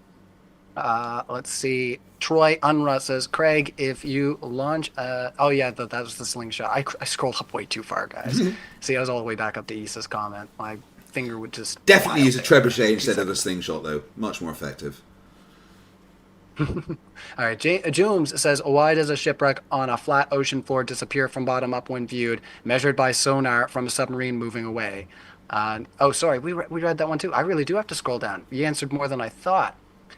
Also, I did ask some of them just to Nathan before he left, so I have to sift. You guys love it when I sift, right? SDMP says, when a Flerf stands at 80 degrees south, why does the sun circle overhead and never set?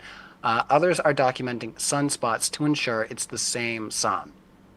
Yeah, they're doing a bunch of experiments on the final experiment, including looking at sunspots in different positions and weighing different things. And look, the final experiment is flat Earth destruction, but what's going to be left is the ultimate cope, and it's going to be fucking hilarious.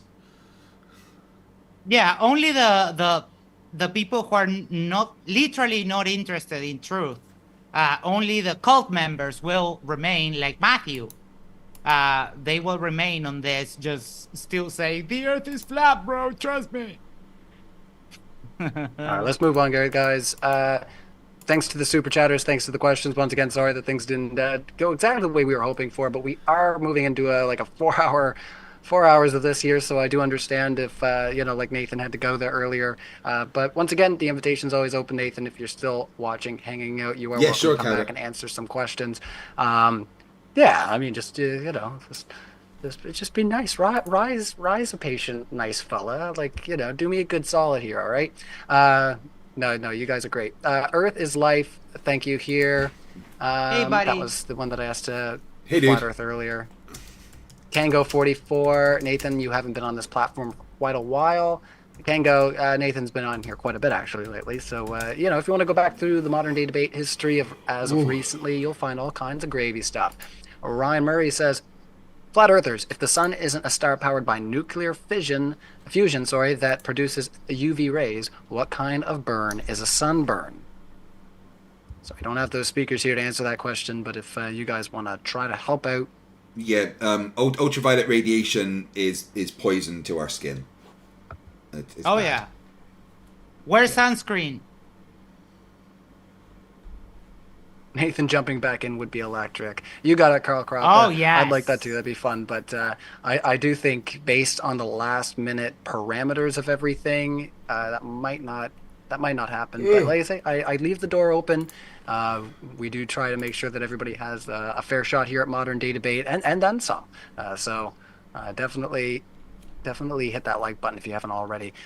I have to sit through some of these because they're not really. Max, you are a PL3B. I don't know what that's exactly. Oh, love that. 44. All they have been saying the whole debate is like, Max has a thin voice. That's the only criticism they've said about me all night. It's been hilarious. No worries. Well, we won't focus too much on such, what would I say, superficial things, guys. You can read all insults towards me. I don't care. No worries. Max and Craig are baking their Flerf donuts. That's from George Jowengo, however you say it. You've got quite the name. Yadian says, no questions today. Thanks for coming and debating, everybody. Well, you're welcome, and we are thankful to the speakers on the panel. Like I say, we might have to revisit and discuss with some of the people to make sure that they're comfortable coming back to Modern Day Debate, and we do hope that we can get some more debate between Craig and Chris here, since you guys were just unpacking and going at each other for quite a bit there. We really like that. So yeah, let's hope that we can get that sorted out. Paul Bransfield says, I'm so happy about Witsit in his puffy little jacket and snow booties asking scientists if the Earth is flat in Antarctica. Thoughts, Craig? Sorry, what? So Paul Bransfield says, I'm so happy thinking about Witsit, him in his puffy little jacket and the snow booties, asking scientists if the Earth is flat in Antarctica. Yeah, that's going to be hilarious. Yeah. Craig. So maybe more of a broader analysis, maybe not. Yeah, that's probably just from a one person. That's probably from the TFE live stream that happened while the debate was ongoing. So we haven't seen that yet. Yeah, what's funny is that the flat earthers, well, the honest ones there have basically already admitted it's a globe. So yeah, game over. Yeah. All right, let's carry in to Kengo. Fight the Flat Earth. Please explain to the audience how currently Flat Earthers, Winston and Jaren, are destroying the Flat Earth religion in real time. Please make the answer really, really long so Nathan leaves. Spoiler alert. He left. Yeah. Sorry, Kengo. Nathan's already left, so I guess you get that. But yeah, so Austin, Whitsitt, Jarenism, and Lizbeth are currently in Antarctica, proving that the Earth is not flat because the sun is circling over their head instead of going around the ring and making it dark. There is a 24-hour sun in Antarctica. You can go to Antarctica. The flight along the southern hemisphere between Chile and Australia absolutely 100% exists. Flat Earth is dead, guys. All right, let's just see here. We got lots of super chats coming in. Mark Reed's hanging out in the chat. Appreciate that. Hey, Mark. Yo, Mark. No, hey, and let's see. Matthew Hakem still hanging out there, keeping things busy. Right, Let's see. I'm gonna have to quickly go and pee, so Max can handle the questions for now. Sure. All right, let's carry on. Let's see here. Just checking my thing here. Gotta love it. All right, so yeah, thank you to everybody in the live chat. We appreciate it. We'll ask the question over here to you, Max. Appreciate you hanging out here. Oh, I appreciate you, Ari. Thank you so much. And I have to kind of apologize a bit because today this is not the regular me. As you've seen me debate before, I am actually quite pleasant, quite nice. But Chris and Nathan think they are bullies. So I have to give them a little dose of their own medicine and I shut them up really fast. So this is not something that happens regularly. It's only people who think that they are bullies that get this. So go ahead. All right, well, sorry, let's Ryan. just Thank try you. to carry on. Megan Marie says, great job moderating, Ryan. When do DebateCon tickets go on sale? Also, great job, FTE and Max. So thanks, Megan Marie. I don't know. Sometimes, like I said, I was shifting through styles, and it just didn't seem to be...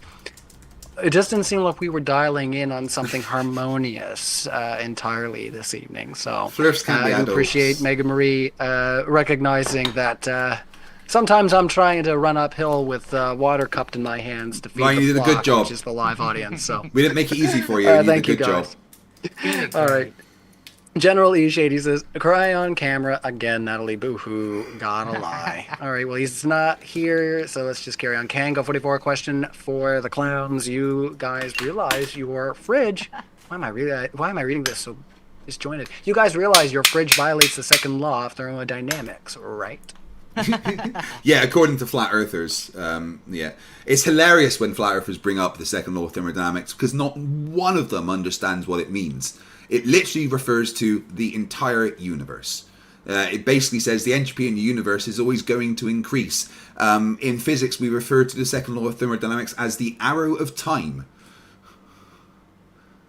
All right, well, let's carry on. Thank you guys for answering the question there. My dad left. I think we did ask this one. This was their first super chat, so we definitely asked it. But yeah, Nathan, show measurements of flatness using instruments like a theodolite. So we did ask that one. That was their first super chat. We did, yeah. That was their first one, so I don't mind going over it again just to give you your shout out there. My dad left. Sorry about your life. All right, Mikhail says, Damaskinos, Nathan, duck suit doesn't isolate.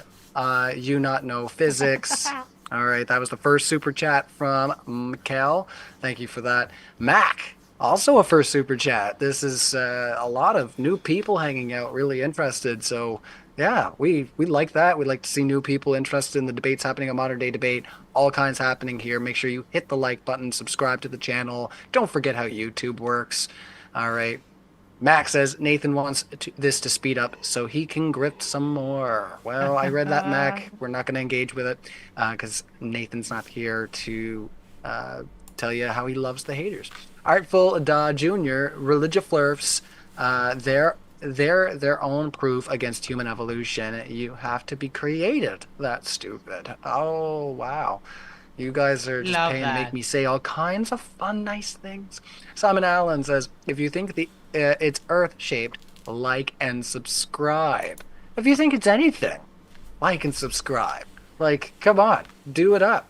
And also, It's come over to turtles all the Modern way Day down. Debate and participate in our poll. Don't just hang over on Craig's channel. To hell with that. You don't need to be there. Come over to Modern Day Debate. I'm stealing your audience. That's No, enough of go that. and watch Toon in Antarctica. That's much better. Oh, I'm just picking. All right, Megan Marie says, the flat Earth is currently live. It is 12 a.m. in their location, and there's a sun. The sun is still obviously out. What do the flats have to say about this? So we don't have them here, but let's just have them Cry, back and forth. copium. Okay. Can anyone else? Sorry. Can anyone explain? This is from Clarence AS2. Can anyone explain how they are seeing daylight in Antarctica right now, but also in Australia? I can. The Earth's a globe with an axial tilt of 23.5 degrees in orbit around the sun, and it's currently summer in Antarctica.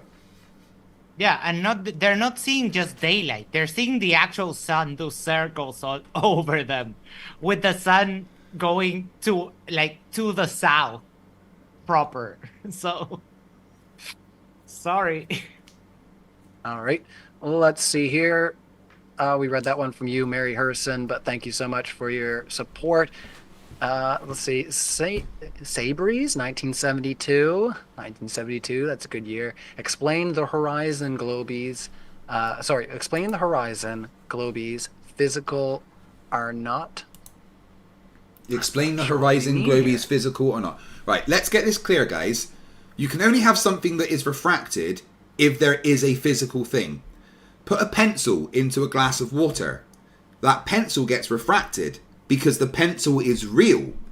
The medium which you are viewing the light has caused the light to refract. Happens with the atmosphere. The horizon is a physical thing. But because we look at it through something with a refractive index, we see it in a different position to what it is. You can only have a refracted horizon if there is a physical one. You fucking morons. Well, ending it classy, I see. Yes. Sydney Raptor, yeah, I got your question. We'll just get to it. All right, Max, can you explain the final experiment? Yes, so basically for years and years and years, we had flat earthers saying, you can't even go past down the 60th parallel, you will be stopped by armed military, whatever, wherever. Turns out you can go to Antarctica. The only hindrance is money, the same way that anyone can own a Ferrari. The only thing is the price tag. So we currently have 9 people with the final experiment. Before they got there, there were 70 people running a marathon in the ice. And we also have Akshay Nanavati, which I showed in my presentation, doing a 100% alone trek all across Antarctica. So he's freely and privately exploring a bunch of stuff that flat earthers didn't say. And then the final claim is that they've always said there is no 24-hour sun in Antarctica because their map, the Gleason map, demands that it is impossible that there's a 24-hour sun in Antarctica. So basically, we're demonstrating they've been wrong all this time in many, many different points. All right, let's move on. So yeah, General E. Shady, I saw your super chat that came in and said that I didn't read your super chat and that I scammed you. I would never do such a thing, but I will say that you did call one of our speakers a twat in your super chat and did say Ryan, you sent me a message. Diesel truck, so Ryan, you sent me a message and it said, "Fuck that General E. Shady. I'm not reading anything out from him." What was that about? What? Oh, stop that! You're something else. I was gonna say, whose message? Then I realized I was gonna say, yeah, no. Stop that. I was gonna say you're just trying to cause unnecessary problems. But yeah, no, I said that about everyone. No, I'm just kidding. All right, let's see. Yeah, thanks for that.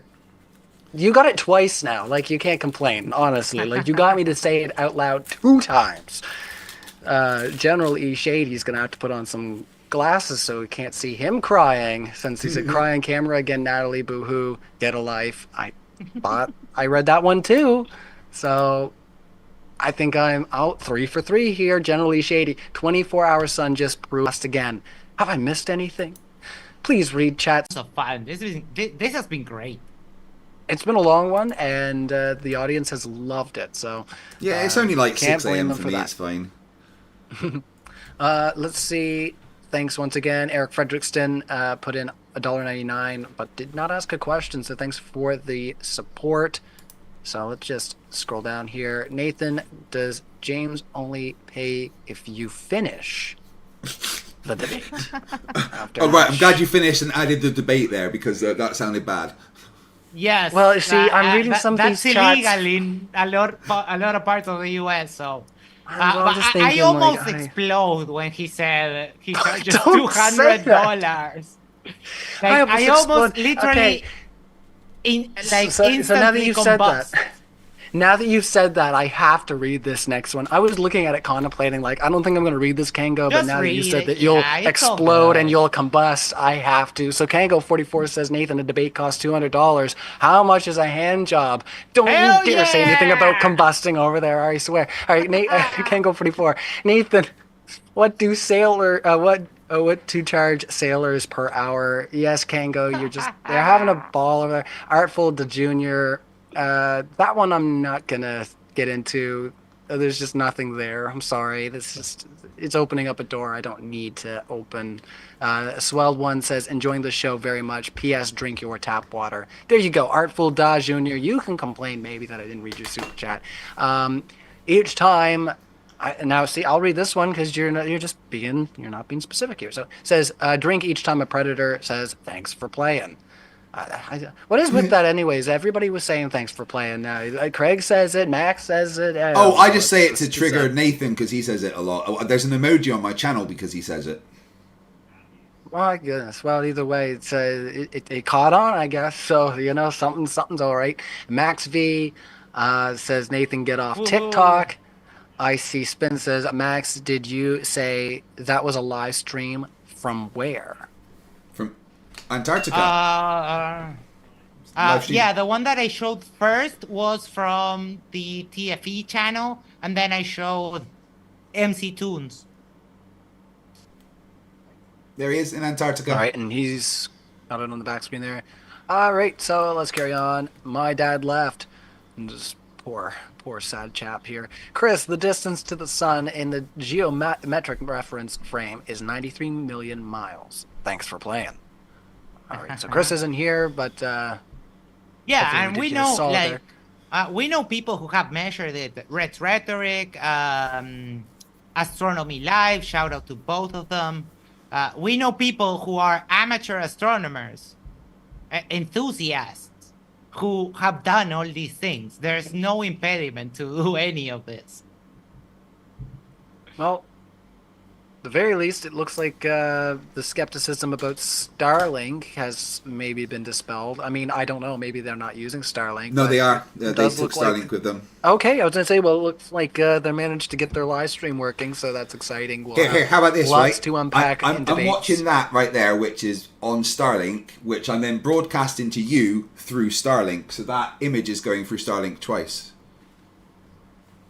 Oh, it's a double. Yeah, Starlinkception. Yeah. Full wraparound. All right, let's just keep going here. Magellan says, Nathan, you are still doing this. Have you no shame? Get a real job. I read your question, Magellan, but Nathan's not here. I'm sorry. Nathan is still living in a van. Magellan, I think I could vouch for Nathan that, he's obviously got quite a bit of space there. That's quite a sizable pup that he's got walking around there. Everyone is up to date with the lore. You need room. Oh, I don't know what the lore is. I figured these people are just being. Yeah, but everyone is up to date with the lore. It's amazing. Well, let's carry on so we can be fair, because like I say, these people aren't here. Quantum 80, the gram was based on a cubic centimeter of water, multiplied by its known density to give a benchmark for mass of a gram. Chris don't understand. He didn't understand. Chris don't understand. Single word. Okay.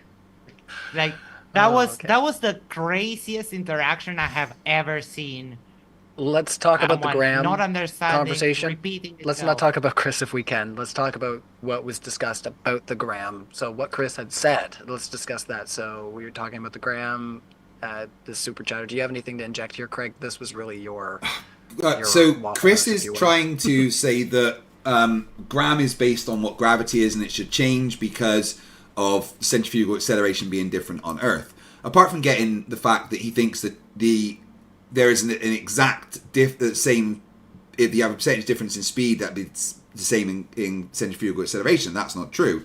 But the gram is a measure of mass, which doesn't change. But when you take a mass to a different part of Earth, because there's a centrifugal acceleration, and it might be slightly further away or closer to the center of Earth, there's a different force acting on it at that point.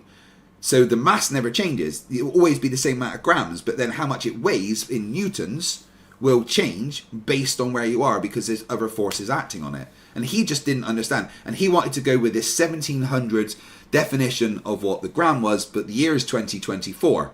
So I really don't care what they said then. All right. Well, I'm keeping an eye on our super chat here as well. Looks like Mark and Matthew Hagum are getting into it a little bit there. So, if you guys want to hit us up for a debate, we are more than welcome to host it. I'm not sure what you mean there, Matthew, about unexpected behavior from old Rye over here, but no, I'm very consistent generally, but yeah, no, I do stand by modern day debate 100. So let's just keep going.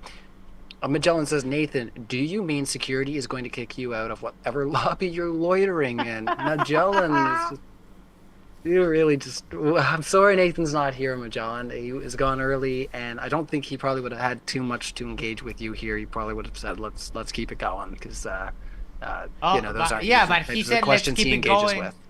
He said let's keep it going to all questions. I asked him like 2-3 direct questions, and he was like...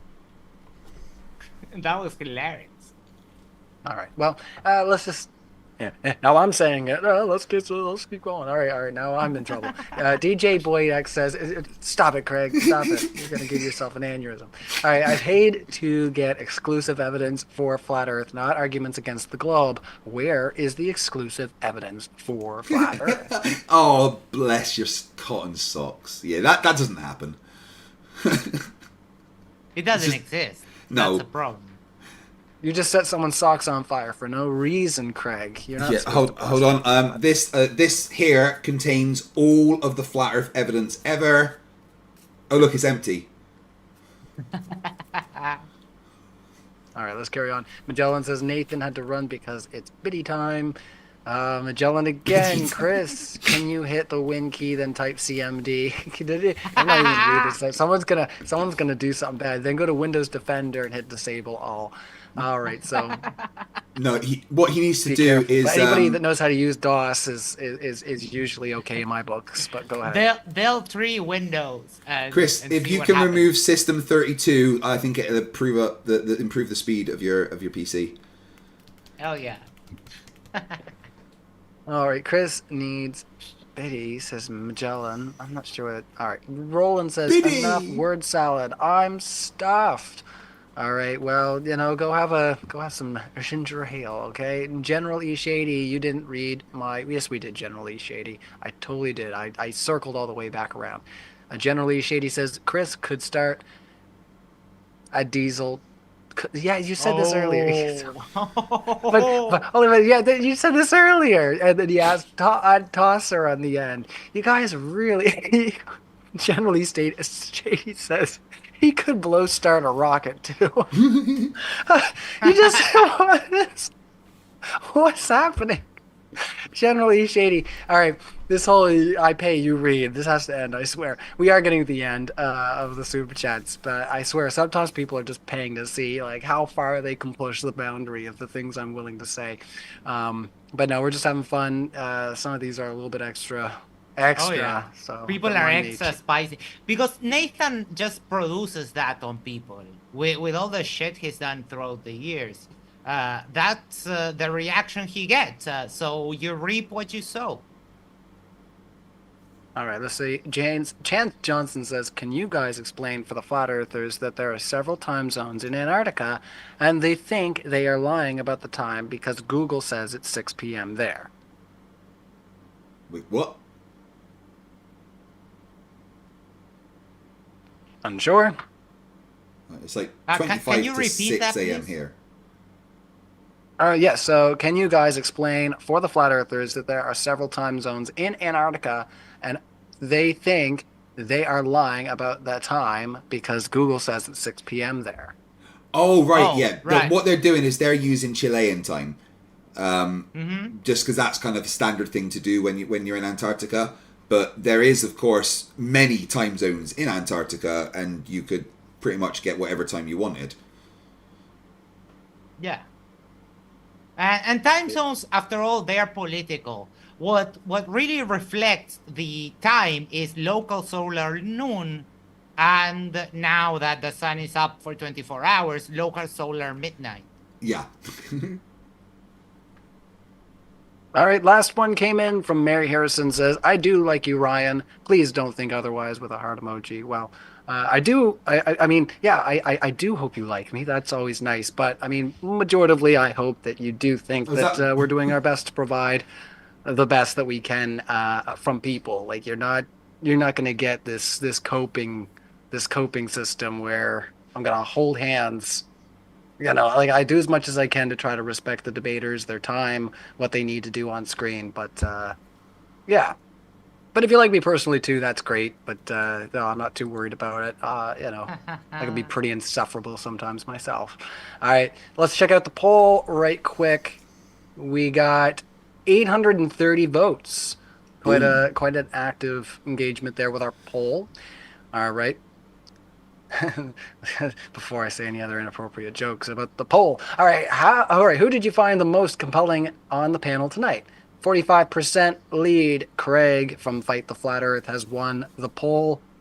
Following up behind was 27% Nathan Thompson.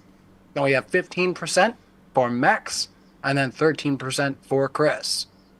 All right, Felix coming in with one last one saying, everyone is looking extra spiffy today. Take care. Why, thank you, sir. Thank you. Yes, I moisturize. Tips right, Fedora. No, let's see. No, no, nothing against that. Let's see. Then no worries. I'm just checking out our live chat. Just doing a quick comb over here. I see you. Don't worry. But no, I will. Like I say, leading up to after the final experiment, I am looking to host another debate. So if you are interested in engaging in that discussion, you definitely message me or James. Definitely. A modern day debate at gmail.com. Send us a message there if it's something that you'd like to debate. But yeah, in the meantime, we're going to let our speakers go. It's been 4.5 hours, lots of fun, very interesting. Couldn't ask for much better, honestly. It's modern day debate. We give you, like I say, hopefully the most honest representation of the personalities that are out there and what people believe. So without further ado, hit that like button, hit the subscribe. Don't forget how YouTube works, and we will see you next time for more juicy debates. Cheers, everyone.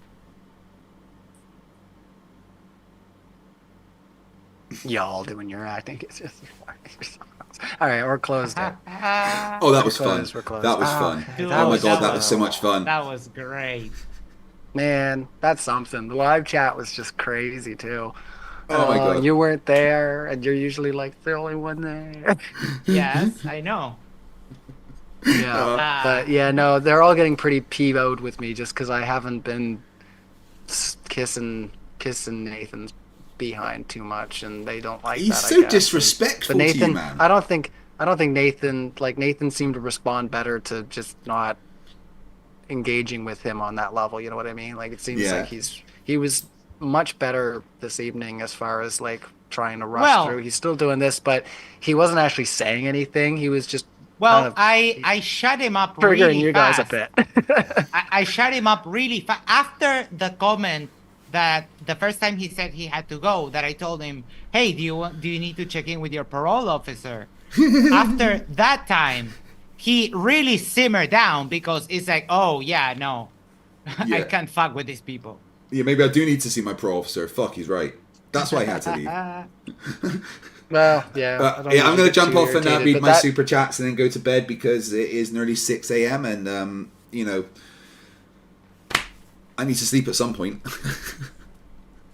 Craig, let me drop by your stream for a little bit, say hi to everyone, and I'll pop into my after show. Okay, cool. Well, you're here. You're here right now. Awesome. Ryan, thanks so much. You're great. All right. Well, I'll set up a new, thanks, a new man. Zoom. I appreciate it. And yeah, I'll set up a new Zoom and Craig, quickly send you saying? one. All right, Max, and I'll speak to you guys. Speak to you later, Ryan. All right. Yeah, man. Awesome. We'll chit chat about the con and all that. Yeah, man. Can't wait. What our plans are to get messed up. Yeah, Get some speak rest, to you later. Ryan. You. All right, get Max quickly in for a second. Ugh. I am tired.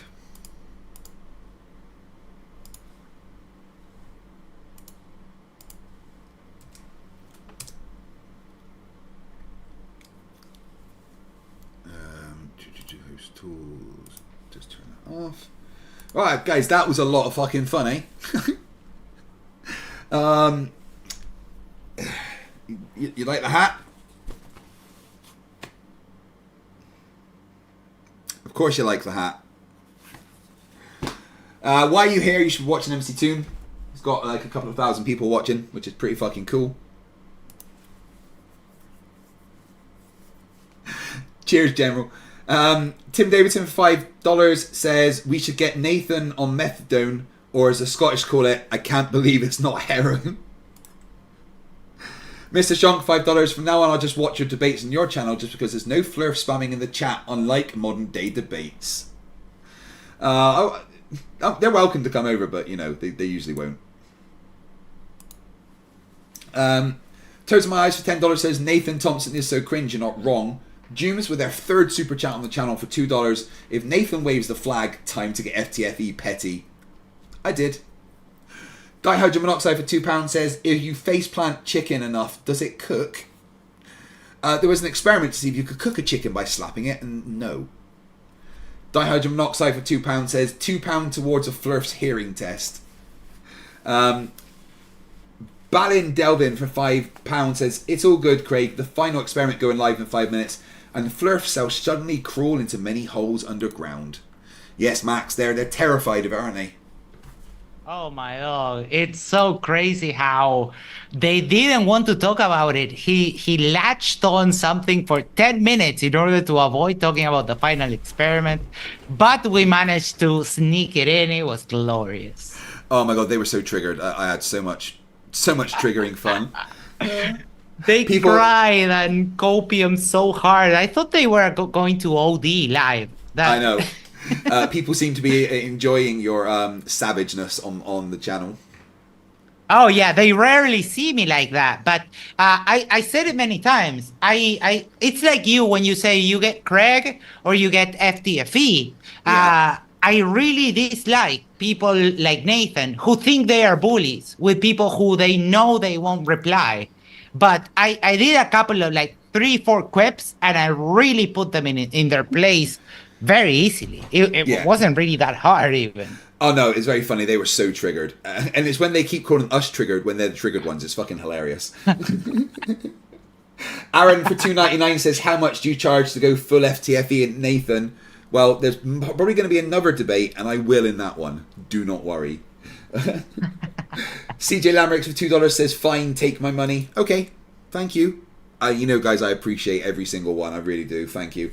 Lisa for $5 says, Flat Earth lies burned again. Max is on fire tonight. I love it. Thanks so much. Yeah, guys, if you're not subscribed to Matters now, then what the fuck are you doing? Oh, you're probably watching MC Toon because he's got like 3,000 people watching, right? Oh, yeah.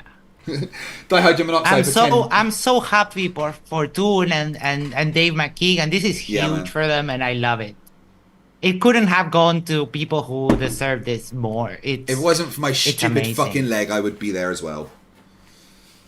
Oh, yeah. Dihydrogen monoxide for £10 says, sun is up in Antarctica. Yes, it is. Look at it over there. It is. Aaron for $2.99 with our third super chat says, Craig, tell Nathan you love him. No, I would have a physical reaction. It wouldn't let me. Sydney Raptor, $2 says, Max, could you explain the significance of the final experiment? Oh, we did explain it over at MDD, but the underlying thing is that even before the TFE started, it has liberated massive amounts of Flerf tears. Yeah, like I'm gonna be able to, this is Flerf tears mixed with a bit of juice, so I'm gonna be drinking fine for ages. It's gonna be amazing. Come on, chat. My brain stopped working because I'm quite tired. Lisa for $2 says, Jaren admitted to 24-hour sun. Globe proved. Yep, he said if it's 24-hour sun, it's a globe. He told me that specifically. So Jaren is no longer a flat earther. Brenda Creates for $2 says, Jaren just admitted flat earth is dead. Oh, Brenda, love you. Yeah, Brenda's fucking awesome. And Jaren, welcome to the globe. Hell yeah.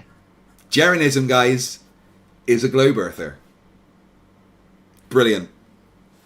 Flat Earth Dave, fucking cry more. Oh my god. Guys, I was on, obviously, Jim Barrow released his episode with me today, and Flat Earth Dave is all over the comments crying. It's fucking hilarious. Yes, and in every comment from Flat Earth Dave, I reposted the link where I chase him out of a tiny bit podcast. And I told him in every single one of those, I put the link and I told Dave, you ran away from me. You're a scammer and a coward. Oh, I know, We the Random. They're going to come up with some new excuse, but that means more content for me, right?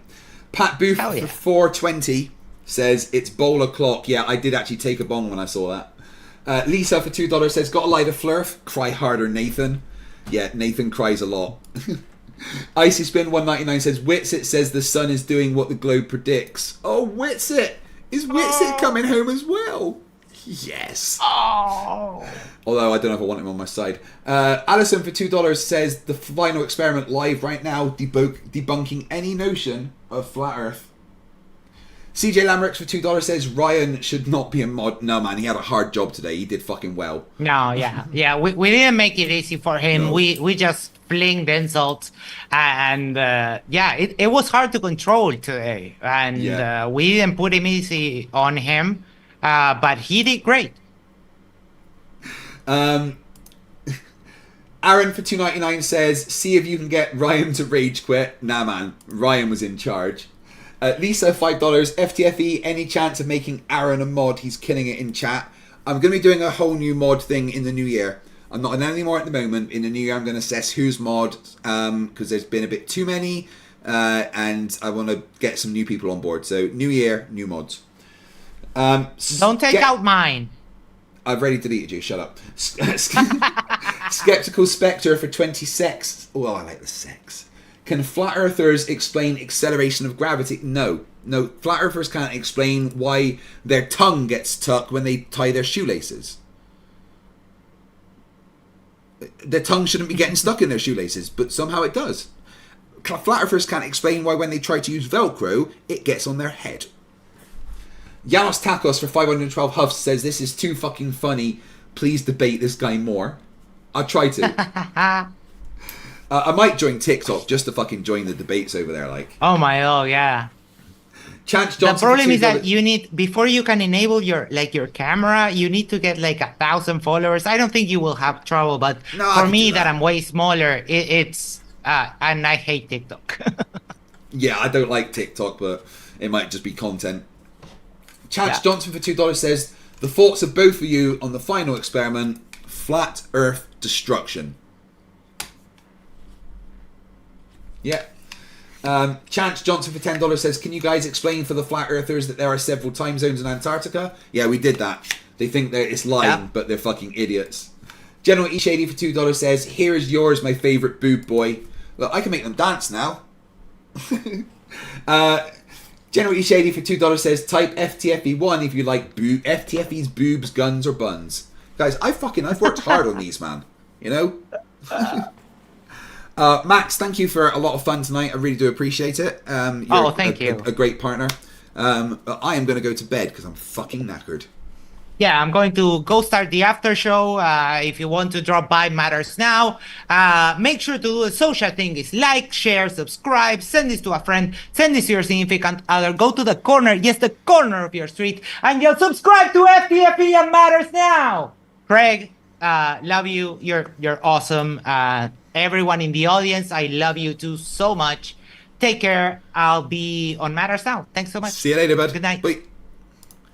Max is pretty awesome. Guys, thank you very much. It's been an amazing stream. Not going to play the song that I normally play because I'm tired and I want to go to bed. But thank you all for watching. I love every single one of you. Not you, Gary. Go and watch Toon. Remember, the stupidity is not a right. Fight the flat earth. Fight the flat. Fight the flat. Fight the flat. Fight the flat. Fight the flat. Fight the flat. Fight the flat. Fight the flat. Fight the flat. Fight the flat. Fight the flat. Fight the flat. Fight the flat. Craig. Fight the flat. Fight the flat. Fight the flat. Fight the flat. Fight the flat. Fight the flat. Fight the flat. Fight the flat. Fight the flat. Fight the flat. Fight the flat. Fight the flat. Fight the flat. Craig. Hey guys, you want to hear a funny story while we're all chatting, dude? I'm dating a first grader.